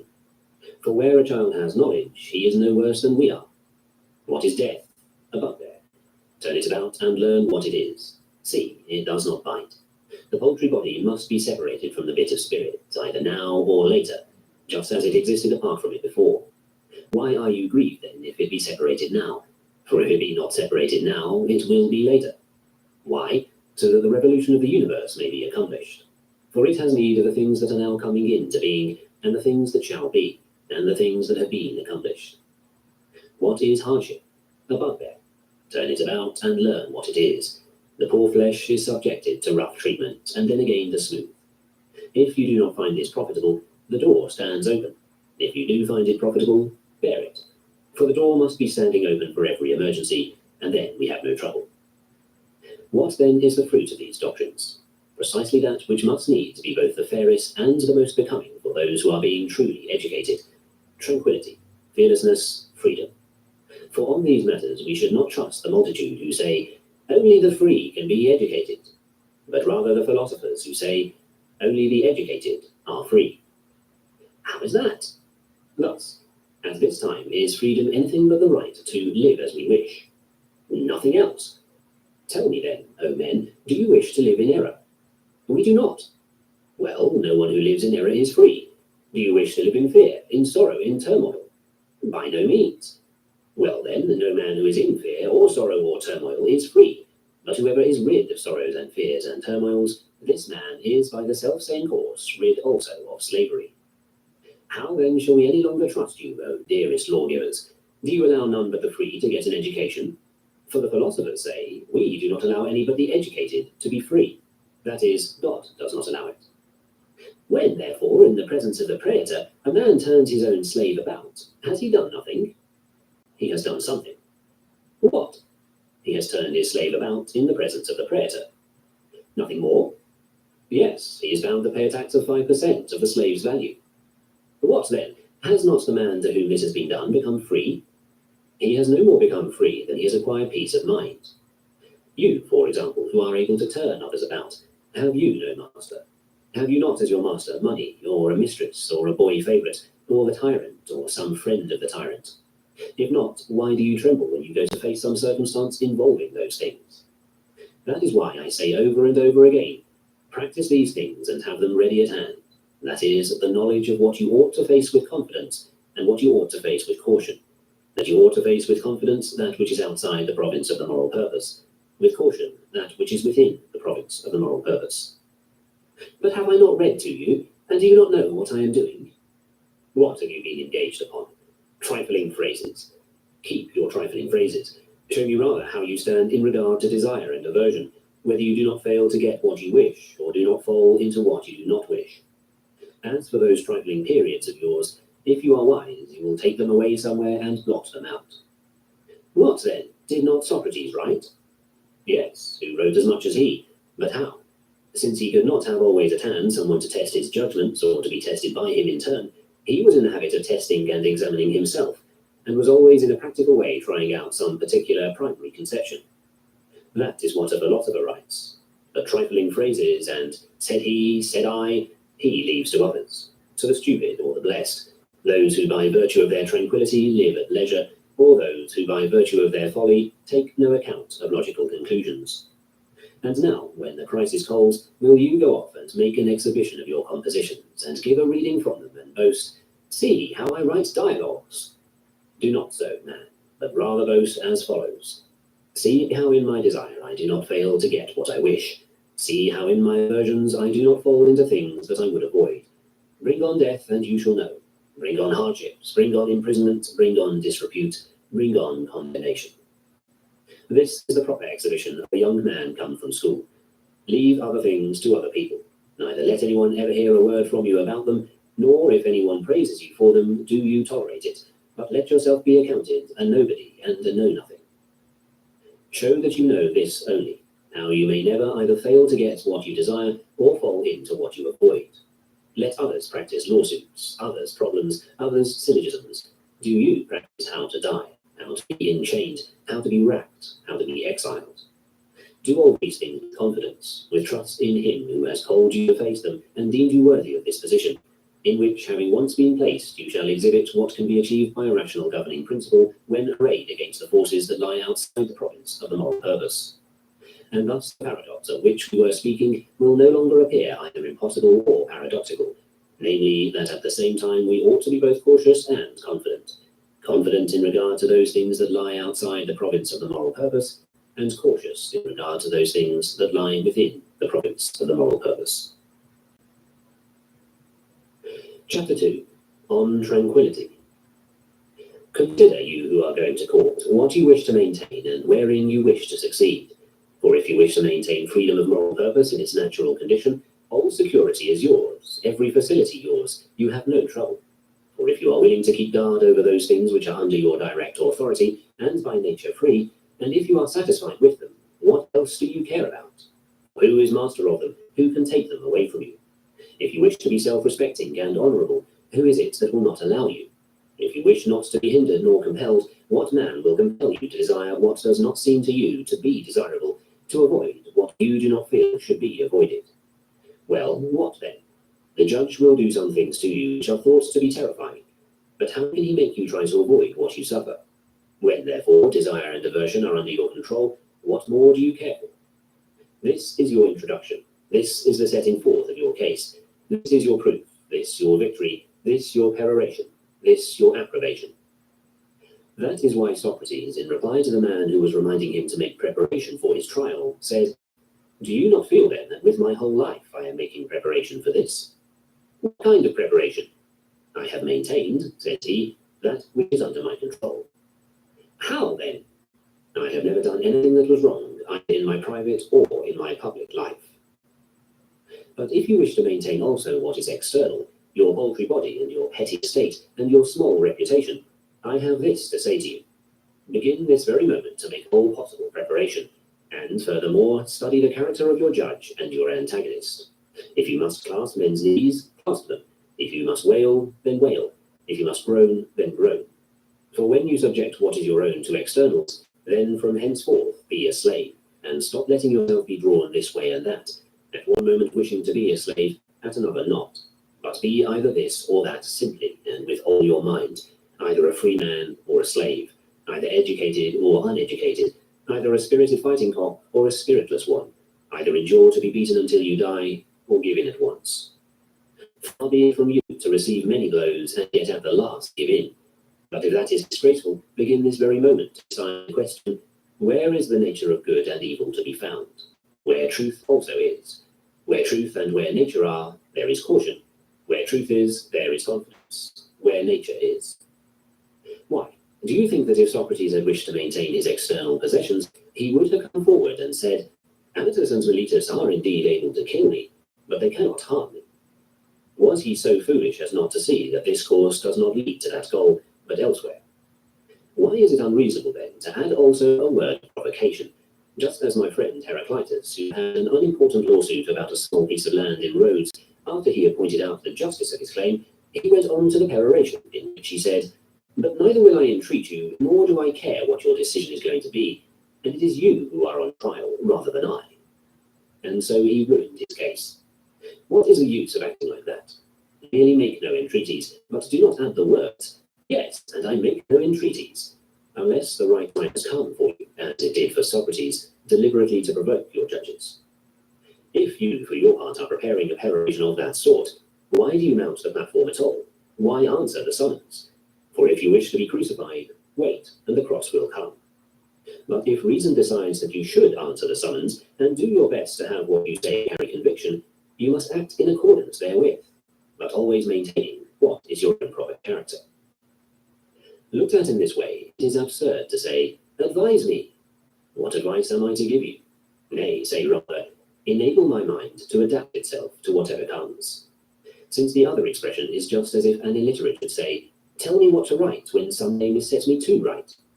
For if I say, "Write Dio," and then his teacher comes along and sets him not the name Dio, but Theo, what will happen? What will he write? But if you have practiced writing, you are able to prepare yourself for everything that is dictated to you. If you have not practiced, what advice can I now offer you? For if circumstances dictate something different, what will you say or what will you do? Bear in mind, therefore, this general principle, and you will not be at a loss for a suggestion. But if you gape open-mouthed at externals, you must needs be tossed up and down according to the will of your master. And who is your master? He who has authority over any of the things upon which you set your heart, or which you wish to avoid. Chapter 3. To those who recommend persons to the philosophers. That is an excellent answer of Diogenes to the man who asked for a letter of recommendation from him.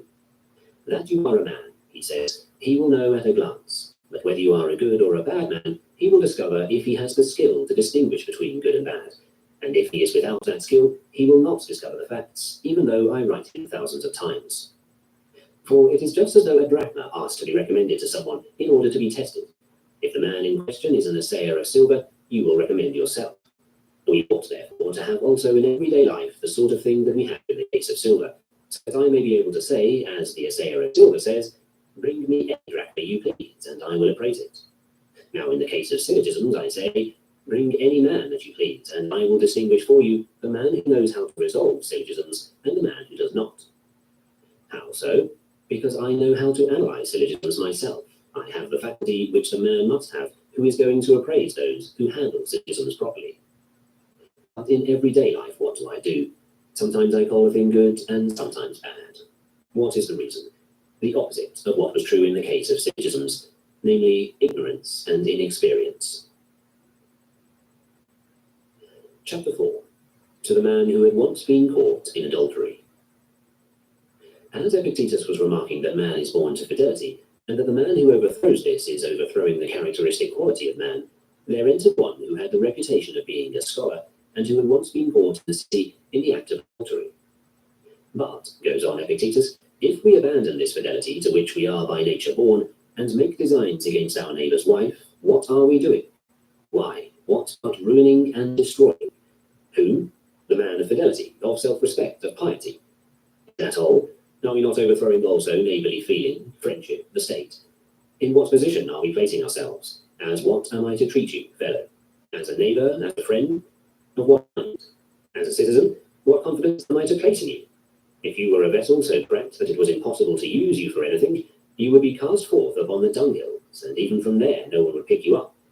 But if, although a man, you cannot fill a man's place, what are we going to do with you?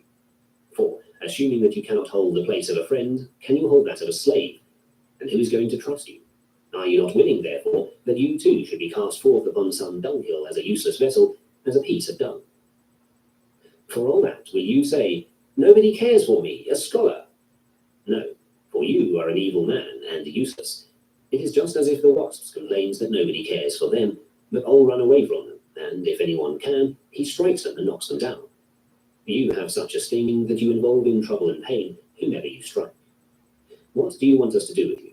There is no place where you can be put. What then, you say? Are not women by nature common property? I agree, and the little pig is the common property of the invited guests. But when portions have been assigned, if so it pleases you, Approach and snatch up the portion of the guest who reclines at your side. Steal it secretly, or slip in your hand and glut your greed.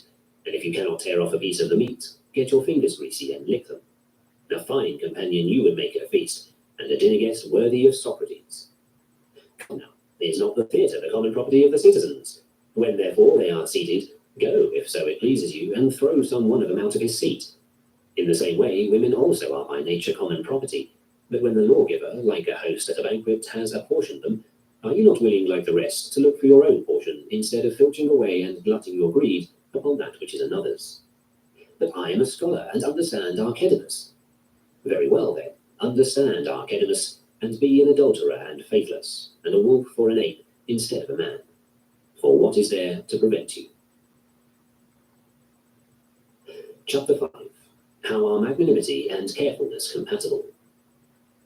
Materials are indifferent, but the use which we make of them is not a matter of indifference. How, therefore, shall a man maintain steadfastness and peace of mind, and at the same time the careful spirit, and that which is neither reckless nor negligent? If he imitates those who play at dice. The counters are indifferent, the dice are indifferent. How am I to know what is going to fall? But to make a careful and skilful use of what has fallen, that is now my task. In like manner, therefore, the principal task in life is this: distinguish matters and weigh them one against another, and say to yourself, externals are not under my control. Moral choice is under my control. Where am I to look for the good and the evil? Within me, in that which is my own. But in that which is another's, never employ the words good or evil, or benefit or injury, or anything else of the sort. What, then, are these externals to be used carelessly? Not at all. For this again is to the moral purpose an evil, and thus unnatural to it. They must be used carefully, because their use is not a matter of indifference, and at the same time with steadfastness and peace of mind, because the material is indifferent. For in whatever really concerns us, there no man can either hinder or compel me. The attainment of those things in which I have been hindered or compelled is not under my control, and is neither good nor bad, but the use which I make of them is either good or bad, and that is under my control. It is indeed difficult to unite and combine these two things, the carefulness of the man who is devoted to material things, and the steadfastness of the man who disregards them, but it is not impossible. Otherwise, happiness would be impossible. But we act very much as though we were on a voyage.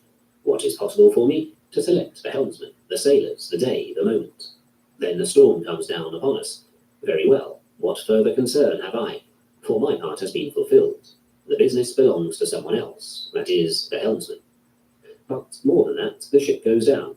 What then have I to do? What I can, that is the only thing I do. I drown without fear, neither shrieking nor crying out against God, but recognizing that which is born must also perish. For I am not eternal but a man, a part of the whole as an hour is part of a day. I must come on as the hour, and like the hour pass away. What difference then is it to me how I pass away, whether by drowning or by fever? For by something of the sort I must needs pass away. This is what you will see skillful ball players doing also. None of them is concerned about the ball as being something good or bad, but about throwing and catching it. Accordingly, form has to do with that, skill with that, and speed and grace. Where I cannot catch the ball even if I spread out my cloak, the expert catches it if I throw. Yet if we catch or throw the ball in a flurry or in fear, what fun is there left, and how can a man be steady or see what comes next in the game? But one player will say, throw, another, don't throw, and yet another, don't throw it up. That, indeed, would be a strife, and not a game. In that sense, then, Socrates knew how to play ball. How so? He knew how to play in the law court. Tell me, says he, Anytus, what do you mean when you say that I do not believe in God? In your opinion, who are the demons? Are they not either the offspring of the gods or a hybrid race, the offspring of men and gods? And when Anytus had agreed to that statement, Socrates went on, who then do you think can believe that mules exist but not asses? In so speaking, he was like a man playing ball. And at that place and time, what was the ball that he was playing with? Imprisonment, exile, drinking poison, being deprived of wife, leaving children orphans. These were the things with which he was playing, but nonetheless he played and handled the ball in good form. So ought we also to act, exhibiting the ball player's carefulness about the game, but the same indifference about the object played with, as being a mere ball. For a man ought by all means to strive to show his skill in regard to some of the external materials, yet without making the material a part of himself, but merely lavishing his skill in regard to it, whatever it may be. So also the weaver does not make wool, but lavishes his skill on whatever wool he receives. Another gives you sustenance and properties, and can likewise take them away, yes, and your paltry body itself. Do you accordingly accept the material and work it up? Then, if you come forth without having suffered any harm, the others who meet you will congratulate you on your escape. But the man who knows how to observe such matters, if he sees that you have exhibited good form in this affair, will praise you and rejoice with you. But if he sees that you owe your escape to some dishonourable action, he will do the opposite. For where a man may rejoice with good reason, there others may rejoice with him. How then can it be said that some externals are natural and others unnatural? It is just as if we were detached from them. For I will assert of the foot as much as that it is natural for it to be clean, but if you take it as a foot and not as a thing detached, it will be appropriate for it to step into mud and trample on thorns, and sometimes to be cut off for the sake of the whole body. Otherwise it will no longer be a foot. We ought to hold some such view also about ourselves. What are you? A man. Now if you regard yourself as a thing detached, it is natural for you to live to old age, to be rich, to enjoy health. But if you regard yourself as a man and as a part of some whole, on account of that whole it is fitting for you now to be sick, and now to make a voyage and run risks, and now to be in want, and on occasion to die before your time. Why then are you vexed? Do you not know that as the foot, if detached, will no longer be a foot, so you too, if detached, will no longer be a man? For what is a man? A part of the state, first of that state which is made up of gods and men, and then of that which is said to be very close to the other, the state that is a small copy of the universal state. Must I then be put on trial now? Well, would you have someone else be sick of a fever now? Someone else go on a voyage? Someone else die? Someone else be condemned? For it is impossible in such a body as ours, in this universe that envelops us, among these fellow creatures of ours, that such things should not happen, some to one man and some to another. It is your task, therefore, to step forward and say what you should to arrange these matters as is fitting. Then the judge says, I adjudge you guilty. I reply, may it be well with you. I have done my part, and it is for you to see whether you have done yours. For the judge, too, runs a risk. Do not forget that. Chapter 6. Of Indifference in Things. The hypothetical syllogism in itself is a matter of indifference, yet the judgment about it is not indifferent, but is either knowledge or opinion or delusion. In like manner, although life is a matter of indifference, the use which you make of it is not a matter of indifference. Therefore, when someone tells you, these things also are indifferent, do not become careless, and when someone exhorts you to be careful, do not become abject and overawed by material things. It is good also to know one's own training and capacity, so that where you have had no training you may keep quiet, and not be annoyed if some other persons outshine you in those matters. For you in your turn will expect to outshine them in syllogisms, and if they are annoyed at that, you will console them by saying, I have learned this, and you have not. So also in a case where some acquired skill is needed, do not seek that which only practice can give, but leave that to those who have acquired the knack, and be content yourself to remain steadfast. Go and salute so-and-so. I salute him. How? In no abject spirit. But the door was shut in your face. Yes, for I have not learned how to crawl in at the window, but when I find the door closed, I must either go away or crawl in at the window. But go and do speak to him. I do so speak. In what manner? In no abject spirit. But you did not get what you wanted. Surely that was not your business, was it? Nay, it was his. Why then lay claim to that which is another's? If you always bear in mind what is your own and what is another's, you will never be disturbed. Therefore, Chrysippus well says, as long as the consequences are not clear to me, I cleave ever to what is better adapted to secure those things that are in accordance with nature. For God himself has created me with the faculty of choosing things. But if I really knew that it was ordained for me to be ill at this present moment, I would even seek illness. For the foot also, if it had a mind, would seek to be covered with mud. For example, why do heads of grain grow? Is it not that they may also become dry? But when they become dry, is it not that they may also be harvested, since they do not grow for themselves alone? If, therefore, they had feeling, ought they to pray that they should never at all be harvested? But never to be harvested at all is a curse for heads of grain. In like manner, I would have you know that in the case of men as well, it is a curse never to die. It is like never growing ripe, never being harvested. But since we are ourselves those who must both be harvested and also be aware of the very fact that we are being harvested, we are angry on that account. For we neither know who we are, nor have we studied what belongs to man, as horsemen study what belongs to horses. But Chrysantas, when he was on the point of striking the foe, refrained because he heard the bugle sounding the recall. It seemed so much more profitable to him to do the bidding of his general than to follow his own inclination. Yet no one of us is willing, even when necessity calls, to obey her readily. But what we suffer with fears and groans, and call it circumstances. What do you mean by circumstances, man? If you call circumstances your surroundings, all things are circumstances. But if you use the word of hardships, what hardship is involved when that which has come into being is destroyed? The instrument of destruction is a sword, or a wheel, or the sea, or a tile, or a tyrant. What concern is it to you by what road you descend to the house of Hades? They are all equal. But if you care to hear the truth, the road by which the tyrant sends you is the shorter. No tyrant ever took 6 months to cut a man's throat, but a fever often takes more than a year. All these things are a mere noise and a vaunting of empty names. I run the risk of my life in Caesar's presence. But do I not run a risk by living in Nicopolis, where there are so many earthquakes? And what risk do you yourself take when you cross the Adriatic? Do you not risk your life? But I also risk my opinion at court.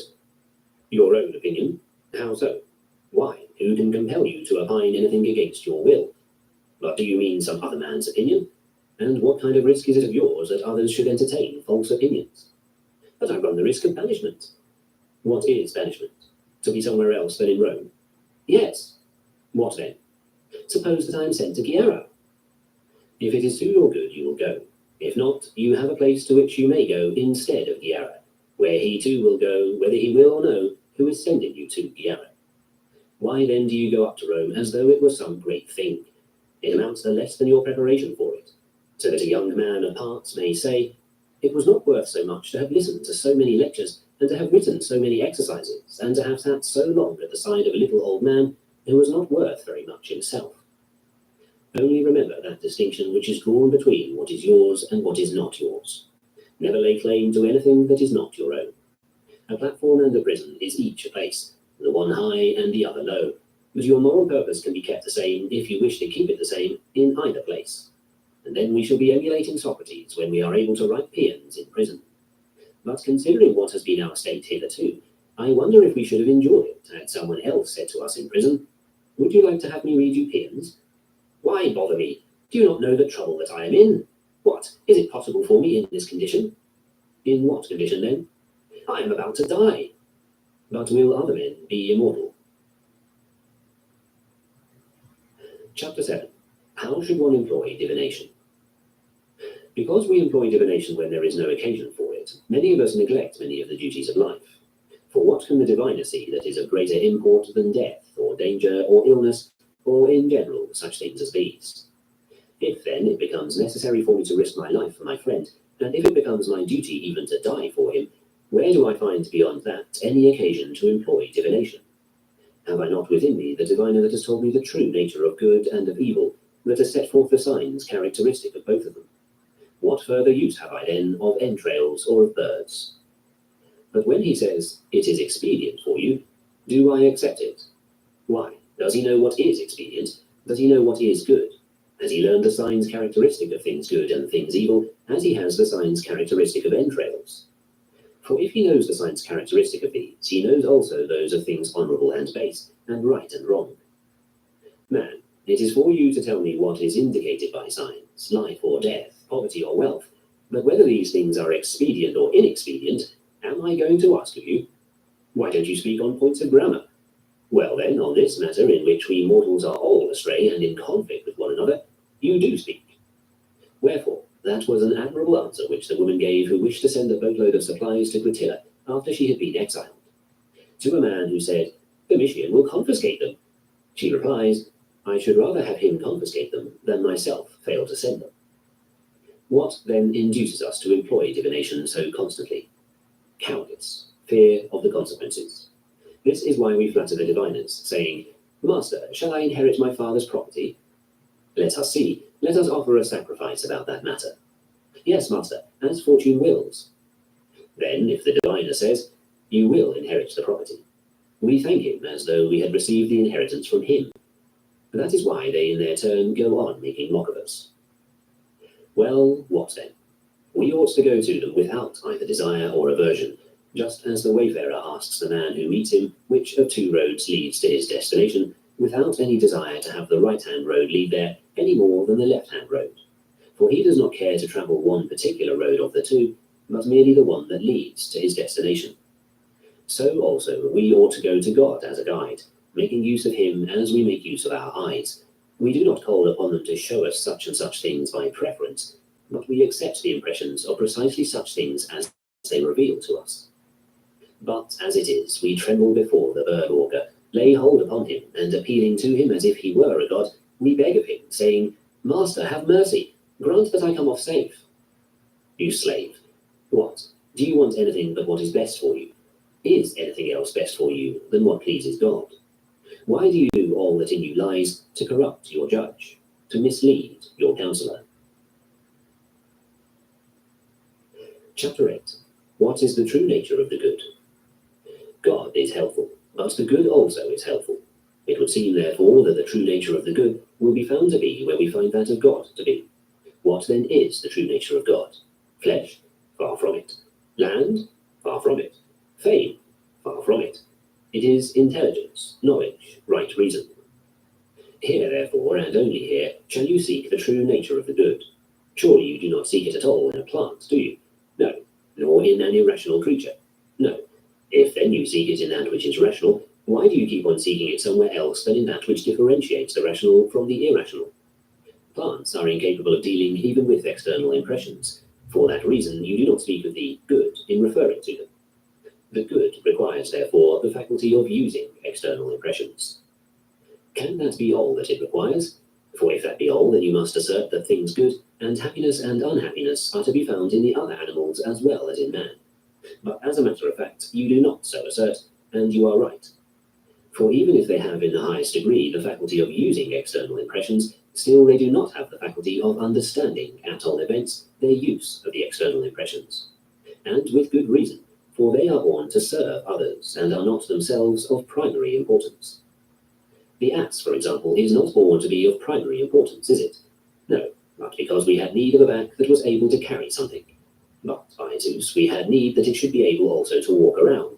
Therefore it has further received the faculty of using external impressions, for otherwise it would not be able to walk around. And at about that stage there was an end. But if it, like man, had somehow received the faculty of understanding the use of its external impressions, it is also clear that consequently it would no longer be subject to us, nor would it be performing these services, but would be our equal and our peer. Will you not, therefore, seek the true nature of the good, in that quality the lack of which in all creatures other than man prevents you from using the term good of any of these? But what, then? Are not those creatures also works of God? They are, but they are not of primary importance, nor portions of divinity. But you are a being of primary importance. You are a fragment of God. You have within you a part of him. Why then are you ignorant of your own kinship? Why do you not know the source from which you have sprung? Will you not bear in mind, whenever you eat, who you are that eat, and whom you are nourishing?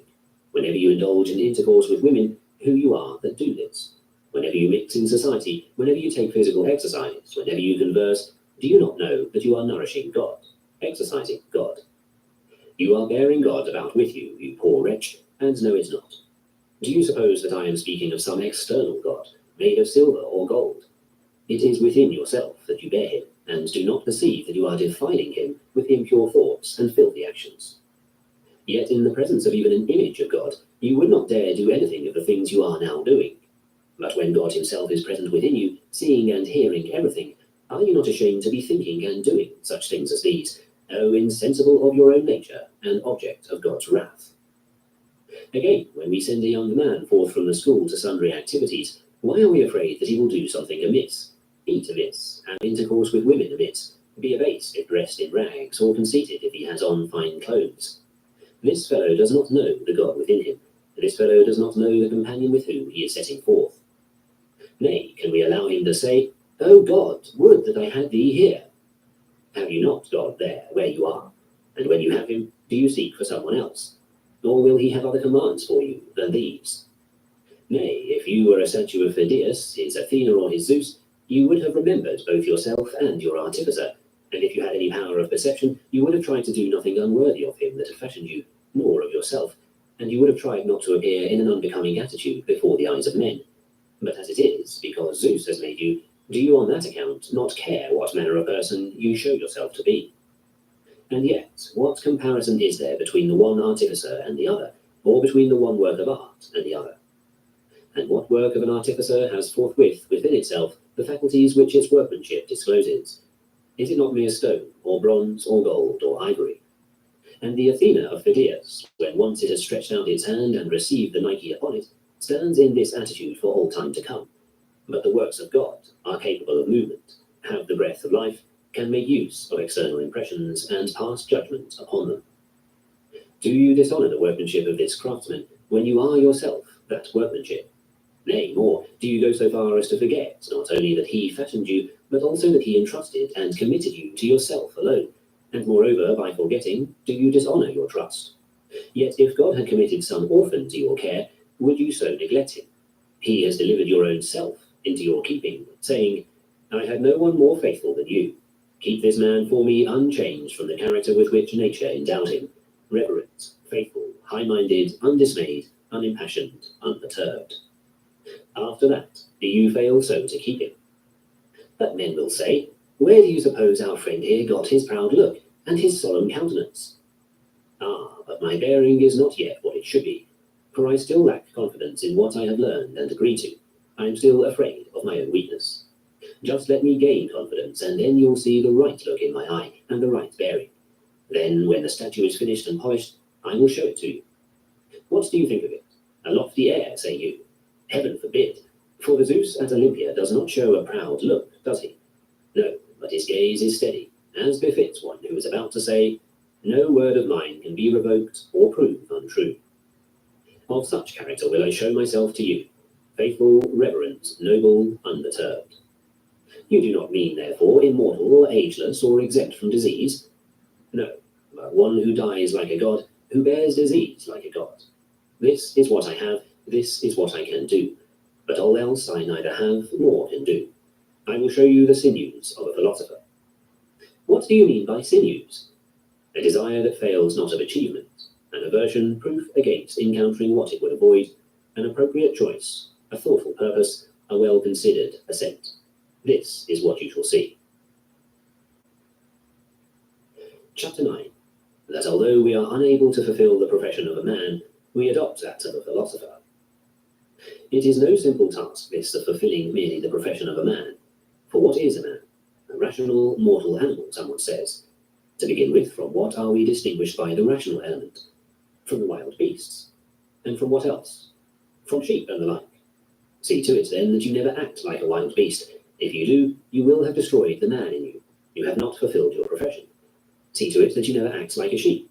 If you do, the man in you is destroyed in this way also. Well, when do we act like sheep? When we act for the sake of the belly, or for our sex organs, or at random, or in a filthy fashion, or without due consideration, to what level have we degenerated? To the level of the sheep. What have we destroyed? The reason. When we act pugnaciously and injuriously and angrily and rudely, to what level have we degenerated? To the level of the wild beasts. Well, the fact is that some of us are wild beasts of a larger size, while others are little animals, malignant and petty, which give us occasion to say, "Let it be a lion that devours me." By means of all these actions, the profession of a man is destroyed. For when is a complex thing preserved? When it fulfills its profession. Consequently, the salvation of a complex thing is to be composed of parts that are true. When is a discrete thing preserved? When it fulfills its profession. When are flutes, a lyre, a horse, a dog preserved? What is there to be surprised at, then, if a man also is preserved in the same way, and in the same way destroyed? Now, deeds that correspond to his true nature strengthen and preserve each particular man.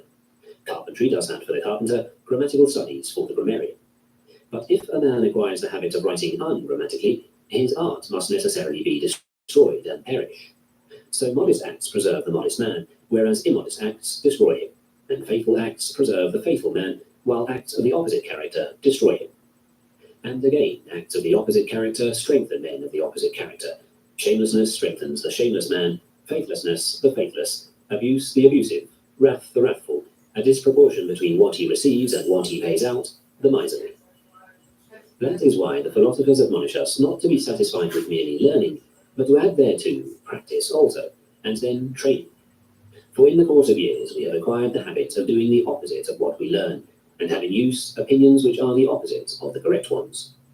If, therefore, we do not also put in use the correct opinions, we shall be nothing but the interpreters of other men's judgments. For who is there among us here and now that cannot give a philosophical discourse about good and evil? It will run like this. Of things that be, some are good, others evil, and others indifferent. Now good things are virtues, and everything that partakes in the virtues. Evil are the opposite, while indifferent are wealth, health, reputation. Then, if we are interrupted in the midst of our speech by some unusually loud noise, or if someone in the audience laughs at us, we are upset. Where, you philosopher, are the things you are talking about? Where did you get what you were just saying? From your lips, and that is all. Why then do you pollute the helpful principles that are not your own? Why do you gamble about matters of the very utmost concern? For to store away bread and wine in a pantry is one thing, and to eat them is another. What is eaten is digested, distributed, becomes sinews, flesh, bones, blood, a good complexion, easy breathing. What is stored away you can readily take and show whenever you please, but you get no good from it, except in so far as you are reputed to possess it. For how much better is it to set forth these principles than those of other schools of thought? Sit down now and give a philosophical discourse upon the principles of Epicurus, and perhaps you will discourse more effectively than Epicurus himself. Why then do you call yourself a Stoic? Why do you deceive the multitude? Why do you act the part of a Jew when you are a Greek? Do you not see in what sense men are severally called Jew, Syrian, or Egyptian? For example, whenever we see a man halting between two faiths, we are in the habit of saying, he is not a Jew, he is only acting the part. But when he adopts the attitude of mind of the man who has been baptized and has made his choice, then he is both a Jew in fact and is also called one. So we also are counterfeit Baptists, ostensibly Jews, but in reality something else, not in sympathy with our own reason, far from applying the principles which we profess, yet priding ourselves upon them as being men who know them. So, although we are unable even to fulfill the profession of man, we take on the additional profession of the philosopher, so huge a burden. It is as though a man who was unable to raise 10 pounds wanted to lift the stone of Ajax. Chapter 10. How is it possible to discover a man's duties from the designations which he bears? Consider who you are. To begin with, a man. That is one who has no quality more sovereign than moral choice, but keeps everything else subordinate to it, and this moral choice itself free from slavery and subjection. Consider, therefore, what those things are from which you are separated by virtue of the faculty of reason. You are separated from wild beasts, you are separated from sheep.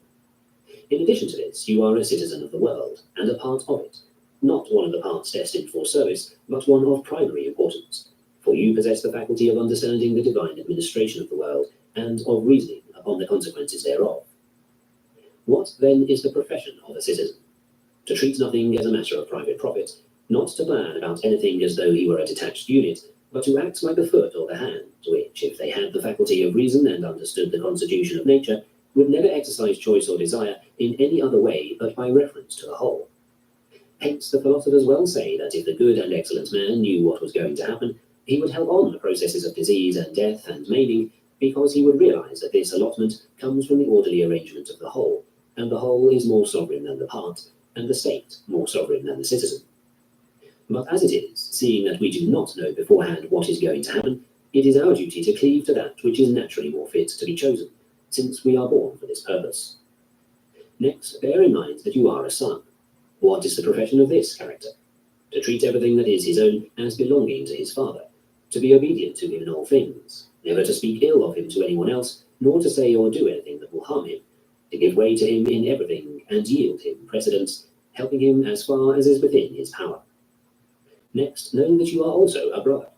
Upon this character also there is incumbent deference, obedience, kindly speech, never to claim as against your brother any of the things that lie outside the realm of your free moral choice, but cheerfully to give them up, so that in the things that do lie within the realm of your free moral choice, you may have the best of it. Foreseeing what it is at the price of a head of lettuce, if it so chance, or of a seat, for you to acquire his goodwill, how greatly you get the best of it there. Next, if you sit in the town council of some city, remember that you are a councillor. If you are young, remember that you are young. If old, that you are an elder. If a father, that you are a father. For each of these designations, when duly considered, always suggests the acts that are appropriate to it. But if you go off and speak ill of your brother, I say to you, you have forgotten who you are and what your designation is. Why, if you were a smith and used your hammer amiss, you would have forgotten the smith you were. But if you forget the brother you are and become an enemy instead of a brother, will you seem to yourself to have exchanged nothing for nothing? And if, instead of being a man, a gentle and social being, you have become a wild beast, a mischievous, treacherous, biting animal, have you lost nothing? What, must you lose a bit of money so as to suffer damage? And does the loss of nothing else damage a man? Yet, if you lost your skill in the use of language or in music, you would regard the loss of it as damage. But if you are going to lose self-respect and dignity and gentleness, do you think that does not matter? And yet those former qualities are lost from some external cause that is beyond the power of our will, but these latter are lost through our own fault. And it is neither noble to have nor disgraceful to lose these former qualities, but not to have these latter, or having had them to lose them, is a disgrace and a reproach and a calamity. What is lost by the victim of unnatural lust? His manhood, and by the agent, beside a good many other things, he also loses his manhood no less than the other. What does the adulterer lose? He loses the man of self-respect that was, the man of self-control, the gentleman, the citizen, the neighbor. What does the man lose who is given to anger? Something else. Who is given to fear? Something else. No one is evil without loss or damage. Furthermore, if you look for your loss in health, all those whom I have just mentioned suffer neither injury nor loss. Nay, if it so chance, they even get gain and profit, when through some of their deeds just mentioned, they also acquire pelf. But observe that if you make paltry pelf your standard for everything, not even the man who loses his nose will, in your eyes, have suffered an injury. Oh, yes, he has, someone says, for his body is mutilated. Come now, and does the man who has lost his entire sense of smell lose nothing? Is there, then, no such thing as a faculty of the mind, the possession of which means gain to a man, and the loss injury? What faculty do you mean? Have we not a natural sense of self-respect? We have. Does not the man who destroys this suffer a loss? Is he not deprived of something? Does he not lose something that belonged to him? Do we not have a natural sense of fidelity, a natural sense of affection, a natural sense of helpfulness, a natural sense of keeping our hands off one another? Shall, therefore, the man who allows himself to suffer loss in such matters be regarded as having suffered neither injury nor loss? Well, what then? Am I to injure the man who has injured me? First, consider what injury is, and call to mind what you have heard the philosophers say. For if the good lies in moral purpose, and the evil likewise in moral purpose, see if what you are saying does not come to something like this. Well, what then? Since so-and-so has injured himself by doing me some wrong, shall I not injure myself by doing him some wrong? Why then do we not represent the case to ourselves in some such light as that? Instead of that, where there is some loss affecting our body or our property, there we count it injury. But is there no injury where the loss affects our moral purpose? For the man who has been deceived or has done some wrong has no pain in his head or his eye or his hip, neither does he lose his land. But these other things we care for and nothing else. Yet the question whether we are going to have a moral purpose characterized by self-respect and good faith, or by shamelessness and bad faith, does not so much as begin to disturb us, except only insofar as we make it a topic of trivial discussion in the classroom. Therefore, so far as our trivial discussions go, we do make some progress, but apart from them, not even the very least. Chapter 11. What is the beginning of philosophy? The beginning of philosophy with those who take it up as they should, and enter in, as it were, by the gate, is a consciousness of man's own weakness and impotence with reference to the things of real consequence in life. For we come into being without any innate concept of a right-angled triangle or of a half-tone musical interval, but by a certain systematic method of instruction we are taught the meaning of each of these things, and for that reason those who do not know them also do not fancy that they do. But on the other hand, who has come into being without an innate concept of what is good and evil, honourable and base, appropriate and inappropriate, and happiness, and of what is proper and falls to our lot, and what we ought to do and what we ought not to do. Wherefore, we all use these terms and endeavour to adapt our preconceptions about them to the individual instances. He has done well as he ought, or as he ought not. He has been unfortunate or fortunate. He is a wicked man, or he is a just man. Who of us refrains from expressions of this kind? Who of us waits before he uses them until he has learned what they mean, as those who have no knowledge of lines or sounds wait before they use the terms relating to them? The reason is that we come into the world with a certain amount of instruction upon this matter already given us, as it were, by nature, and that starting with this, we have added thereto our opinion. Yes, by Zeus, for do I in my own case not have by gift of nature knowledge of what is noble and base? Do I not have a concept of the matter? You do. Do I not apply it to individual circumstances? You do. Do I not then apply it properly? There lies the whole question, and there opinion comes in. For men start with these principles upon which they are agreed, but then, because they make an unsuitable application of them, get into disputes. Since if, in addition to having the principles themselves, they really possessed also the faculty of making suitable application of the same, what could keep them from being perfect? But now, since you think that you can also apply your preconceptions suitably to the individual cases, tell me, whence do you get this gift? It is because I think so. But on this precise point, someone else does not think so, and yet he too fancies that he is applying the principles properly, does he not? He does so fancy. Can both of you then be making suitable applications of your preconceptions in the matters upon which your opinions are at variance? We cannot. Can you then show us anything higher than your own opinion which will make it possible for us to apply our preconceptions better? And does the madman do anything else but that which seems to him to be good? Is this criterion, then, sufficient in his case also? It is not. Go, therefore, to something higher than your own opinion, and tell us what that is. Behold, the beginning of philosophy, a recognition of the conflict between the opinions of men, and a search for the origin of that conflict, and a condemnation of mere opinion, coupled with scepticism regarding it, and a kind of investigation to determine whether the opinion is rightly held, together with the invention of a kind of standard of judgment, as we have invented the balance for the determination of weights, or the carpenter's rule for the determination of things straight and crooked. Is this the beginning of philosophy? Is everything right that every man thinks? Nay, how is it possible for conflicting opinions to be right? Consequently, not all opinions are right. But are our opinions right? Why ours rather than those of the Syrians? Why ours rather than those of the Egyptians? Why ours rather than my own, or those of so-and-so? There is no reason why. Therefore, the opinion which each man holds is not a sufficient criterion for determining the truth. For also in the case of weights and measures, we are not satisfied with the mere appearance, but we have invented a certain standard to test each. In the present case, then, is there no standard higher than opinion? And yet how can it possibly be that matters of the utmost consequence among men should be undeterminable and undiscoverable? Therefore there is some standard. Then why do we not look for it and find it, and when we have found it, thenceforth use it unswervingly, not so much as stretching out our finger without it? For this is something, I think, the discovery of which frees from madness those who use only opinion as the measure of all things, so that thenceforward, starting with certain principles that are known and clearly discriminated, we may use in the judgment of specific cases an organically articulated system of preconceived ideas. What subject has arisen that we wish to investigate? Pleasure. Subject it to the standard, put it into the balance. Should the good be the sort of thing that we can properly have confidence and trust in? It should. Can we properly have confidence, then, in something that is insecure? No. Pleasure contains no element of security, does it? No. Away with it, then, and throw it out of the balance, and drive it far away from the region of things good. But if you are not endowed with keen eyesight, and if one balance is not enough for you, bring another. Can one properly feel elated over the good? Yes. Can one properly feel elated, then, over the moment's pleasure? See that you do not say that it is proper. If you do, I shall no longer regard you as a proper person even to have a balance. And so are matters judged and weighed, if we have the standards ready with which to test them. And the task of philosophy is this, to examine and to establish the standards.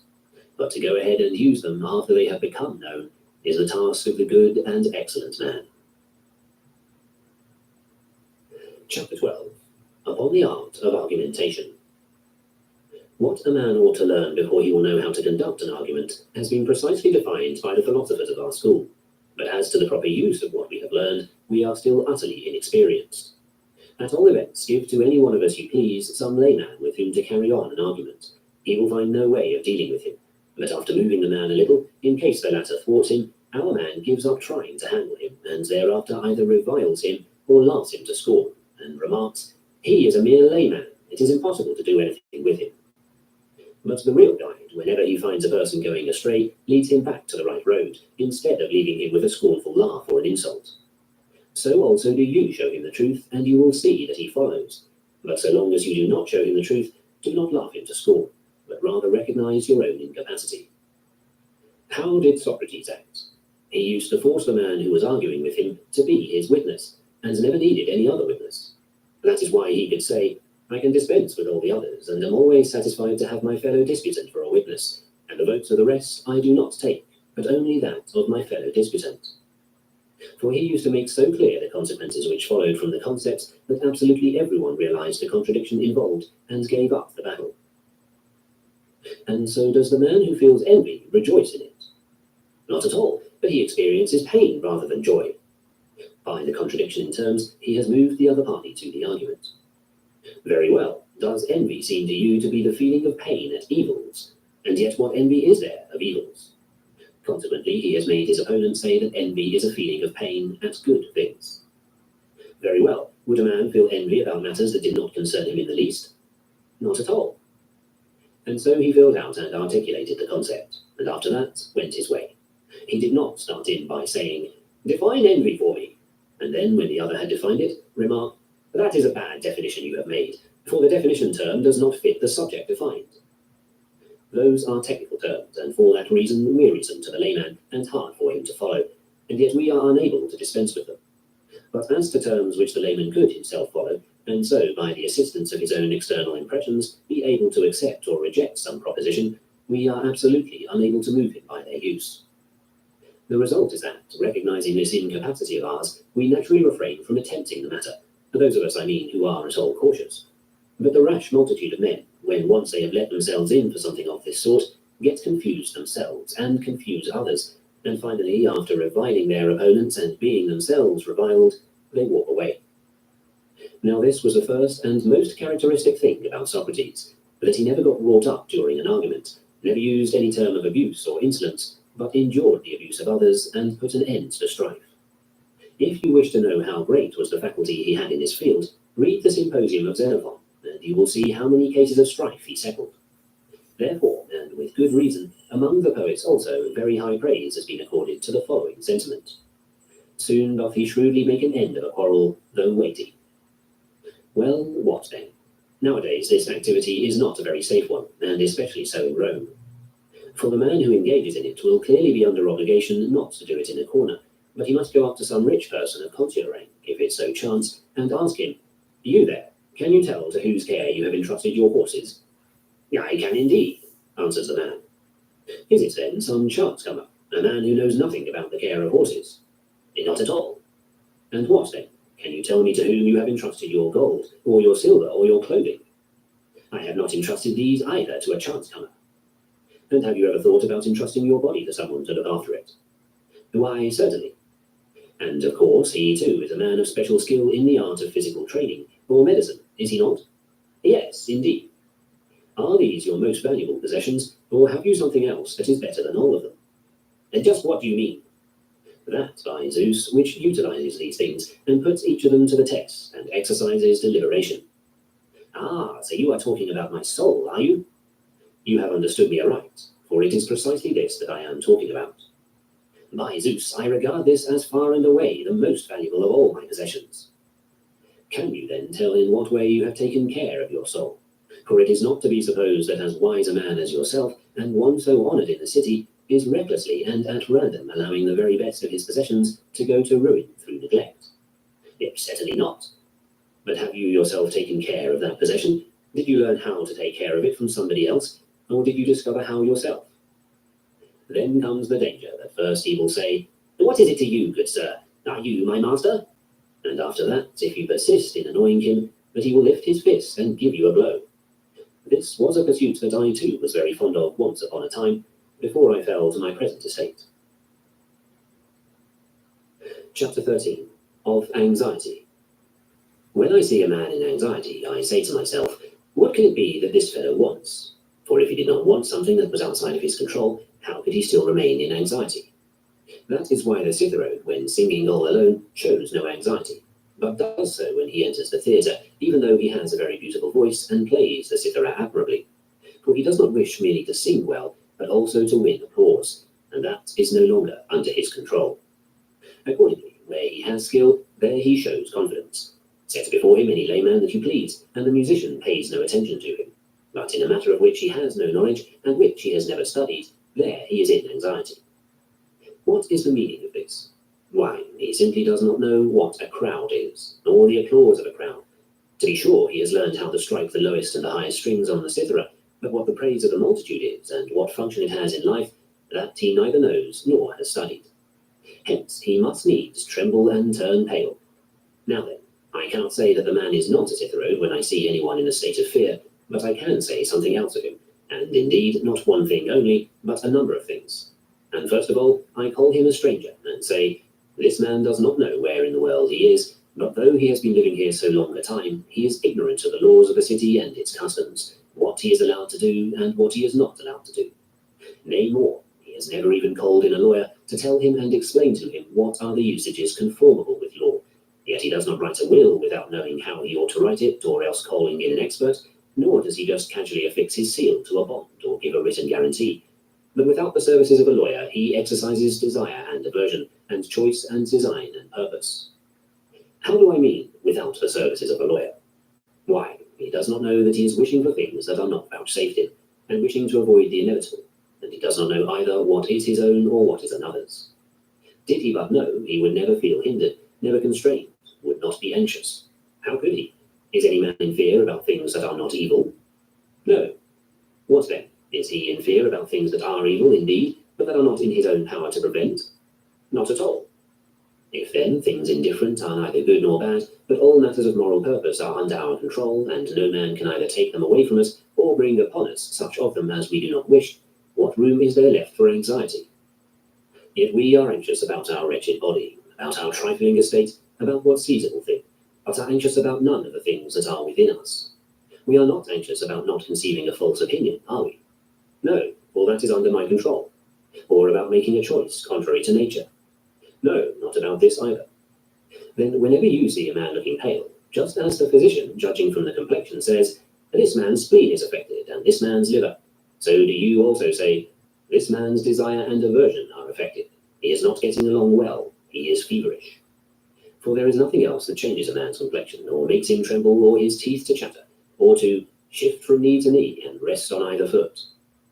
That is why Zeno was not anxious when he was about to meet Antigonus, for over none of the things that Zeno regarded highly did Antigonus have power, and what Antigonus did have power over, Zeno cared nothing about. But Antigonus was anxious when he was about to meet Zeno, and very naturally so, for he wanted to please him, and that lay outside of his control. Yet Zeno did not care about pleasing him, any more than any other artist cares about pleasing one who has no knowledge of his art. Do I care to please you? What do I gain thereby? For do you know the standards according to which man is judged by man? Have you been concerned to know what a good man is and what an evil man, and how each becomes what he is? Why then are you not a good man yourself? How do you make out, he answers, that I am not a good man? Why, because no good man grieves or groans, no good man laments, no good man turns pale and trembles, or asks, how will he receive me? How will he listen to me? You slave, he will receive you and listen to you as seems best to him. Why then are you concerned about things that are not your own? Now, is it not his own fault if he gives a bad reception to what you have to say? Of course. Is it possible for one man to make the mistake and yet another suffer the harm? No. Why then are you anxious over what is not your own? That is all very well, but I am anxious over how I shall speak to him. What, are you not privileged to speak to him as you please? Yes, but I am afraid that I shall be disconcerted. You are not afraid of being disconcerted when you are about to write the name Dio, are you? No, not at all. What is the reason? Is it not that you have practiced writing? Yes, of course. What then? If you were about to read something, would you not feel the same way about it? Quite the same. What is the reason? Why? Because every art has an element of strength and confidence inside its own field. Have you then not practiced speaking? And what else did you practice in your school? Syllogisms and arguments involving equivocal premises. To what end? Was it not to enable you to conduct an argument skillfully? And does not skillfully mean seasonably and securely and intelligently, and, more than that, without making mistakes and without embarrassment, and in addition to all this, with confidence? Surely. Well then, if you are on horseback and have ridden out upon the plain against a man who is on foot, are you in anxiety, assuming that you are in practice and the other man is not? Yes, that is all very well, but Caesar has authority to put me to death. Then tell the truth, wretch, and do not brag, nor claim to be a philosopher, nor fail to recognize your masters. But as long as you let them have this hold on you through your body, follow everyone that is stronger than you are. But Socrates used to practice speaking to some purpose. Socrates, who discoursed as he did to the tyrants, to his judges, and in prison. Diogenes had practiced speaking. Diogenes who talked to Alexander as he did, to Philip, to the pirates, to the man who had bought him. Leave such matters to those who are seriously interested in them, to the brave, but do you walk away to your own concerns and never depart from them again. Go into the corner and sit down, and spin syllogisms and propound them to others. In thee the state hath found no leader true. Chapter 14. To Naso. Once, when a certain Roman citizen, accompanied by his son, had come in and was listening to one of his readings, Epictetus said, "This is the style of my teaching," and then lapsed into silence. But when the other requested to know what came next, he replied, "Instruction in the technique of any art is boring to the layman who has no experience in it. Now the products of the arts show immediately their use towards the purpose for which they are made, and most of them possess also a certain attractiveness and charm. For example, to stand by and watch the process by which a shoemaker learns his trade is indeed not pleasant, yet the shoe is useful and not an unpleasant thing to look at either. And the process of education in the case of a carpenter is especially tiresome to the layman who happens to be watching, but the work which the carpenter does shows the use of his art. You will find the same much more true in the case of music, for if you are standing by when someone is taking a lesson, the process of instruction will strike you as the most unpleasant of all, yet the results of music are sweet and pleasing to the ear of the layman. So also in our own case, we picture the work of the philosopher to be something like this. He should bring his own will into harmony with what happens, so that neither anything that happens happens against our will, nor anything that fails to happen when we wish it to happen. The result of this, for those who have so ordered the work of philosophy, is that in desire they are not disappointed, and in aversion they do not fall into what they would avoid, that each person passes his life to himself, free from pain, fear, and perturbation, at the same time maintaining with his associates both the natural and the acquired relationships, those namely of son, father, brother, citizen, wife, neighbour, fellow traveller, ruler, and subject. Something like this is our picture of the work of the philosopher. The next thing after this is that we seek the means of achieving it. We see then that the carpenter becomes a carpenter by first learning something. The helmsman becomes a helmsman by first learning something. May it not be then that in our case also it is not sufficient to wish to become noble and good, but that we are under the necessity of learning something first. We seek then what this is. Now the philosophers say that the first thing we must learn is this, that there is a God, and that he provides for the universe, and that it is impossible for a man to conceal from him not merely his actions, but even his purposes and thoughts. Next, we must learn what the gods are like. For whatever their character is discovered to be, the man who is going to please and obey them must endeavour, as best he can, to resemble them. If the deity is faithful, he also must be faithful. If free, he also must be free. If beneficent, he also must be beneficent. If high-minded, he also must be high-minded, and so forth. Therefore, in everything he says and does, he must act as an imitator of God. Where then ought I to start? If you enter upon this task, I will say that in the first place, you ought to understand the meaning of terms. So you imply that I do not now understand the meaning of terms? You do not. How comes it then that I use them? Why, you use them as the illiterate use written speech, as the cattle use external impressions. For use is one thing, and understanding another. But if you think you understand the terms, propose any term you please, and let us put ourselves to the test, to see whether we understand it. But it is unpleasant to be subjected to an examination when one is already somewhat advanced in years, and, if it so chance, has served his 3 campaigns. I realize that myself, For now you have come to me like a man who stood in need of nothing. But what could anyone even imagine you to be in need of? You are rich, you have children, possibly also a wife, and many slaves. Caesar knows you, you have many friends in Rome, you perform the duties incumbent upon you, and when a man has done you either good or harm, you know how to pay him back in kind. What do you still lack? If, therefore, I show you that what you lack are things most necessary and important for happiness, and that hitherto you have devoted your attention to everything but what was appropriate for you to do, and if I add the colophon, saying, you know neither what God is, nor what man is, nor what good, nor what evil is, if I say that you are ignorant of these other matters, you may possibly endure that. But if I say that you do not understand your own self, how can you possibly bear with me and endure and abide my questioning? You cannot do so at all, but immediately go away offended. And yet what harm have I done you? None at all, unless the mirror also does harm to the ugly man by showing him what he looks like, unless the physician insults the patient when he says to him, man, you think there is nothing the matter with you, but you have a fever. Fast today and drink only water. And no one says, what dreadful insolence. Yet if you tell a man, your desires are feverish, your attempts to avoid things are humiliating, your purposes are inconsistent, your choices are out of harmony with your nature, your conceptions are hit or miss and false, why, immediately he walks out and says, he insulted me. Our position is like that of those who attend a fair. Cattle and oxen are brought there to be sold, and most men engage in buying and selling, while there are only a few who go merely to see the fair, how it is conducted, and why, and who are promoting it, and for what purpose. So it is also in this fair of the world in which we live. Some persons, like cattle, are interested in nothing but their fodder. For to all of you that concern yourselves with property and lands and slaves, and one office or another, all this is nothing but fodder. And few in number are the men who attend the fair because they are fond of the spectacle. What then is the universe, they ask, and who governs it?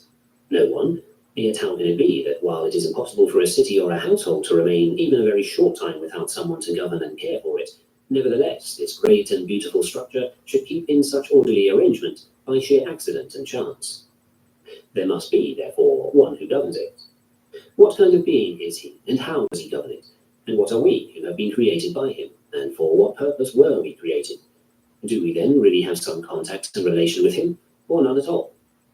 This is the way these few are affected, and thenceforth they have leisure for this one thing only, to study well the fair of life before they leave it. With what result then? They are laughed to scorn by the crowd, quite as in the real fair the mere spectators are laughed at by the traffickers.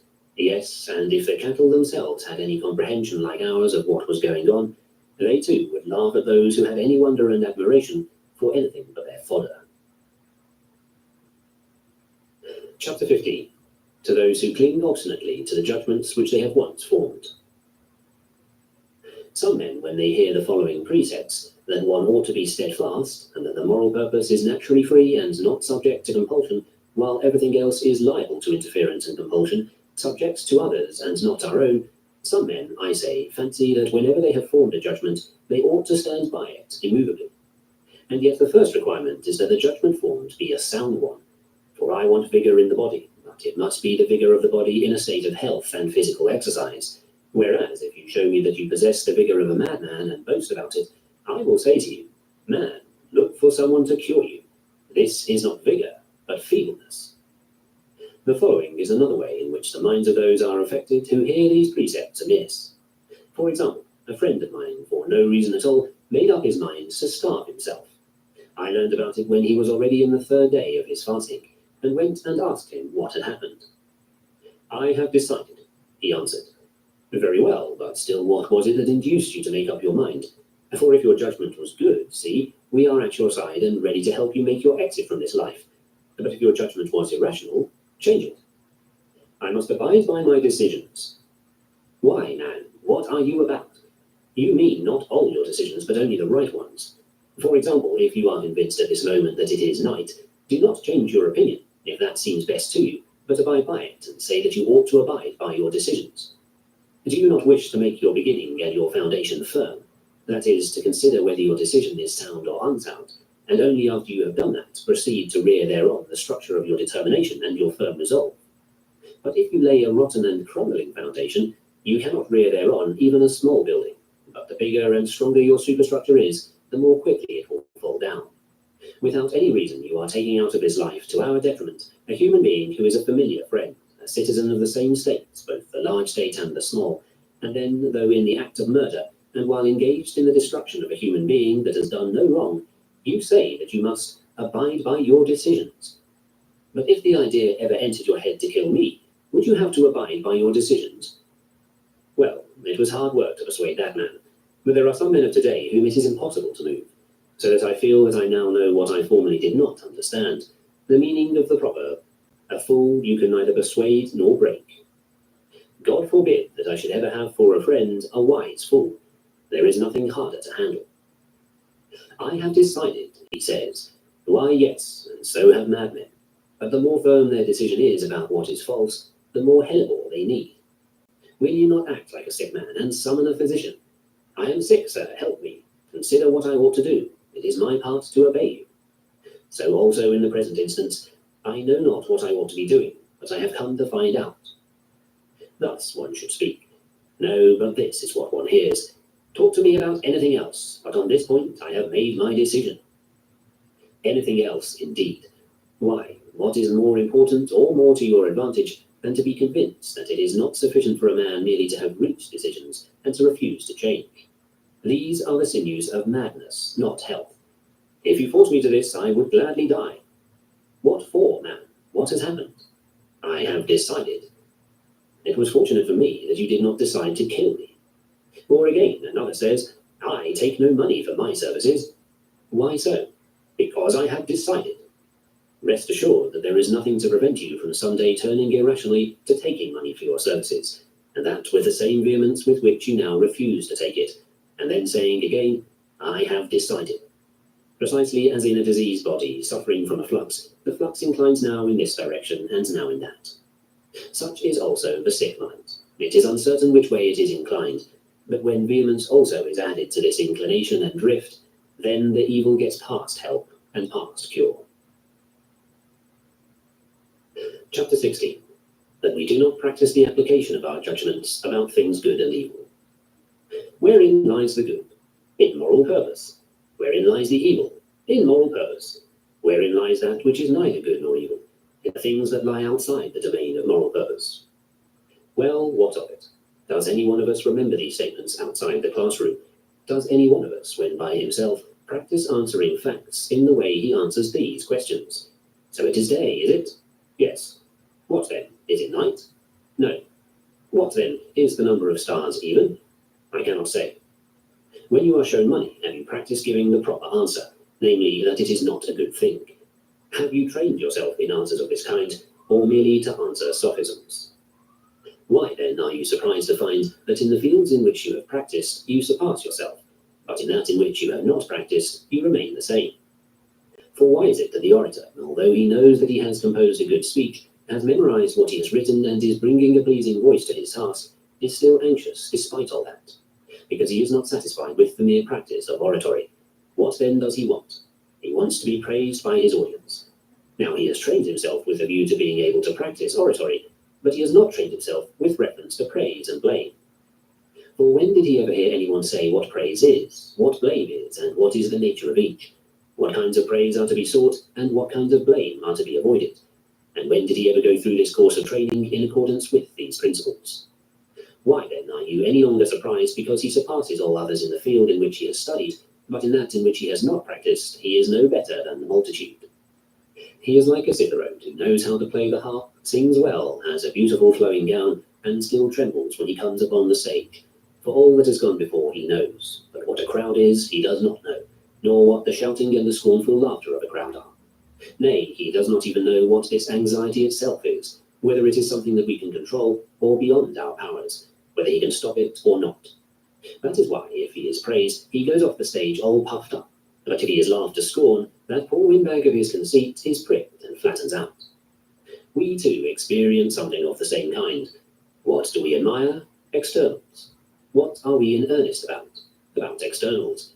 Are we then at a loss to know how it comes about that we are subject to fear and anxiety? Why, what else can possibly happen when we regard impending events as things evil? We cannot help but be in fear. We cannot help but be in anxiety. And then we say, No, Lord God, how may I escape anxiety? Fool, have you not hands? Did not God make them for you? Sit down now and pray, forsooth, that mucus in your nose may not run. Nay, rather wipe your nose, and do not blame God. What then? Has he given you nothing that helps in the present case? Has he not given you endurance? Has he not given you magnanimity? Has he not given you courage? When you have such serviceable hands as these, do you still look for someone to wipe your nose? But these virtues we neither practice nor concern ourselves withal. Why, show me one single man who cares how he does something, who is concerned not with getting something, but with his own action. Who is there that is concerned with his own action while he is walking around? Who, when he is planning, is concerned with the plan itself, and not with getting what he is planning about? And then if he gets it, he is all set up and says, yes, indeed, what a fine plan we made. Did I not tell you, brother, that if there was anything at all in my views, it was impossible for the plan to fall out otherwise? But if the plan goes the other way, he is humbled and wretched, and cannot even find any explanation of what has happened. Who of us ever called in a seer for a case of this kind? Who of us ever slept in a temple for enlightenment about our action? Who? Show me but one, that I may see him, the man that I have long been looking for, the truly noble and gifted man, be he young or old, only show him. Why, then, do we wonder any longer that, although in material things we are thoroughly experienced, nevertheless in our actions we are dejected, unseemly, worthless, cowardly, unwilling to stand the strain, utter failures, one and all? For we have not troubled ourselves about these matters in time past, nor do we even now practice them.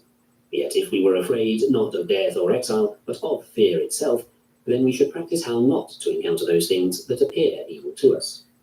But as it is, we are fiery and fluent in the schoolroom, and if some trivial question about one of these points comes up, we are able to pursue the logical consequences, yet drag it into practical application, and you will find us miserable shipwrecked mariners. Let a disturbing thought come to us, and you will find out what we have been practicing and for what we have been training. As a result, because of our lack of practice, we are ever going out of our way to heap up terrors and to make them out greater than they actually are. For example, whenever I go to sea, on gazing down into the deep or looking around upon the expanse of waters and seeing no land, I am beside myself, fancying that if I am wrecked, I shall have to swallow this whole expanse of waters. But it does not occur to me that 3 pints are enough. What is it, then, that disturbs me? The expanse of sea? No, but my judgment. Again, when there is an earthquake, I fancy that the whole city is going to fall upon me. What, is not a little stone enough to knock out my brains? What, then, are the things that weigh us down and drive us out of our senses? Why, what else but our judgments? For when a man goes hence, abandoning the comrades, the places, and the social relations to which he is accustomed, what else is the burden that is weighing him down but a judgment? Children, indeed, when they cry a little because their nurse has left, forget their troubles as soon as they get a cookie. Would you, therefore, have us resemble children? No, by Zeus, for I claim that we should be influenced in this way, not by a cookie, but by true judgments. And what are these? The things which a man ought to practice all day long, without being devoted to what is not his own, either comrade or place or gymnasia, nay, not even to his own body. But he should remember the law and keep that before his eyes. And what is the law of God? To guard what is his own, not to lay claim to what is not his own, but to make use of what is given him, and not to yearn for what has not been given. When something is taken away, to give it up readily and without delay, being grateful for the time in which he had the use of it. All this, if you do not wish to be crying for your nurse and your mammy. For what difference does it make what object a man has a weakness for and depends upon? In what respect are you superior to the man who weeps for a maid if you grieve for a trivial gymnasium, a paltry colonnade, a group of youngsters, and that way of spending your time? Someone else comes and grieves because he is no longer going to drink the water of Dirce. What, is the water of the Martian aqueduct inferior to that of Dirce? Nay, but I was accustomed to that water. And you will get accustomed to this in turn, and then if you become addicted to something of this kind, weep for this too in turn, and try to write a line after the pattern of that of Euripides. To Nero's baths and Martian founts once more. Behold how tragedy arises when everyday events befall fools. When then shall I see Athens once more, and the Acropolis? Poor man, are you not satisfied with what you are seeing every day? Have you anything finer or greater to look at than the sun, the moon, the stars, the whole earth, the sea? And if you really understand him that governs the universe, and bear him about with you, do you yet yearn for bits of stone and a pretty rock? When, therefore, you are about to leave the sun and the moon, what will you do? Will you sit and cry as little children cry? What was it you did at school? What was it you heard and learned? Why did you record yourself as a philosopher when you might have recorded the truth in these words? I studied a few introductions and did some reading in Chrysippus, but I did not even get past the door of a philosopher. Since what part have I in that business in which Socrates, who died so nobly and so nobly lived, had a part, or in that in which Diogenes had a part? Can you imagine one of these men crying or fretting because he is not going to see such and such a man, or such and such a woman, or to live in Athens or in Corinth, but if it so happen in Susa or in Ecbatana? What, does he who is at liberty to leave the banquet when he will, and to play the game no longer, keep on annoying himself by staying? Does he not stay, like children, only as long as he is entertained? Such a man would be likely, forsooth, to endure going into exile for life, or the exile of death, if this were his sentence. Are you not willing at this late date, like children, to be weaned, and to partake of more solid food, and not to cry for mammies and nurses, old wives' lamentations? But if I leave, I shall cause those women sorrow. You cause them sorrow? Not at all, but it will be the same thing that causes sorrow to you yourself. Bad judgment. What then can you do? Get rid of that judgment, and if they do well, they will themselves get rid of their judgment. Otherwise, they will come to grief and will only have themselves to thank for it. Man, do something desperate, as the expression goes, now if never before, to achieve peace, freedom, and mindedness. Lift up your neck at last, like a man escaped from bondage. Be bold to look towards God and say, use me henceforward for whatever thou wilt. I am one mind with thee. I am thine. I crave exemption from nothing that seems good in thy sight. Where thou wilt, lead me. In what raiment thou wilt, clothe me. Wouldst thou have me to hold office, or remain in private life, to remain here or go into exile, to be poor or be rich? I will defend all these thy acts before men. I will show what the true nature of each thing is. Nay, you will not. Sit rather in the house as girls do, and wait for your mammy until she feeds you. If Heracles had sat about at home, what would he have amounted to? He would have been Eurystheus, and no Heracles. Come, how many acquaintances and friends did he have with him as he went up and down through the whole world? Nay, he had no dearer friend than God. That is why he was believed to be a son of God, and was. It was therefore in obedience to his will that he went about clearing away wickedness and lawlessness. But you are no Heracles, you say, and you cannot clear away the wickedness of other men. Nay, nor are you even a Theseus, to clear away the ills of Attica merely. Very well, clear away your own then. From just here, from out your own mind, cast not Procrustes and Styron, but grief, fear, desire, envy, joy at others' ills. Cast out greed, effeminacy, incontinency. These things you cannot cast out in any other way than by looking to God alone, being specially devoted to him only, and consecrated to his commands. But if you wish anything else, with lamentation and groaning, you will follow that which is stronger than you are, ever seeking outside yourself for peace, and never able to be at peace. For you seek peace where it is not, and neglect to seek it where it is. Chapter 17. How ought we adjust our preconceptions to individual instances? What is the first business of one who practices philosophy? To get rid of thinking that one knows, for it is impossible to get a man to begin to learn that which he thinks he knows. However, as we go to the philosophers, we all babble hurly-burly about what ought to be done and what ought not, good and evil, fair and foul, and on these grounds assign praise and blame, censure and reprehension, passing judgment on fair and foul practices, and discriminating between them. But what do we go to the philosophers for? To learn what we do not think we know. And what is that? General principles. For some of us want to learn what the philosophers are saying, thinking that it will be witty and shrewd, others because they wish to profit thereby. But it is absurd to think that when a man wishes to learn one thing, he will actually learn something else, or, in short, that a man will make progress in anything without learning it. But the multitude are under the same misapprehension as was Theopompus, the orator, who actually censures Plato for wishing to define every term. Well, what does he say? Did none of us before your time ever use the words good or just, or, without understanding what each of these terms severally mean, did we merely utter them as vague and empty sounds? Why, who tells you, Theopompus, that we did not have a natural conception of each term, and that is, a preconceived idea of it? But it is impossible to adjust our preconceived ideas to the appropriate facts without having first systematized them, and having raised precisely this question: what particular fact is to be classified under each preconception? Suppose, for example, that you make the same sort of remark to the physicians. Why, who among us did not use terms healthy and disease before Hippocrates was born? Or were we merely making an empty noise with these sounds? For of course we have a certain preconception of the idea healthy, but we are unable to apply it. That is why one person says, keep abstaining from food, and another, give nourishment, and again one says, cut a vein, and another says, use the cupping glass. What is the reason? Is it really anything but the fact that a person is unable properly to apply the preconceived idea of healthy to the specific instances? So it stands here also in the affairs of life. Who among us has not upon his lips the words good and evil, advantageous and disadvantageous? For who among us does not have a preconceived idea of each of these terms? Very well. Is it fitted into a system and complete? Prove that it is. How shall I prove it? Apply it properly to specific facts. To start with, Plato classifies definitions under the preconception, the useful, but you classify them under that of the useless. Is it then possible for both of you to be right? How can that be? Does not one man apply his preconceived idea of the good to the fact of wealth, while another does not, and another to that of pleasure, and yet another to that of health?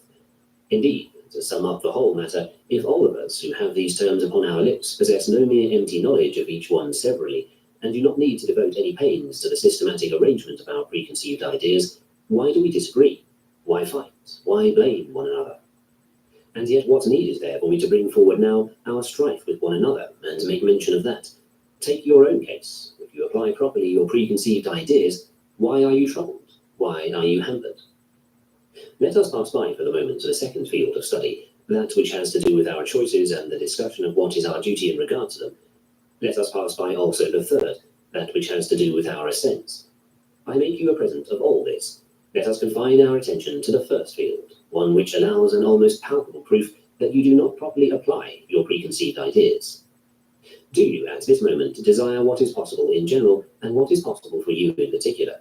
If so, why are you hampered? Why are you troubled? Why are you not at this moment trying to escape what is inevitable? If so, why do you fall into any trouble? Why are you unfortunate? Why is it that when you want something it does not happen, and when you do not want it, it does happen? For this is the strongest proof of trouble and misfortune. I want something and it does not happen. And what creature is more wretched than I? I do not want something and it does happen. And what creature is more wretched than I? Medea, for example, because she could not endure this, came to the point of killing her children.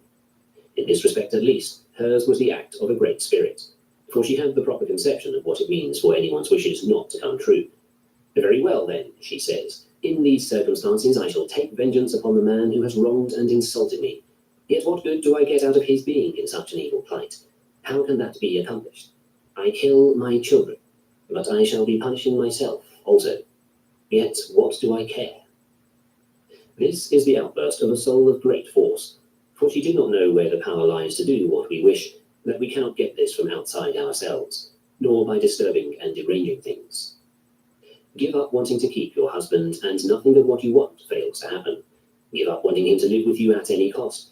Give up wanting to remain in Corinth, and in a word, give up anything but what God wants. And who will prevent you? Who will compel you? No one, any more than anyone prevents or compels Zeus.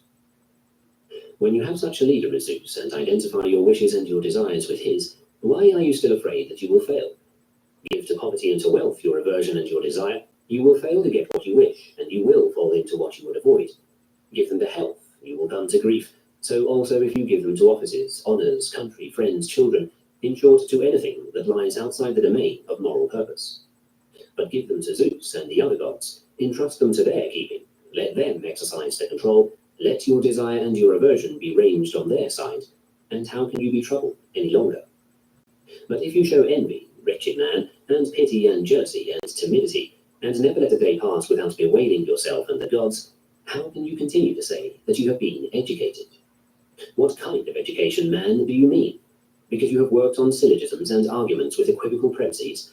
Will you not unlearn all this, if that be possible, and begin at the beginning, realizing that hitherto you have not even touched the matter, and for the future, beginning at this point, add to your foundations that which comes next in order, provision that nothing shall be that you do not wish, and that nothing shall fail to be that you do wish.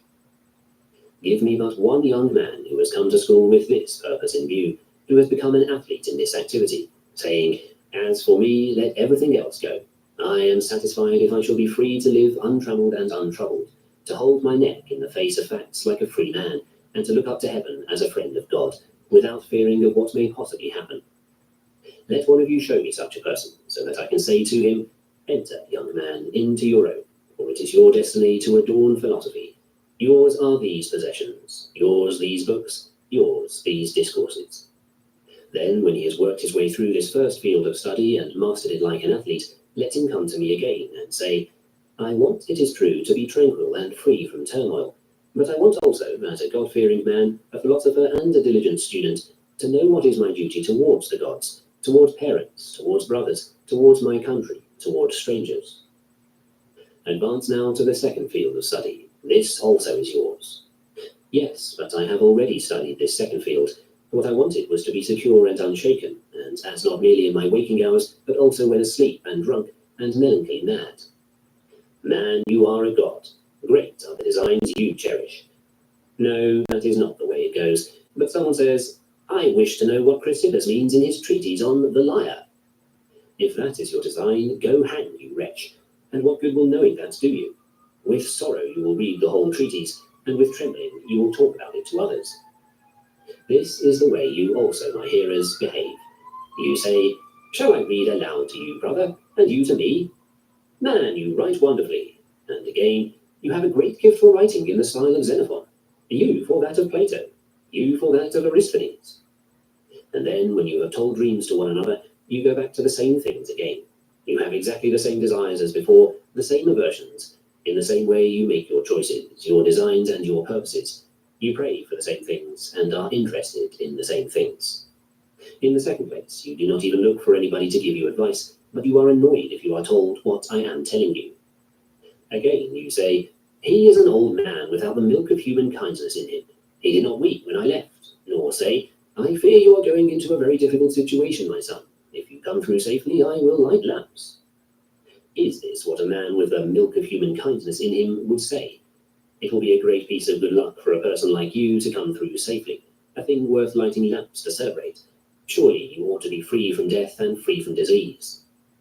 It is this conceit of fancying we know something useful that, as I have said, we ought to cast aside before we come to philosophy, as we do in the case of geometry and music. Otherwise, we shall never even come near to making progress, even if we go through all the introductions and the treatises of Chrysippus, with those of Antipater and Arcadius thrown in. Chapter 18. How must we struggle against our external impressions? Every habit and faculty is confirmed and strengthened by the corresponding actions, that of walking by walking, that of running by running. If you wish to be a good reader, read. If you wish to be a good writer, write. If you should give up reading for 30 days, one after the other, and be engaged in something else, you will know what happens. So also if you lie in bed for 10 days, get up and try to take a rather long walk, and you will see how wobbly your legs are. In general, therefore, if you want to do something, make a habit of it. If you want not to do something, refrain from doing it, and accustom yourself to something else instead. The same principle holds true in the affairs of the mind also. When you are angry, you may be sure not merely that this evil has befallen you, but also that you have strengthened the habit, and have, as it were, added fuel to the flame. When you have yielded to someone in carnal intercourse, do not count merely this one defeat, but count also the fact that you have fed your incontinence, you have given it additional strength. For it is inevitable that some habits and faculties should, in consequence of the corresponding actions, spring up, although they did not exist before, and that others which were already there should be intensified and made strong. In this way, without doubt, the infirmities of our mind and character spring up, as the philosophers say. For when once you conceive a desire for money, if reason be applied to bring you to a realization of the evil, both the passion is stilled and our governing principle is restored to its original authority. But if you do not apply a remedy, your governing principle does not revert to its previous condition, but on being aroused again by the corresponding external impression, it bursts into the flame of desire more quickly than it did before. And if this happens over and over again, the next stage is that a callousness results and the infirmity strengthens the avarice. For the man who has had a fever and then recovered is not the same as he was before the fever, unless he has experienced a complete cure. Something like this happens also with the affections of the mind. Certain imprints and wheels are left behind on the mind, and unless a man erases them perfectly, the next time he is scourged upon the old scars, he has wheels no longer, but wounds. If, therefore, you wish not to be hot-tempered, do not feed your habit. Set before it nothing on which it can grow. As the first step, keep quiet and count the days on which you have not been angry. I used to be angry every day, after that every other day, then every third, and then every fourth day. If you go as much as 30 days without a fit of anger, sacrifice to God, for the habit is weakened and then utterly destroyed. Today I was not grieved, and so the next day and thereafter for 2 or 3 months, but I was on my guard when certain things happened that were capable of provoking grief. Know that things are going splendidly with you. Today, when I saw a handsome lad or a handsome woman, I did not say to myself, would that a man might sleep with her, and her husband is a happy man. For the man who uses the expression happy of the husband means happy is the adulterer also. I do not even picture to myself the next scene, the woman herself in my presence, disrobing and lying down by my side. I pat myself on the head and say, well done, Epictetus, you have solved a clever problem, one much more cleverer than the so-called master.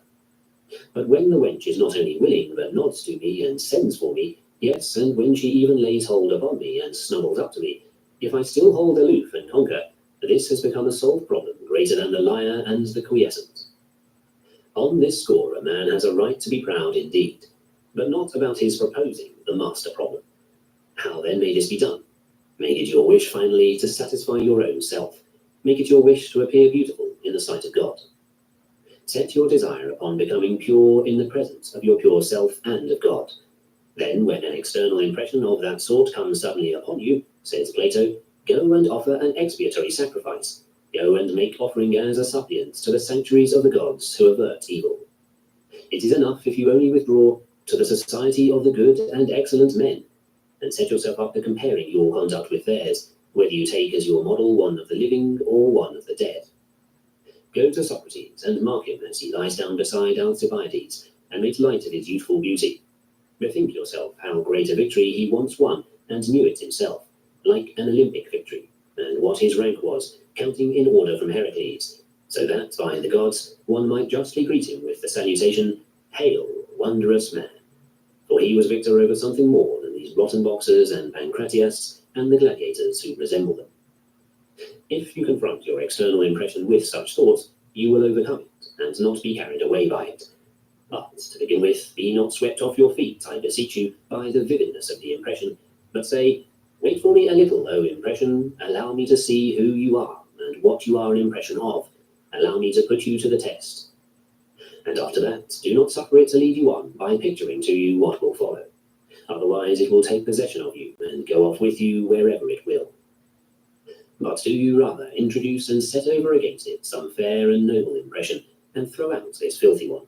And if you form the habit of taking such exercises, you will see what mighty shoulders you develop, what sinews, what vigour.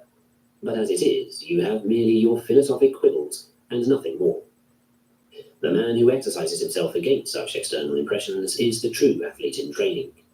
Hold, unhappy man, be not swept along with your impressions. Great is the struggle, divine the task. The prize is a kingdom, freedom, serenity, peace.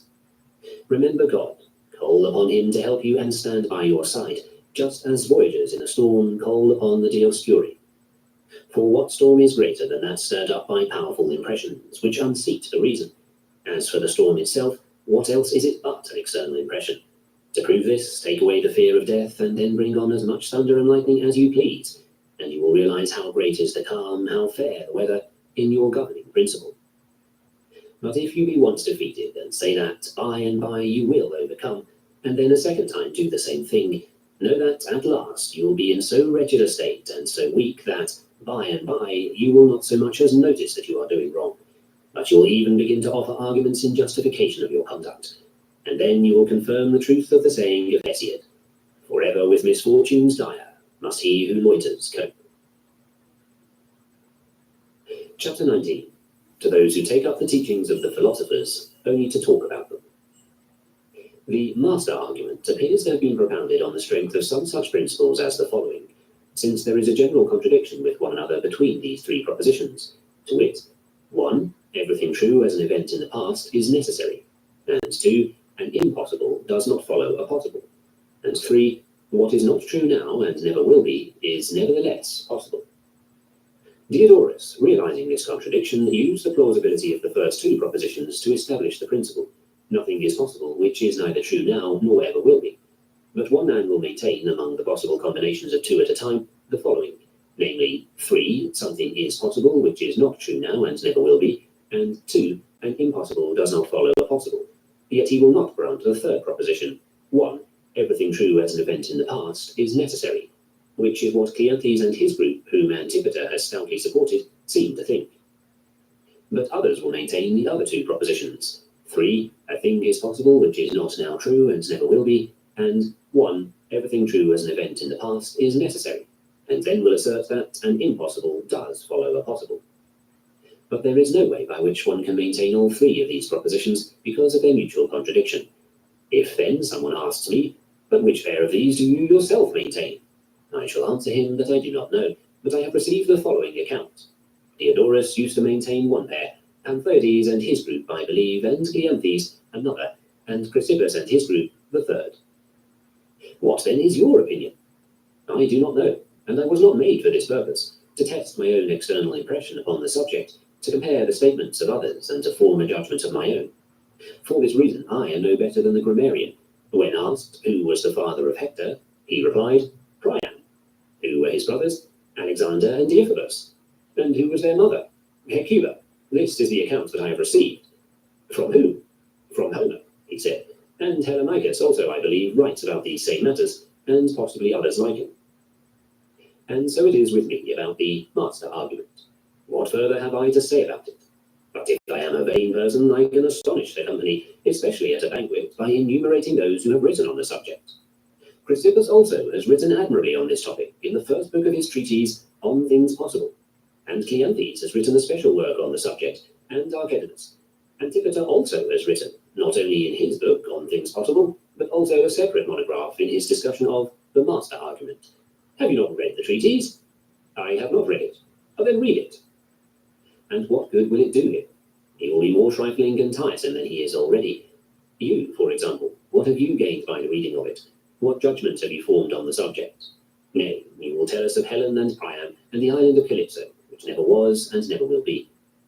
And in the field of literary history, indeed, it is of no great consequence that you master the received account without having formed any judgment of your own. But in questions of conduct, we suffer from this fault much more than we do in literary matters. Tell me about things good and evil. Listen, the winds that blew me from the Trojan shore brought me to the Ciconians. Of things, some are good, others bad, and yet others indifferent. Now the virtues and everything that shares in them are good, while vices and everything that shares in vice are evil. And what falls in between these, namely wealth, health, life, death, pleasure, pain, are indifferent.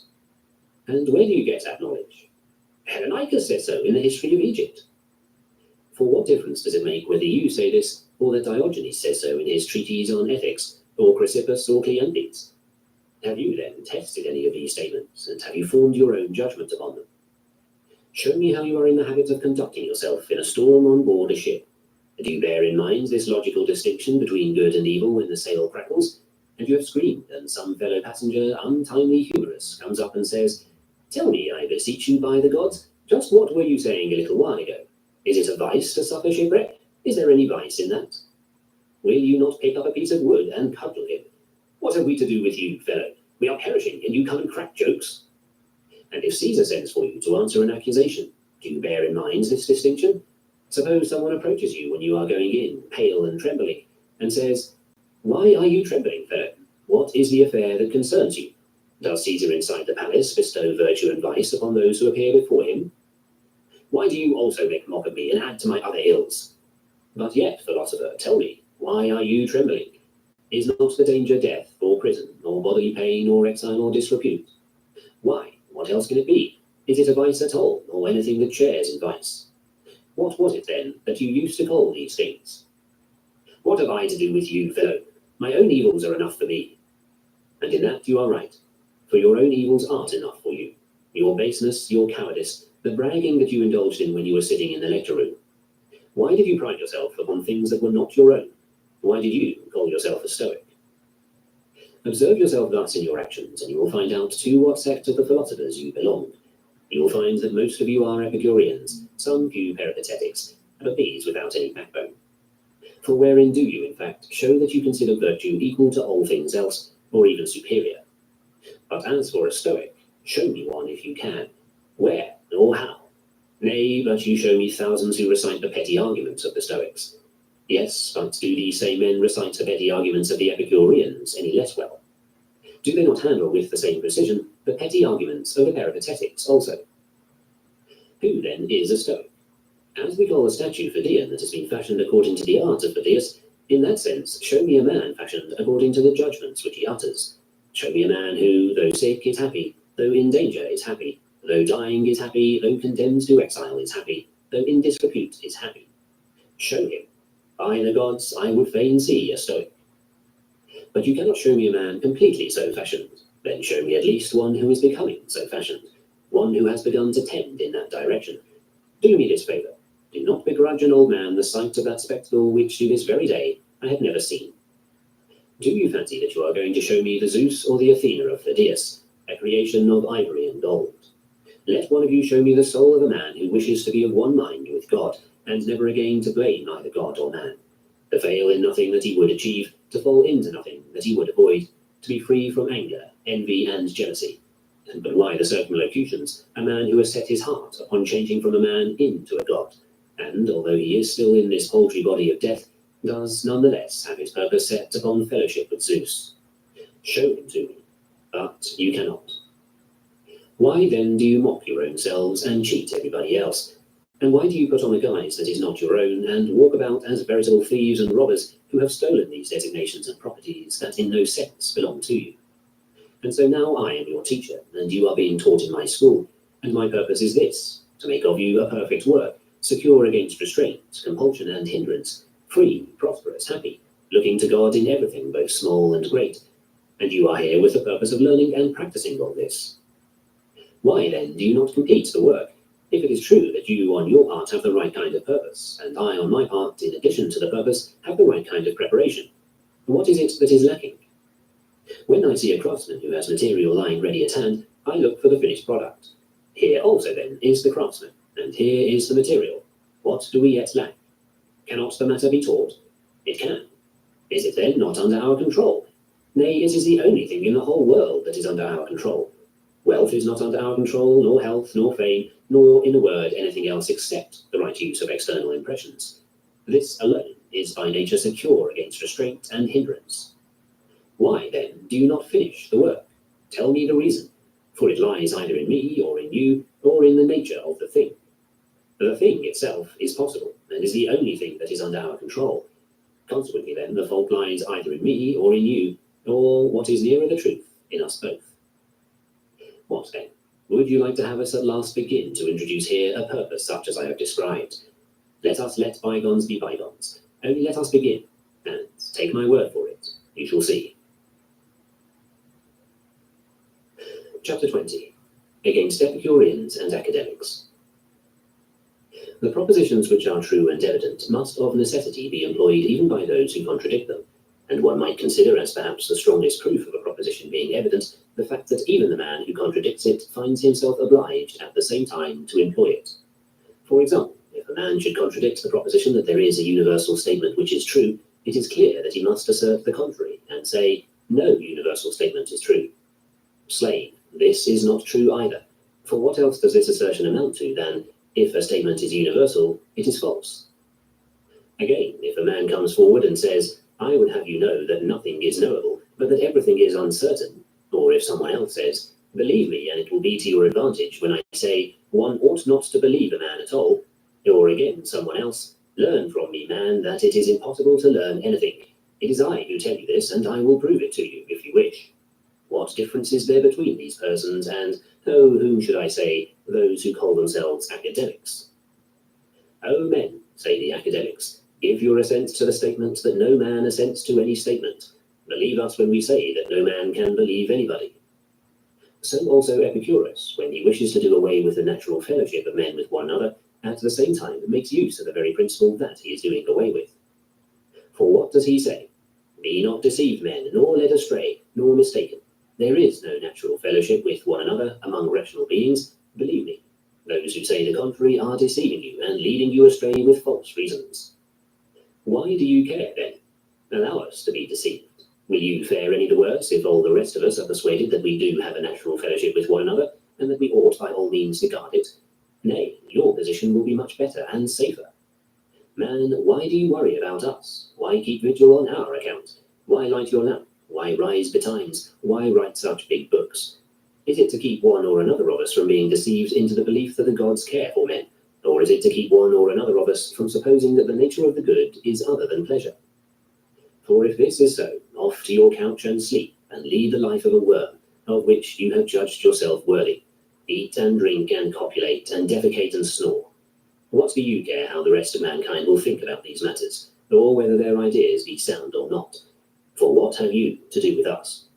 Come, do you interest yourself in sheep because they allow themselves to be shorn by us and milked, and finally to be butchered and cut up? Would it not be desirable if men could be charmed and bewitched into slumber by the Stoics, and allow themselves to be shorn and milked by you and your kind? Is not this something that you ought to have said to your fellow Epicureans only, and to have concealed your views from outsiders, taking special pains to persuade them, of all people, that we are by nature born with a sense of fellowship, and that self-control is a good thing, so that everything may be kept for you? Or ought we to maintain this fellowship with some, but not with others? With whom, then, ought we to maintain it? With those who reciprocate by maintaining it with us, or with those who are transgressors of it? And who are greater transgressors of it than you Epicureans, who have set up such doctrines? What then was it that roused Epicurus from his slumbers and compelled him to write what he did? What else but that which is the strongest thing in men, nature, which draws a man to do her will, though he groans and is reluctant?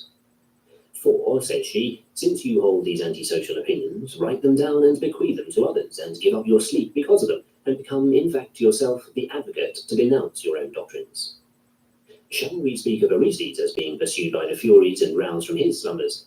But are not the Furies and the Avengers that beset Epicurus more savage? They roused him from sleep and would not let him rest, but compelled him to herald his own miseries, just as madness and wine compel the Galli.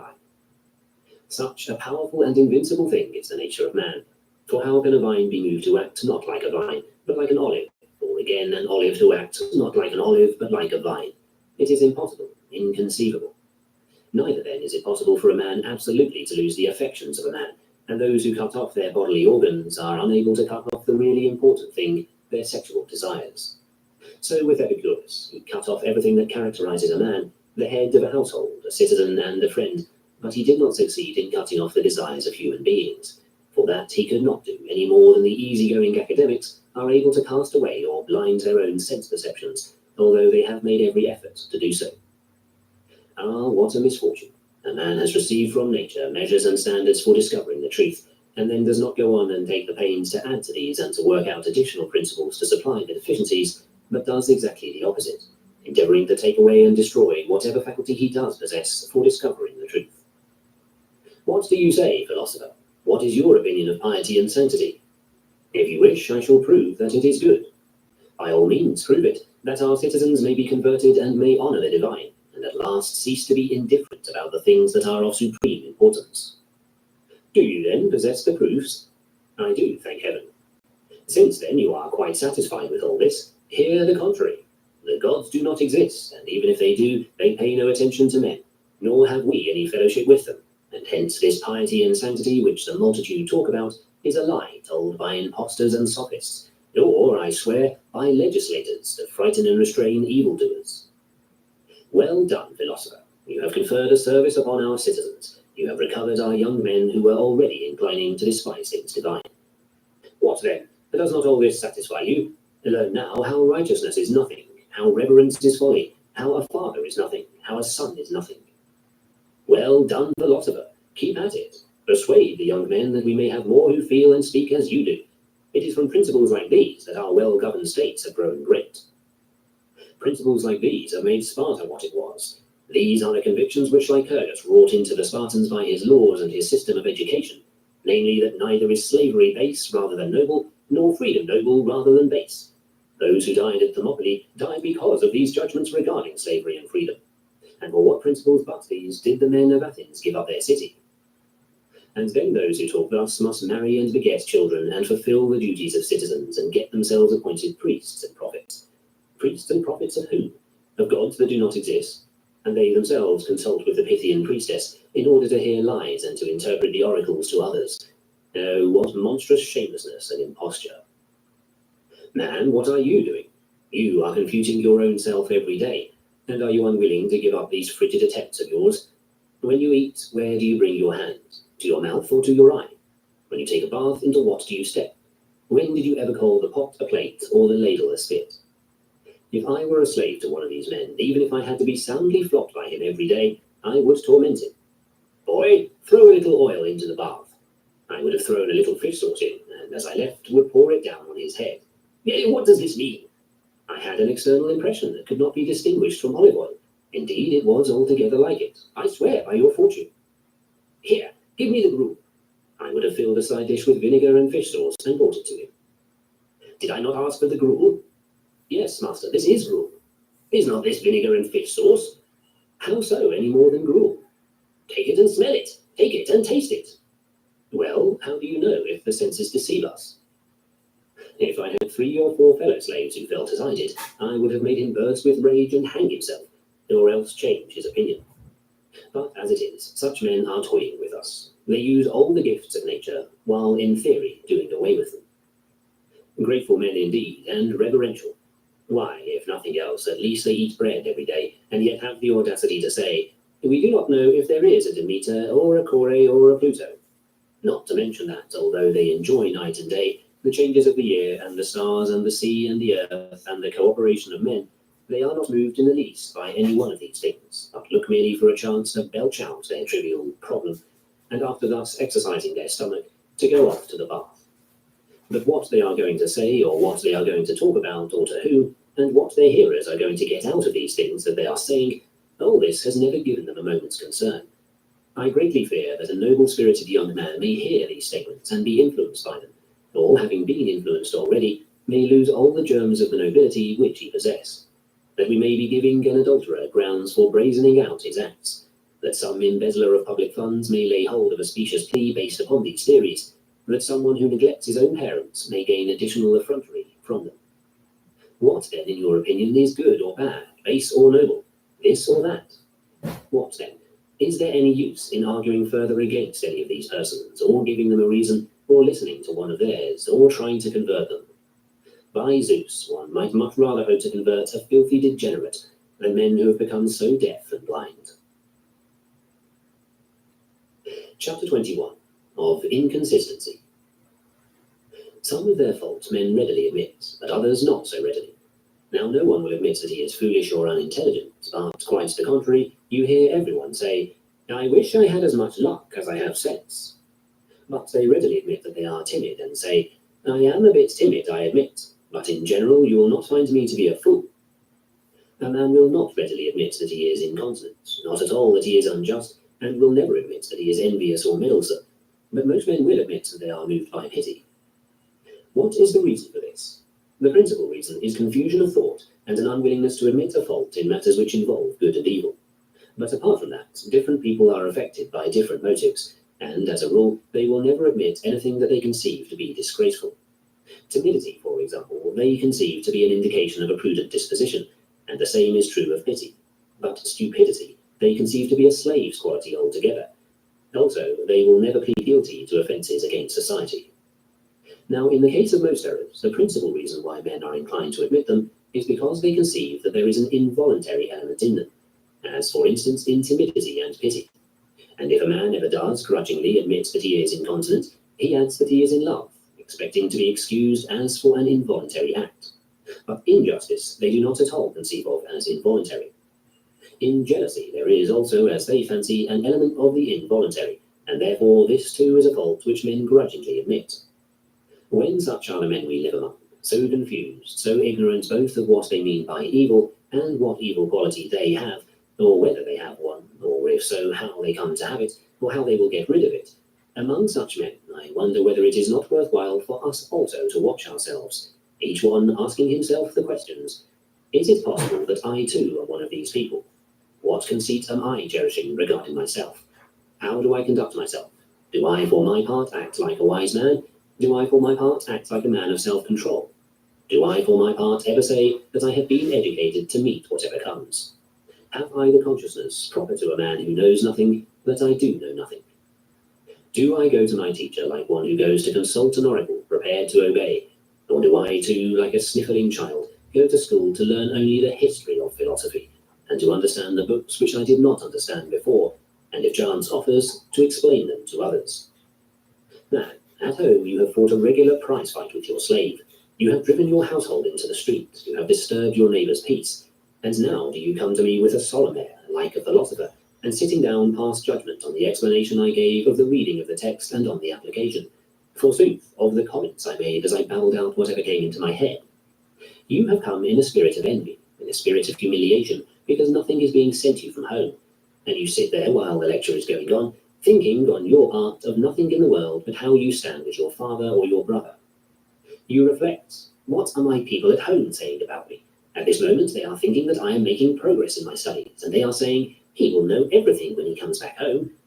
I did want, at one time, I suppose, to learn everything before going back home, but that requires a great deal of hard work, and nobody sends me anything. And at Epictetus they have rotten accommodations at the bars, and my lodgings are bad, and the school here is bad. And then people say, nobody gets any good from going to school. Well, who goes to school? Who, I repeat, with the expectation of being cured? Who with the expectation of submitting his own judgments for purification? Who with the expectation of coming to a realization of what judgments he needs? Why then are you surprised if you carry back home from your school precisely the judgments you bring to it? For you do not come with the expectation of laying them aside, or of correcting them, or of getting others in exchange for them. Not at all, nor anything like it. Look rather to this at least, whether you are getting what you came for. You want to be able to speak fluently about philosophic principles. Well, are you not becoming more of an idle babbler? Do not these petty philosophic principles supply you with material for making exhibitions? Do you not resolve syllogisms and arguments with equivocal premises? Do you not examine the assumptions in the liar syllogism and in hypothetical syllogisms? Why then are you still vexed if you are getting what you came for? Yes, but if my child or my brother dies, or if I must die or be tortured, what good will such things do me? But was it really for this that you came? Is it really for this that you sit by my side? Do you ever really light your lamp or work late at night for this? Or when you went out into the covered walk, did you ever set before yourself, instead of a syllogism, some external impression, and examine this with your fellow students? When did you ever do that? And then you say, the principles are useless. To whom? To those who do not use them properly? For instance, eye salves are not useless to those who rub them on when and as they ought, and poultices are not useless. Jumping weights are not useless, but they are useless to some people, and, on the other hand, useful to others. If you ask me now, are our syllogisms useful? I will tell you that they are, and if you wish, I will show you how they are useful. Have they then helped me at all? Man, you did not ask, did you, whether they are useful to you, but whether they are useful in general. Let the man who is suffering from dysentery ask me whether vinegar is useful, I will tell him that it is useful. Is it useful then to me? I will say, no. Seek first to have your discharge stopped, the little ulcers healed. So do you also, men. First cure your ulcers, stop your discharges, be tranquil in mind, bring it free from distraction into the school, and then you'll know what power reason has. Chapter 22. Of Friendship. Whatever a man is interested in, he naturally loves. Now, do men take an interest in things evil? Not at all. Well, do they take an interest in things which in no respect concern them? No, not in these either. It remains, therefore, that men take an interest in good things only, and if they take an interest in them, they love them. Whoever, then, has knowledge of good things would know how to love them too. But when a man is unable to distinguish things good from things evil, and what is neither good nor evil from both the others, how could he take the next step and have the power to love? Accordingly, the power to love belongs to the wise man, and to him alone. How so, says someone, for I am foolish myself, but yet I love my child. By the gods, I am surprised at you. At the very outset you have admitted that you are foolish. For something is lacking in you. What is it? Do you not use sense perception? Do you not distinguish between external impressions? Do you not supply the nourishment for your body that is suitable to it, and shelter and a dwelling? How comes it then that you admit you are foolish? Because, by Zeus, you are frequently bewildered and disturbed by your external impressions, and overcome by their persuasive character, and at one moment you consider these things good, and then again you consider them, though the very same, evil, and later on as neither good nor evil, and in a word, you are subject to pain, fear, envy, turmoil, and change. That is why you are foolish, as you admit you are. And in loving are you not changeable. But as for wealth and pleasure, and in a word, material things, do you not consider them at one moment good, at another bad? And do you not consider the same persons at one moment good, and at another bad? And do you not at one moment feel friendly towards them, and at another unfriendly? And at one moment praise them, while at another you blame them? Yes, I am subject to exactly these emotions. What then? Do you think that the man who has been deceived about someone can be his friend? No, indeed. And can the man whose choice of a friend is subject to change show goodwill to that friend? No, neither can he. And the man who now reviles someone and later on admires him? No, neither can he. What then? Did you never see dogs fawning on one another and playing with one another, so that you say nothing could be more friendly? But to see what their friendship amounts to, throw a piece of meat between them and you will find out. Throw likewise between yourself and your son a small piece of land, and you will find out how much your son wants to bury you, the sooner the better, and how earnestly you pray for your son's death. Then you will change your mind again and say, what a child I have brought up. All this time he has been ready to carry me to my grave. Throw between you a petty wench, and the old man as well as the young one falls in love with her, or again a bit of glory. And if you have to risk your life, you will say what the father of Epictetus did. Thou joyest seeing daylight. Dost suppose thy father joys not too? Do you imagine that he did not love his own child when it was small, and that he was not in agony when it had the fever, and that he did not say over and over again, if only I had the fever instead? And then when the test comes and is upon him, just see what words he utters. Were not Eteocles and Polynices born of the same mother and the same father? Had they not been brought up together, lived together, played together, slept together many a time, kissed one another? So that I fancy if anyone had seen them, he would have laughed at the philosophers for their paradoxical views on friendship. But when the throne was cast between them, like a piece of meat between the dogs, see what they say. Eteocles, where before the wall dost mean to stand? Polynices, why askest thou this of me? Eteocles, I shall range myself against thee. Polynices, mine is also that desire. Such also are the prayers they utter. It is a general rule, be not deceived, that every living thing is to nothing so devoted as to its own interest. Whatever then appears to it to stand in the way of this interest, be it a brother or father or child or loved one or lover, the being hates, accuses, and curses it. For its nature is to love nothing so much as its own interest. This to it is father and brother, and kinsman and country and God.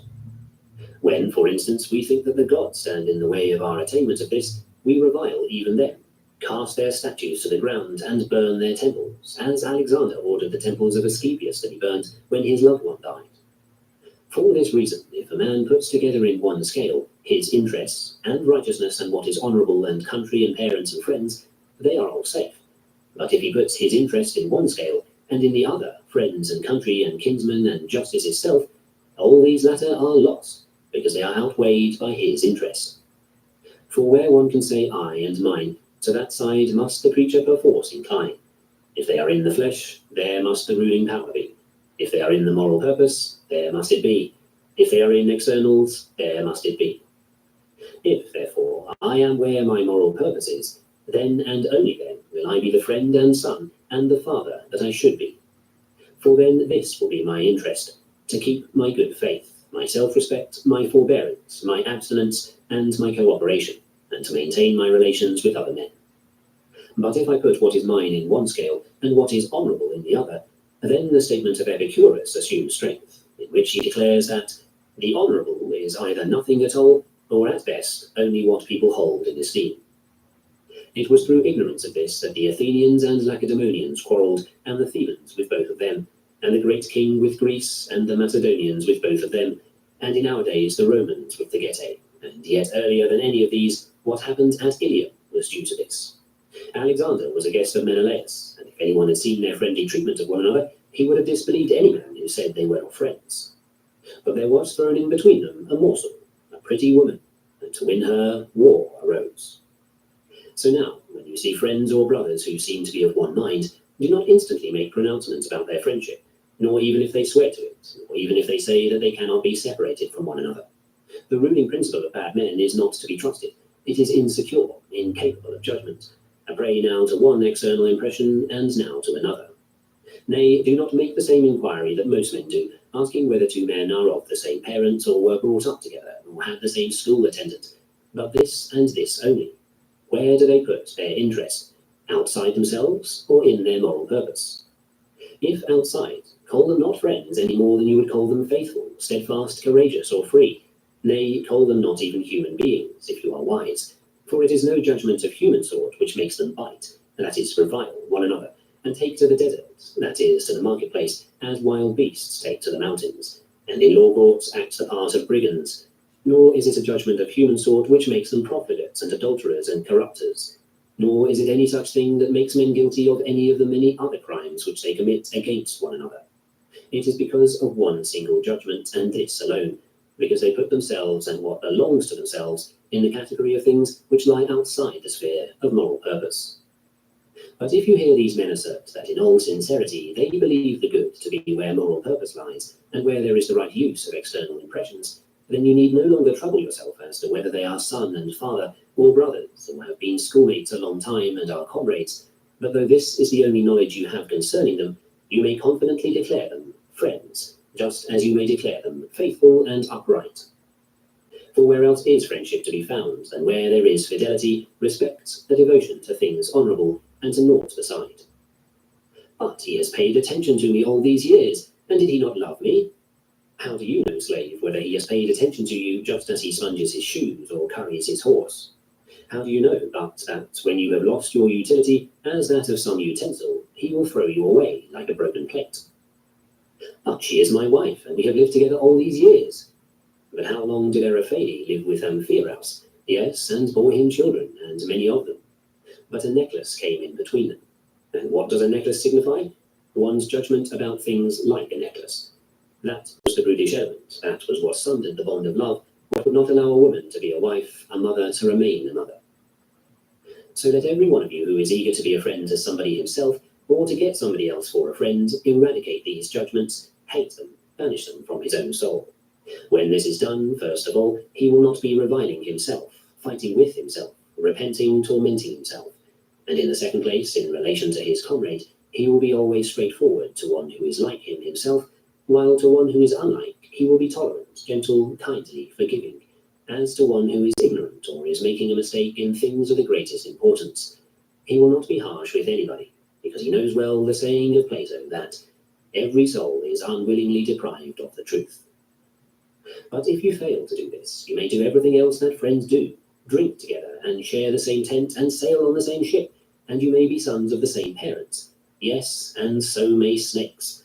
But they will never be friends, and no more will you, as long as you retain these brutish and abominable judgments. Chapter 23. Of the Faculty of Expression. Everyone would read with greater pleasure and ease the book that is written in the clearer characters. Therefore, everyone would also listen with greater ease to those discourses that are expressed in appropriate and attractive language. We must not, therefore, say that there is no faculty of expression, for this is to speak both as an impious man and as a coward. As an impious man, because one is thereby disparaging the gifts received from God, as though one were denying the usefulness of the faculty of vision, or that of hearing, or that of speech itself. Did God give you eyes to no purpose? Did he to no purpose put them in a spirit so strong and so cunningly devised that it reaches out to a great distance and fashions the forms of whatever is seen? And what messenger is so swift and so attentive as the eye? And did he to no purpose make also the intervening air so active and so intent that the vision passes through it as through some tense medium? And did he to no purpose create light, without the presence of which all else were useless? Man, be neither ungrateful for these gifts, nor yet forgetful of the better things, but for sight and hearing, yes, and by Zeus, for life itself and for what is conducive to it, for dry fruits, for wine, for olive oil, give thanks unto God. And at the same time remember that he has given you something better than all these things, the faculty which can make use of them, pass judgment upon them, estimate the value of each. For what is it that, in the case of each of these faculties, shows what it is worth? Is it each faculty itself? Did you ever hear the faculty of sight say anything about itself, or the faculty of vision? No, but they have been appointed as servants and slaves to minister to the faculty which makes use of external impressions. And if you ask what each thing is worth, of whom do you ask? Who is to answer you? How then can any other faculty be superior to this, which both uses the rest as its servants, and itself passes judgment upon each several thing, and pronounces upon it? For which one of them knows what it is, and what it is worth? Which one of them knows when ought to use it, and when not? What is the faculty that opens and closes the eyes, and turns them away from the things which it should turn them, but directs them toward other things? The faculty of sight? No, but the faculty of moral purpose. What is the faculty by virtue of which men are curious and inquisitive, or again unmoved by what is said? The faculty of hearing? No, it is none other than the faculty of moral purpose. When then this faculty sees that all the other faculties which surround it are blind and deaf, and unable to see anything but the very acts for which they have been appointed to serve and minister unto it, while it alone sees clearly and surveys not only all the rest, determining what each is worth, but itself also, is it likely to pronounce that anything else is supreme but itself? And what else can the open eye do but see? But whether it ought to see someone's wife, and how, what faculty tells it? That of moral purpose. And what faculty tells a man whether he ought to believe what he has been told, or disbelieve, and if he believes, whether he ought to be provoked by it or not? Is it not that of moral purpose? And this faculty of speech, and of the adornment of language, if it really is a separate faculty, what else does it do, when discourses arise about some topic, but ornament and compose the words, as hairdressers do the hair? But whether it is better to speak than to keep silence, and to do so in this way or in that, and whether this is appropriate or not appropriate, and the proper occasion and utility of each action, what else tells us all this but the faculty of moral purpose? Would you then have it come forward and condemn itself? What then, says the objector, if the matter stands like this, and it is possible for that which serves to be superior to what it serves, the horse to the rider, or the dog to the hunter, or his instruments to the harper, or his servants to the king? Well, what faculty is it that uses the services of the rest in this way? Moral purpose. What is it that attends to everything? Moral purpose. What is it that destroys the whole man, sometimes by hunger, sometimes by a noose, sometimes by hurling him over a cliff? Moral purpose. Is there then anything stronger than this among men? Yet how can the things that are subject to hindrance be stronger than that which is unhindered? What are by their very nature capable of hindering the faculty of vision? Both moral purpose and things that lie outside its sphere. The same hinder vision, and so it is also with speech. But what is by its very nature capable of hindering moral purpose? Nothing that lies outside its sphere, but only itself when perverted.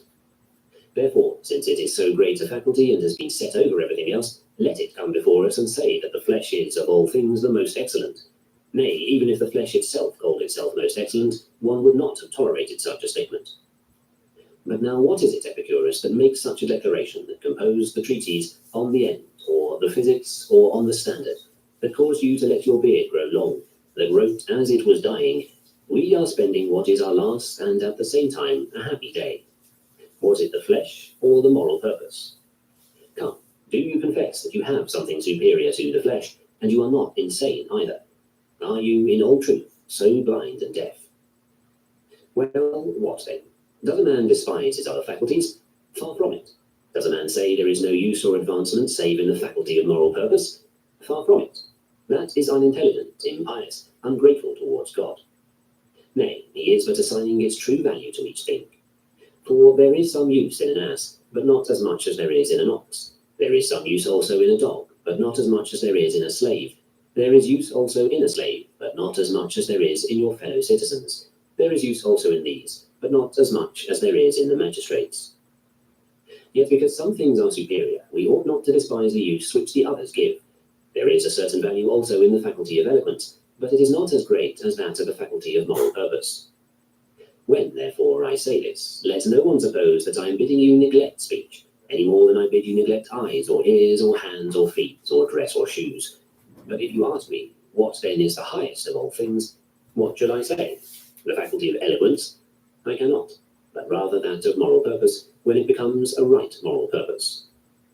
For it is this which uses not only the faculty of eloquence, but also all the other faculties, both small and great. When this has been set right, a man becomes good. When it has failed, a man becomes bad. It is through this that we are unfortunate and are fortunate, blame one another, and are pleased with one another. In a word, it is this which, when ignored, produces wretchedness, but when attended to, produces happiness. But to do away with the faculty of eloquence, and to say that, in all truth, it is nothing, is the act not merely of a man ungrateful to those who have given it, but also cowardly. For such a person seems to me to be afraid that, if there really is a faculty of this kind, we may not be able to despise it. Such also are those who assert that there is no difference between beauty and ugliness. What? Could a man be affected in the same way by the sight of Thersites and that of Achilles, or by the sight of Helen and that of some ordinary woman? But these are the notions of foolish and boorish persons who do not know the nature of each several thing, but are afraid that if a man notices the superiority of the faculty in question, he will immediately be carried away by it and come off worsted.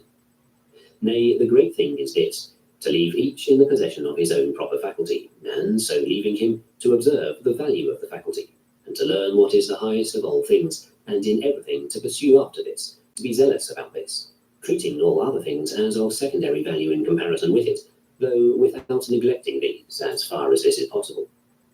For we must take care of our eyes too, yet not as the highest thing, but we must take care of them for the sake of the highest, because this latter will not have its natural perfection unless it uses the eyes with reason and chooses one thing instead of another. What then generally takes place? Man acts like a traveller on the way to his own country, who stops at an excellent inn, and since the inn pleases him, stays there. Man, you have forgotten your purpose. You are not travelling to this, but through it. But this is a fine inn. And how many other inns are fine, and how many meadows, yet simply for passing through. But your purpose is the other thing, to return to your country, to relieve the fear of your kinsmen, to do the duties of a citizen, to marry, bring up children, hold the customary offices. For you did not come into the world to select unusually fine places, I ween, but to live and go about your business in the place where you were born and were enrolled as a citizen. Something like this takes place also in the matter which we are considering.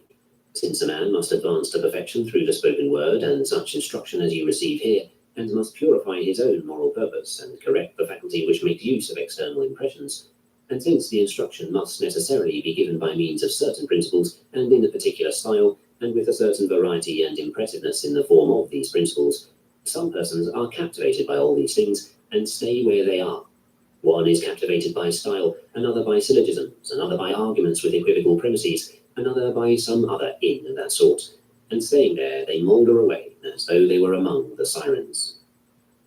Now, your purpose was to make yourself competent to use conformably with nature the external impressions that came to you, in desire not to fail in what you would attain, in avoidance not to fall into what you would avoid, never suffering misfortune, never ill fortune, free, unhindered, unconstrained, conforming to the governance of Zeus, obeying this, well satisfied with this, blaming no one, charging no one, able to say with your whole heart the verses beginning, "Lead thou me on, O Zeus, and destiny."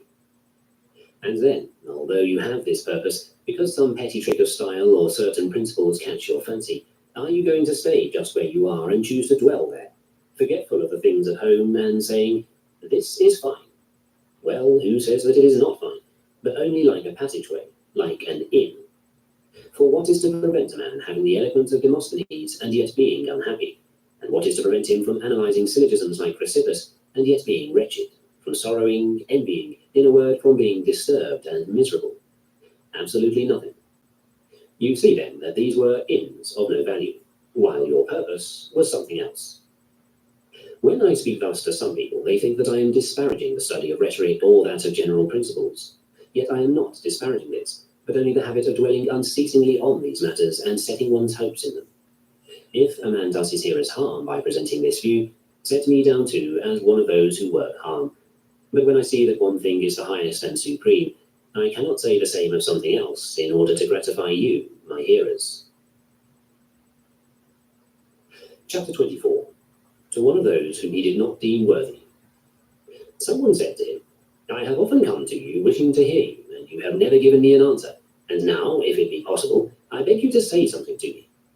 He answered, "Do you think that, just as in everything else there is an art, so there is also an art in speaking, and that he who has this art will speak with skill, while he who does not have it will speak without skill?" "I do." "Then he who by speaking benefits himself and is able to benefit others would be speaking with skill, while he who confers injury rather than benefit would be without skill in this art of speaking? You would find that some are injured and others benefited. And are all those who hear benefited by what they hear? Or would you find that some of them too are benefited but others injured?" Yes, this is true of them also, he said. Then in this case too, are all those that show skill in listening benefited, but all those who do not show such skill injured? He agreed. Is there, therefore, also a certain skill in listening, just as there is in speaking? So it seems. But, if you please, look at the matter from this angle also. Whose part do you think it is to handle an instrument musically? The musician's. Very well. And whose part does it appear to you to be to make a statue properly? The sculptor's. Does it appear to you to require no art to look at a statue with skill? This also requires art. If, then, to speak as one ought is the part of a skilled person, do you see that to hear with benefit to himself is also the part of a skilled person? Now, as for perfection and benefit, if you please, let us drop the consideration of them for the present, since both of us are far removed from anything of that sort. But this, I think, everyone would admit, that the man who is going to listen to the philosophers needs at least a certain amount of practice in listening. Is it not so? What then shall I talk to you about? Tell me, what are you capable of hearing about? About things good and evil? Good and evil for what? Do you mean for a horse? No. Well then, for an ox? No. What then? For a man? Yes. Do we know then what a man is? What his nature is? What the concept of man is? And have we ears that are to any degree open with regard to this? Nay, have you a conception of what nature is? Or can you in any measure follow me when I speak? But shall I use a demonstration for you? How can I? Or do you really understand what a proof is, or how anything is demonstrated, or by what means? Or what things resemble demonstration, but are not demonstration? Do you know, for instance, what is true or what is false, what follows what contradicts, or what is out of agreement or out of harmony with what? But am I to interest you in philosophy? How shall I set before you the contradiction in the ideas of the multitude which leads them to disagree about things good and evil, advantageous and disadvantageous, when you do not know what contradiction itself is? Show me then what I shall accomplish by a discussion with you, arousing me an eagerness for it. Just as suitable grass, when shown to the sheep, arouses in it an eagerness to eat, whereas if you set before it a stone or a loaf of bread, it will not be moved to eat, so we have certain moments of natural eagerness for speech also, when the suitable hearer appears, and when he himself stimulates us. But when the would-be hearer by our side is like a stone or grass, how can he arouse desire in the breast of a man? Does the vine say to the husbandman, "Pay attention to me"? Nay, but the vine by its very appearance shows that it will profit him to pay attention to it, and so invite him to devote his attention.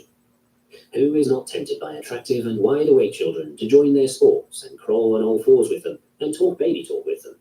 But who is eager to play with an ass, or to join its braying? For however small it may be, it is still nothing but a little ass. Why, then, have you nothing to say to me? There is only one thing I can say to you, that the man who does not know who he is, and what he is born for, and what sort of world this is that he exists in, and whom he shares it with, and does not know what the good things are, and what are the evil, what the noble, and what the base, and is unable to follow either reason or demonstration, or what is true and what is false, and cannot distinguish one from the other, and will manifest neither desire nor aversion, nor choice nor purpose in accordance with nature, will not assent, will not dissent, will not withhold judgment. Such a man, to sum it all up, will go about deaf and blind, thinking that he is somebody, when he really is nobody. What, do you think that this is something new? Has it not been true from the time when the human race began to be, that every mistake and every misfortune has been due to this kind of ignorance? Why did Agamemnon and Achilles quarrel? Was it not because they did not know what things are expedient and what are inexpedient? Does not one of them say that it is expedient to give Chryseis back to her father, while the other says that it is not expedient? Does not one of them say that he ought to get some other man's meed of honor, while the other says that he ought not? Is it not true that this made them forget who they were and what they had come for? Ho there, man, what have you come for? To get sweethearts or to fight? To fight? With who? The Trojans or the Greeks? The Trojans. Well then, are you turning your back on Hector and drawing your sword against your king? As for you, O best of men, are you turning your back on your duties as king, who has the charge of nations and sustains such mighty cares? And for the sake of a paltry damsel, engage in a fistfight with the greatest warrior among your allies, a man whom you ought to honor and protect in every way? And do you sink below the level of an elegant high priest who treats the noble gladiators with all respect? Do you see the sort of thing that ignorance of what is expedient leads to? But I too am rich. You are not, then, richer than Agamemnon, are you? But I am also handsome. You are not, then, handsomer than Achilles, are you? But I also have a fine head of hair. And did not Achilles have a finer and golden hair too? And did he not comb it elegantly and dress it up? But I am also strong. You are not, then, able to lift as large a stone as Hector or Ajax lifted, are you? But I am also noble born. Your mother is not a goddess, is she? Or your father of the seed of Zeus? What good, then, does all this do him when he sits in tears about the damsel? But I am an orator. And was not he? Do you not observe how he has dealt with Odysseus and Phoenix, the most skillful of the Greeks in eloquence, how he stopped up their mouths? This is all I have to say to you, and even for this I have no heart. Why so? Because you have not stimulated me. For what is there in you that I may look at and be stimulated, as experts in horseflesh are stimulated when they see thoroughbred horses? At your paltry body? But you make it ugly by the shape which you give to it. At your clothes? There is something too luxurious about them also. At your hair, at your countenance, I have nothing to look at. When you wish to hear a philosopher, do not ask him, have you nothing to say to me? But only show yourself capable of hearing him, and you will see how you stimulate the speaker. Chapter 25. How is logic necessary? When someone in his audience said, "Convince me that logic is necessary," he answered, "Do you wish me to demonstrate this to you?" "Yes." "Well then, must I use a demonstrative argument?" And when the questioner had agreed to that, Epictetus asked him, "How then will you know if I impose upon you?" As the man had no answer to give, Epictetus said, "Do you see how you yourself admit that all this instruction is necessary, if without it you cannot so much as know whether it is necessary or not?" Chapter 26. What is the distinctive characteristic of error? Every error involves a contradiction, for since he who is in error does not wish to err, but to be right, it is clear that he is not doing what he wishes. For what does the thief wish to achieve? His own interest. Therefore, if thievery is against his interest, he is not doing what he wishes. Now, every rational soul is by nature offended by contradiction, and so, as long as a man does not understand that he is involved in contradiction, there is nothing to prevent him from doing contradictory things. But when he has come to understand the contradiction, he must of necessity abandon and avoid it, just as a bitter necessity compels a man to renounce the false when he perceives that it is false. But as long as the falsehood does not appear, he assents to it as the truth. He, then, that can show to each man the contradiction which causes him to err, and can clearly bring home to him how he is not doing what he wishes, and is doing what he does not wish, is strong in argument, and at the same time effective both in encouragement and refutation. For as soon as anyone shows a man this, he will of his own accord abandon what he is doing. But so long as you do not point this out, be not surprised if he persists in his error, for he does it because he has an impression that he is right.